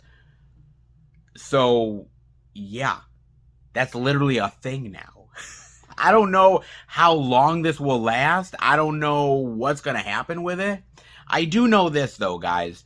I do know that there will be exceptions to the rule. Like, for instance, if there's a huge name title, like, let's say Top Gun Maverick or something like that, and generally maybe that week they wouldn't put out the media, well, they gotta do that because it's Top Gun Maverick, and they gotta actually put it out because they want the sales from that. They know it's gonna sell. They know it's gonna hit big. They'd be stupid not to put it out, right? Okay, fine. But for the most part, literally, you will not get the new releases every single week. It will only be every other week that they will be putting out the physical media. Swear to God, man. Like I said, I was shocked by this. When the electronics manager told me about it, I was kind of like, what? This is officially a thing? This is happening? And yeah, it's literally happening, guys. Like I said, it just blows my mind, man. So not only is Best Buy pretty much honestly just leaving physical media behind, but now Target is pretty much saying, oh, hey, by the way, we're only going to put out the media every other week. And so now these stores are really just cutting back like a mofo now, guys. And, you know, say what you will about Barnes and Nobles. You can argue that the prices are insanely high because they are. You can argue a whole lot of stuff, man, that they don't carry this or they don't carry that, whatever. But the fact that they have some really good physical media, man, putting the releases out there, really showcasing great special editions, boutique label love that I've shown from time to time. I mean, give them credit for what it's worth, because over the years, as I've shown you guys in the videos, whether it's Walmart, Target, Best Buy really shrinking down the physical media selection, Best Buy pretty much non-existent nowadays as far as media is concerned, Target now saying, well, we're not putting it out every single week, but every other week. So, sorry. I mean, honestly, how many customers are literally going to be looking for a new release and it's not on the shelf, and it won't be on the shelf until the following week? They don't know to ask an employee whether they have it in the back or not. I mean, all they think is they're sold out, and so they go somewhere else, and that's it. And so it's just crazy to me, man. It's absolutely crazy where it's all heading, man. It's nuts. But this is the world we live in now, and so we just got to deal with it for good or bad, man. It's crazy to think that, but it really is the truth. If you want physical media love, if you want the new stuff that's coming out, or even the older stuff, the stores are really slimming down in a big bad way, and so you got to find other alternatives. They're out there, maybe a little bit more pricey, but honestly, you got to do what you got to do. You know what I'm saying? Just giving you the forewarning. I'm not saying that physical media is 100% dying in stores, but there is a bit of caution to it, and you have to heed the warnings. Just saying, man. Just saying. I mean, it's still really great physical media love out there. This week proves it. So, hey, it is what it is. Hopefully you guys found something good. If you did, definitely let me know. As far as I'm concerned, well, oh, of course I picked up stuff. Of course I did, man. And the first thing I picked up, well, I actually got at Barnes & Nobles. Now, look, I don't always buy at Barnes & Nobles, to be fair, because yes, the prices are kind of ridiculous, as I said, man. They really are. But that being said, this at the store in great condition, man, I figured why not, dude. It's an upgrade, and it's one that I absolutely wanted in the collection as an upgrade, and it's just a no-brainer to have in the collection. I mean, come on, man. When you're talking about comedy love, you can't be a little bit of Tropic Thunder. Oh, yes. Stiller, Black, and Downey Jr. Oh, comedy gold, comedy genius, man. Look, let me tell you something, man. I love a good comedy, but I'm finding nowadays that it's really hard to make good comedies. I mean, you can.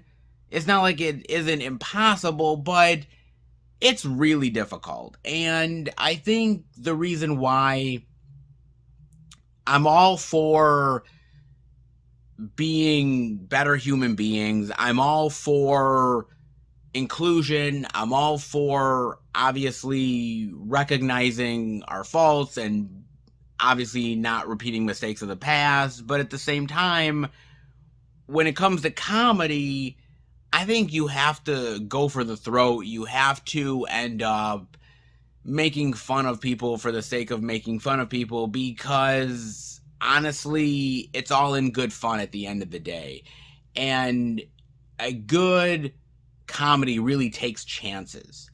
And we just don't do that anymore. I mean, not like we did back in the day. You think about the old school, even comedians from back in the day, Sam Kinison and Bob Saget, Rodney Dangerfield, George Carlin, Eddie Murphy, who was doing great comedy back then, Richard Pryor, and I could go on and on and on. And these comedians were bold. Their comedy movies were bold, and they didn't mind offending people from time to time, because they knew at the end of the day, look, it was just all in fun. It is what it is. And I think Tropic Thunder is one of the last times that I think we can really do that, because I don't think we could ever make a Tropic Thunder nowadays. There's no way in hell that we could ever make it. I mean, even Downey himself has went on interviews and pretty much said, like, you could do it, but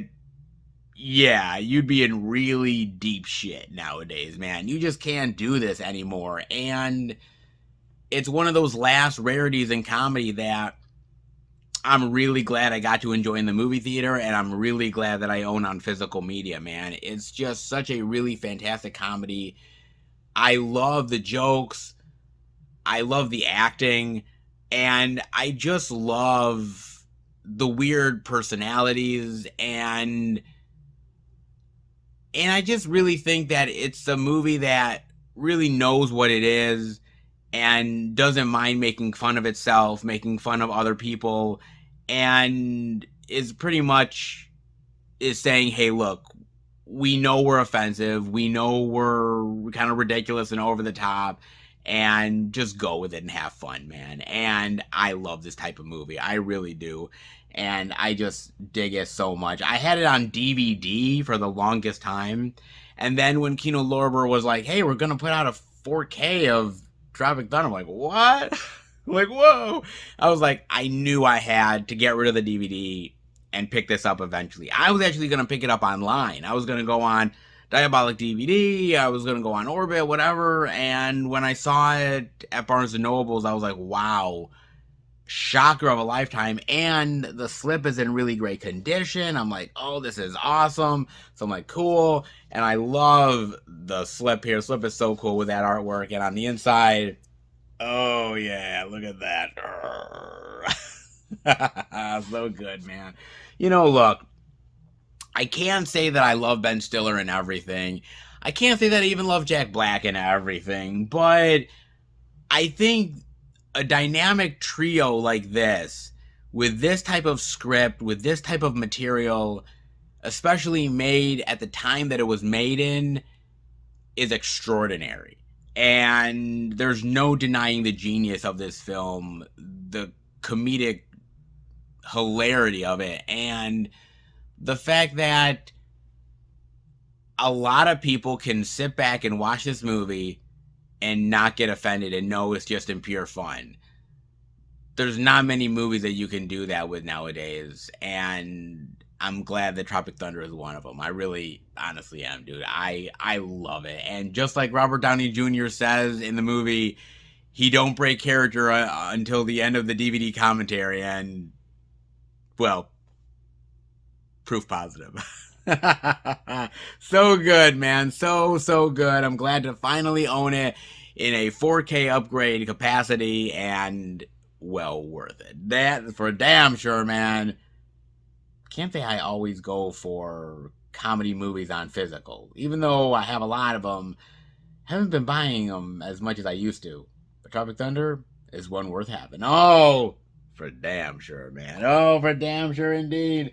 Tropic Thunder is good, but that ain't all. I mean, speaking of Kino Lorber love, well, one is just not enough, man. It never is.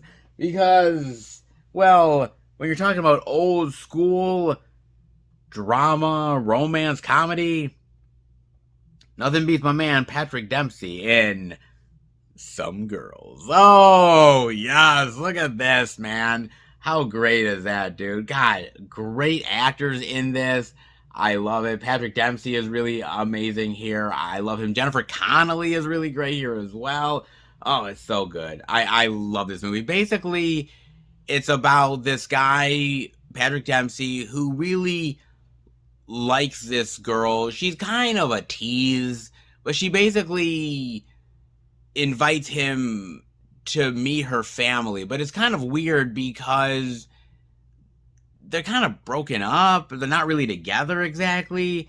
But he figures like, oh, maybe he could get back in with her again, you know, sleep with her a few more times. And he goes to spend a week with her and the family, and it's just one crazy wild situation after another, man. And it's really fun, it's hilarious, it's heartwarming. I really love this one a lot, man. From 1988, man. God damn, dude. Wow, blast from the past. And not many people really even remember this movie because when you think of Patrick Dempsey, you obviously think of Grey's Anatomy, or you even think of old school stuff from back in the day, man. I mean, you don't really think of movies like this, but I actually think he's a really underrated actor for what he did back in the day for some of these sort of like teen comedy romance flicks. I really love what he did, man, back in the day. He was one of those really cool nerds where you're like, dude, the nerd is getting the chick. How can I really argue with that?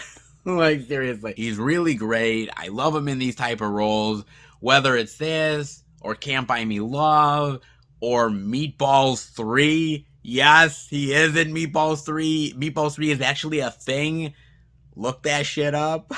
All right? It's really great, dude. And I'm glad to finally own it, man. When Kino Lorber announced they were putting out a Blu-ray of this, I'm like, holy shit, man. Some girls, damn, that's a blast from the fucking past. But so well worth it, man. Not bad. A little bit of girl love is not a bad thing. Oh, it's not a bad thing at all, man. But, from one weird 80s comedy hijinks to some weird comedy hijinks. You know, sometimes Canadians are what they are. And these two definitely take the cake. Strange Brew. Oh, yes. Oh, man. Rick Moranis. Oh, dude. Seriously. I have been trying to get my hands on this Blu-ray forever. I'm not gonna lie, man. Because at one point, this was in print. Okay? It was. And like any good movie collector, you start to be like, well, there's other things I can buy. I don't technically need to buy this right now. And then slowly but surely, after you don't buy it for so long, you realize, holy shit, this goddamn thing went out of print. Like, fuck. And it is really tough to find this. And a lot of the places really don't carry it. It is out of stock, whether you go on Amazon.com or a lot of other places. And I ended up like almost picking it up one time through Orbit, and then they ended up selling out. And so then I put in my email and said, oh, hey, just in case, if it does come up again, hopefully they can alert me. And they did. It took a long time until they got one more copy in. And then I was like, oh my God, they got Strange Brew. I'm like, I need to pick it up, man. And so I did. And this is just a really great comedy, man. It's really great Canadian farce humor that I really love. And I just think it's so great. And I've always loved it. And it's just weird that I think this was like a skit that Rick Moranis and his pal did. And it sort of went viral. And people really, well, viral for back in the day. And then it became so popular of a sketch that pretty much Hollywood came calling and they made a movie out of it. And this was kind of something that rarely happens. I mean, now it's more common. You think of SNL and you think of things like Wayne's World or Superstar and a lot of other stuff, Night at the Roxbury. And this was sort of before all of that, actually. And it's kind of crazy to think about that. Not many people really remember Strange Brew. I think it was just so long ago, and it's very niche nowadays. It's not really in the cultural zeitgeist that I think a lot of people just kind of just took it out of their memory. But it is a really, really fun movie. I love Rick Moranis here. I think he's great. Paul Dooley's great. Max von Sydow is awesome in here. Yes, Max von Sydow. Like, classically trained Max von Sydow is in this shit. I love this, man. Dave Thomas is really great here. It's a really great, awesome movie that I think is rather underappreciated. And you know, nowadays, I think a lot of cool things sort of eventually come back around. And maybe we need to do that for Strange Brew. Because I'm telling you, man, it is one of those really great comedies that, yes, might have been forgotten, but it's always worth revisiting. Just saying, Canadian comedy, can you really beat it? Come on. Not half bad, man. Not half bad indeed. I don't know if this is ever going to get a really great re-release. I just don't think it will, man. I mean, color me surprised if it does, but Strange Brew is one of these comedies that, and there's certain ones out there, whether we're talking about certain ones within the horror genre or action, sci-fi, you name it, where it's a good comedy or a good movie, but it's not like so popular that it really feels the need to get revisited by another studio or some company re-releasing it to the public, because maybe it's not as profitable for them to do it. And so sometimes when a movie like gets one good release, that is sometimes all they get. And Strange Brew tends, I think, to be one of them. Just saying, man, if you ever find yourself seeing a copy of Strange Brew around, yeah, I'd pick it up. Just saying, man, I definitely would, dude. Not half bad. More comedy gold. Not too shabby, baby. But that isn't it, because there's one more. Because honestly, if I got one Kino Lorber, I got two Kino Lorbers. Well, shit. I need to do the trifecta, baby. Oh, indeed I do. You bet your ass I do. When we talking about some horror love, some Tobe Hooper horror love, and that is I'm Dangerous Tonight. Oh, yes, you are, man. Oh, Matchkin, Mick, Arlie, Ermy, D. Wallace, Anthony, Psycho Perkins. Yes, man. Let me tell you something right now, man. Right off the gate, I love Tobe Hooper. It is without saying how much I love Tobe Hooper, man. And for me, he is one of those really great, steadfast, workman-like directors from back in the day. I mean, maybe he's not as classic as a Spielberg or has done as much recognizable horror, classic horror in some ways, as maybe Wes Craven did.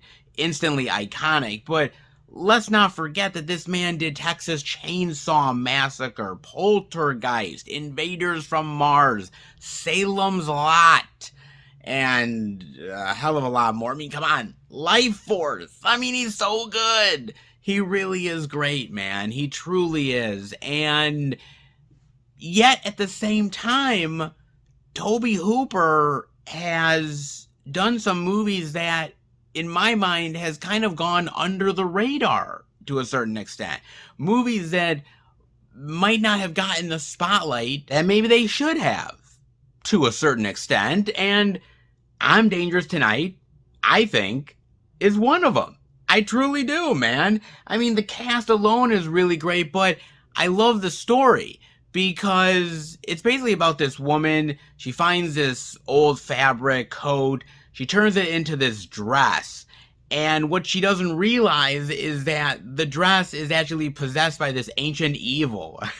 and so now it's taking over her, and it's starting to, like, kill people within the town. And it's so great, man. It's so really good, dude. And there was a movie that came out like a couple years ago called In Fabric. That is a great movie. I also own it on physical media. Love the movie. And when that movie came out and I saw the premise and I watched the movie, I'm like, oh my God, man. Dude, they're copying I'm Dangerous Tonight. Like, whoa.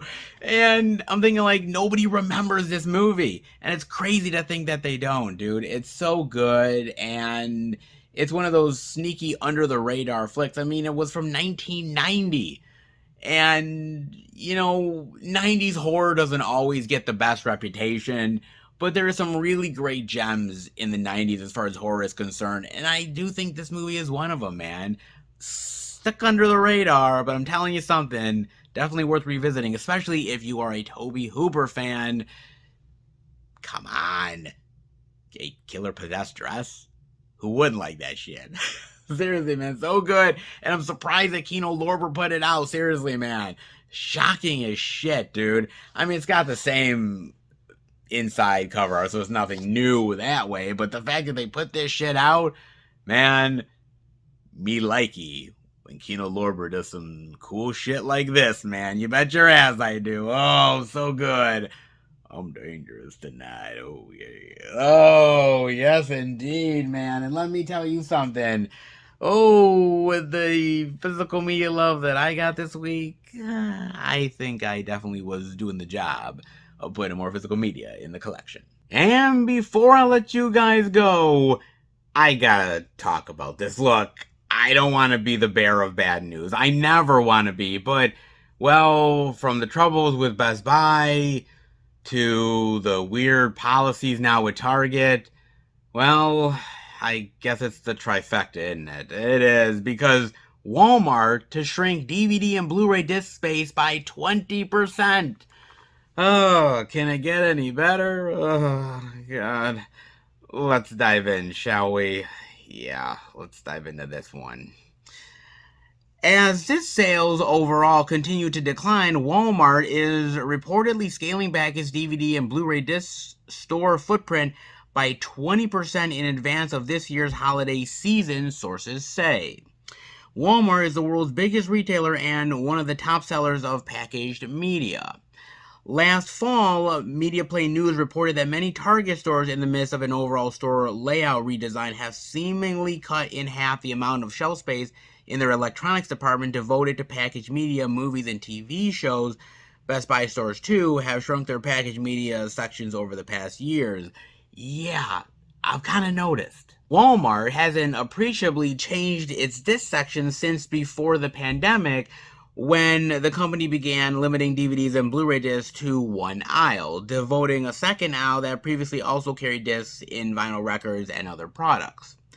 During the VHS era, Walmart stores carried only a few sell-through price video cassettes, mostly from Disney. That changed with the 1997 launch of DVD. Within 2 years, Walmart had become one of the country's biggest sellers of the then new format.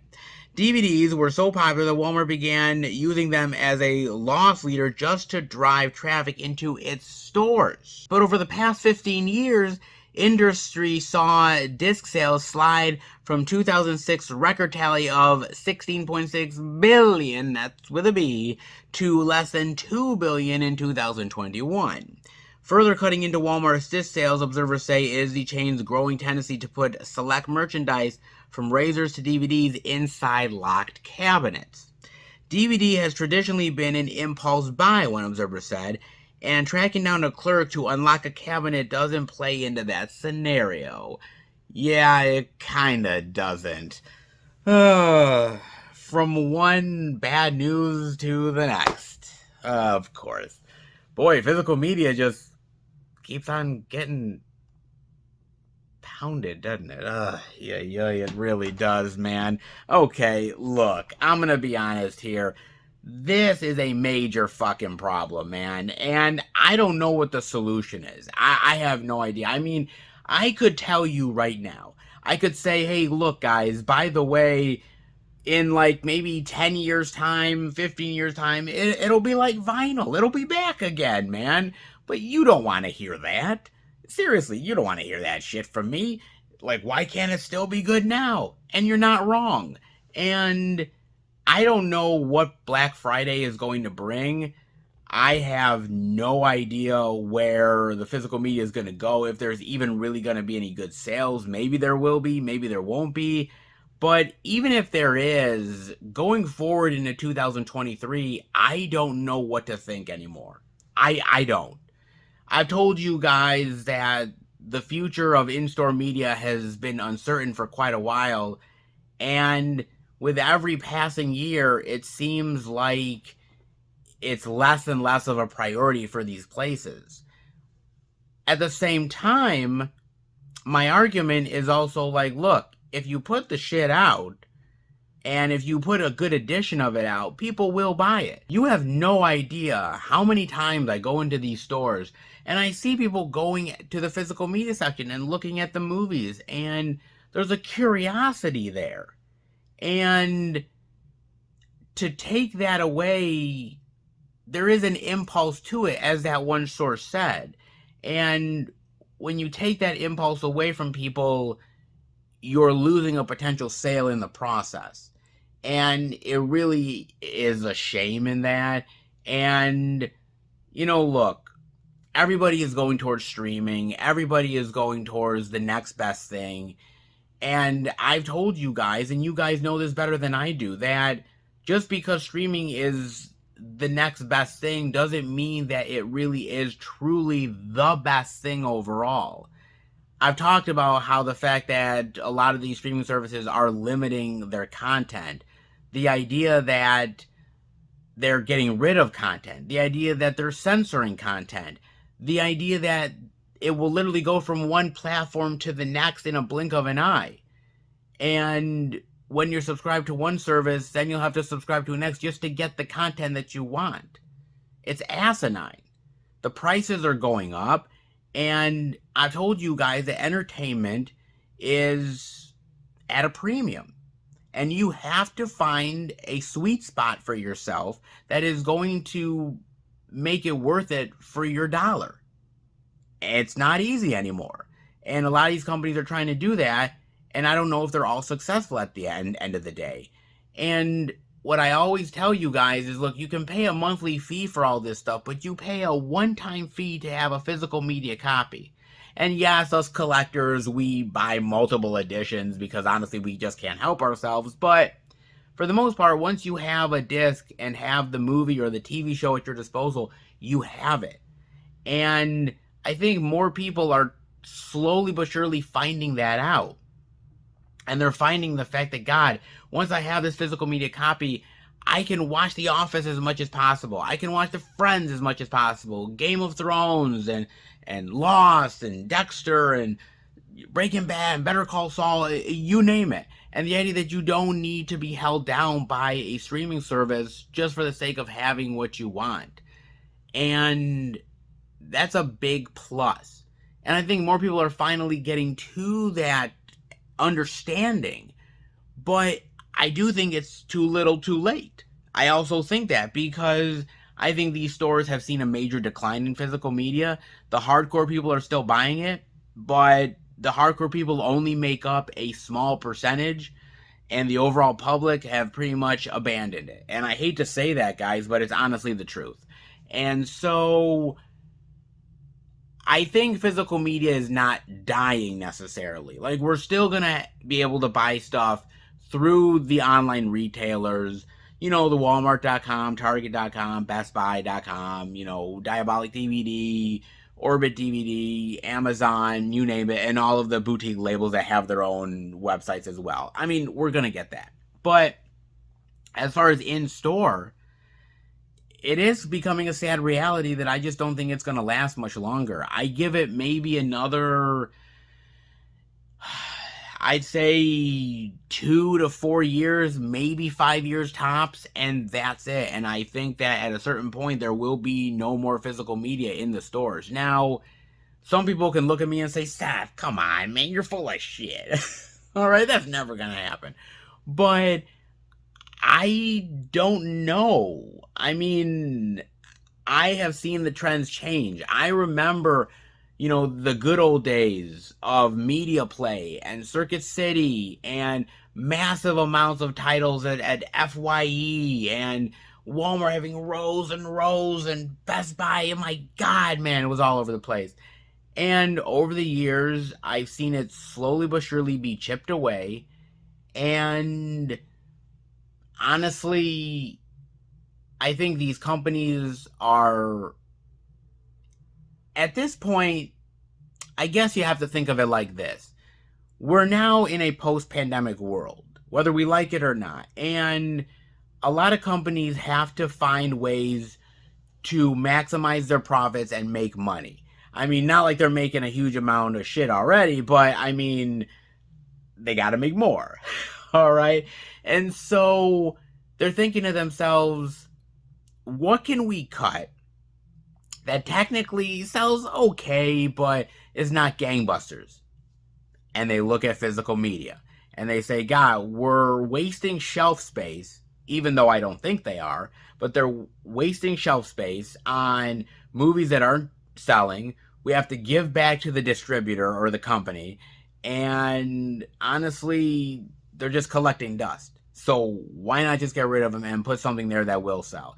That's the mentality. I don't agree with it, but that's what it is, man. And so they are justifying it. Best Buy is justifying it. Target is justifying it with literally almost every year them literally scaling back the physical media section more and more and more. I mean, at my Target, for instance, remember up by where the registers are, and there used to be sort of an impulse area where they used to have all the physical media there, the new release stuff that you could just take and go. They don't have that anymore. That's gone. They put books there. All right? They put more books. And so that's gone, man. And they've gotten rid of more shelving, and it's just a sad reality to just sit there and see it go the way of the dinosaur, and you're helpless to do anything about it. I mean, seriously. That doesn't stop me from buying physical media. I'll continue to buy physical media, and if I like the movie enough and there's a good edition in the stores, I will buy it. But it is becoming few and far between. Look, most of my buying that I do nowadays, guys, I do online. I'm ordering through the boutique labels. I'm ordering from Amazon.com. I'm ordering from all these other places because, simply put, I find better selection through online than I do in stores. And by the way, even maybe 5 years ago, a little bit more, that was totally switched. Like, I would buy more stuff in store than I would online. And so now the trends are changing, and now with the easy convenience of being on your phone or being on your laptop or computer and just being able to order at the drop of a hat, why go to a store and buy it when you can just easily do it online? And I think stores are also realizing that as well. And so retail landscapes are changing. And the way people are buying is changing. And I think it's just a sad fact that there will come a time, and I guarantee it, there will come a time when physical media will not be in stores. You will go to a Walmart or Target or a Best Buy or wherever, and there will be no new movies around. There will be no physical media around. That will be a sad day. That will be an incredibly sad day, because I remember way back in the day when, you know, I would go into Blockbuster or Hollywood Video, and I would see so many movies around, and I would see so much really great selection at these retail stores. I'm thinking, oh my God, this is great. And discovering new movies and really finding my favorites and buying them. And we're now getting rid of that. That is becoming a lost thing now. And that's a shame, not only for me, but for future generations that are not going to have that same experience that I have and you guys did as well. And, you know, there's a lot of things that change, and sometimes for the better and sometimes for the worse. And this is one of those times when it's just a sad fact of realizing that, you know, one of the things you love or used to love doing is one day not even going to exist. Change sucks. This time around, man, it fucking blows. It really does, dude. It really honestly does, man. I mean, what do you think about this? Do you think that it's a good thing that honestly change is what it is, and you have to change with the times, and these retail stores are becoming dinosaurs, and eventually it was going to happen regardless? Or do you think that it should never happen? We need to keep physical media in these stores. We need to keep it alive, because honestly, when the in-store physical media is gone, I think the general public is just going to forget about physical media altogether. Not you and I, but, you know, it's one of those things that if it's not in the public consciousness, then it's not there at all. And just sad to even think about it. It really honestly is, man. Let me know what you guys think about this. But I hope you enjoyed the video. If you did, definitely give it the thumbs up. If you're new to the channel, welcome. Check out the other Blu-ray and DVD out and about videos I do. Check out movie reviews with my friends, movie hunting, Blu-ray pickup videos, live streams, and so much more. If you enjoy movies and physical media, definitely hit subscribe and become a part of the Film Fan Nation. I want to thank my really great subscribers. You guys are amazing, great comments and feedback, and really the patience of watching all the video. I really appreciate it. You guys are rock stars, and I love each and every one of you so much. Thank you. So if you love how I talk about movies and physical media, definitely hit subscribe. I would greatly appreciate it. Also, keep up to date with everything I'm doing through Instagram and Facebook, Film Fan 108. Keep up to date with everything I'm doing, plus special pictures and videos I do from time to time on social media as well. And if you want to send the channel any movie-related goodness, you can do that. It is not expected, to be fair, but it's definitely appreciated. The P.O. Box is in the description below. You guys have really gone out of your way to send me some amazing stuff, man. Some really great physical media, some stuff that I never thought I'd get in a million years, and it's only because of you that I've had it, and I can hold it in my hands, and I really appreciate it, man. You guys have said, hey, you do some great videos. We love your stuff. We want to send you something. Where can we do it? Well, the P.O. Box is the place to be.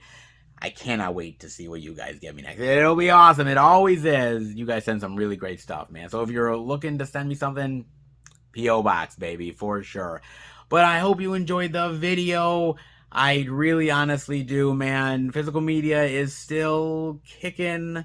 It's still alive and well, even though at times it's a little rough around the edges. But hey, it's still here. Hopefully you guys will go out and check out some great physical media. And, well, I guess that does it, man, for another out and about experience. It's been good this week, and hopefully it will continue to be good as well. But I'll see you guys back next time for a brand new Blu-ray and DVD out and about video. Take care, everybody. And remember, happy hunting.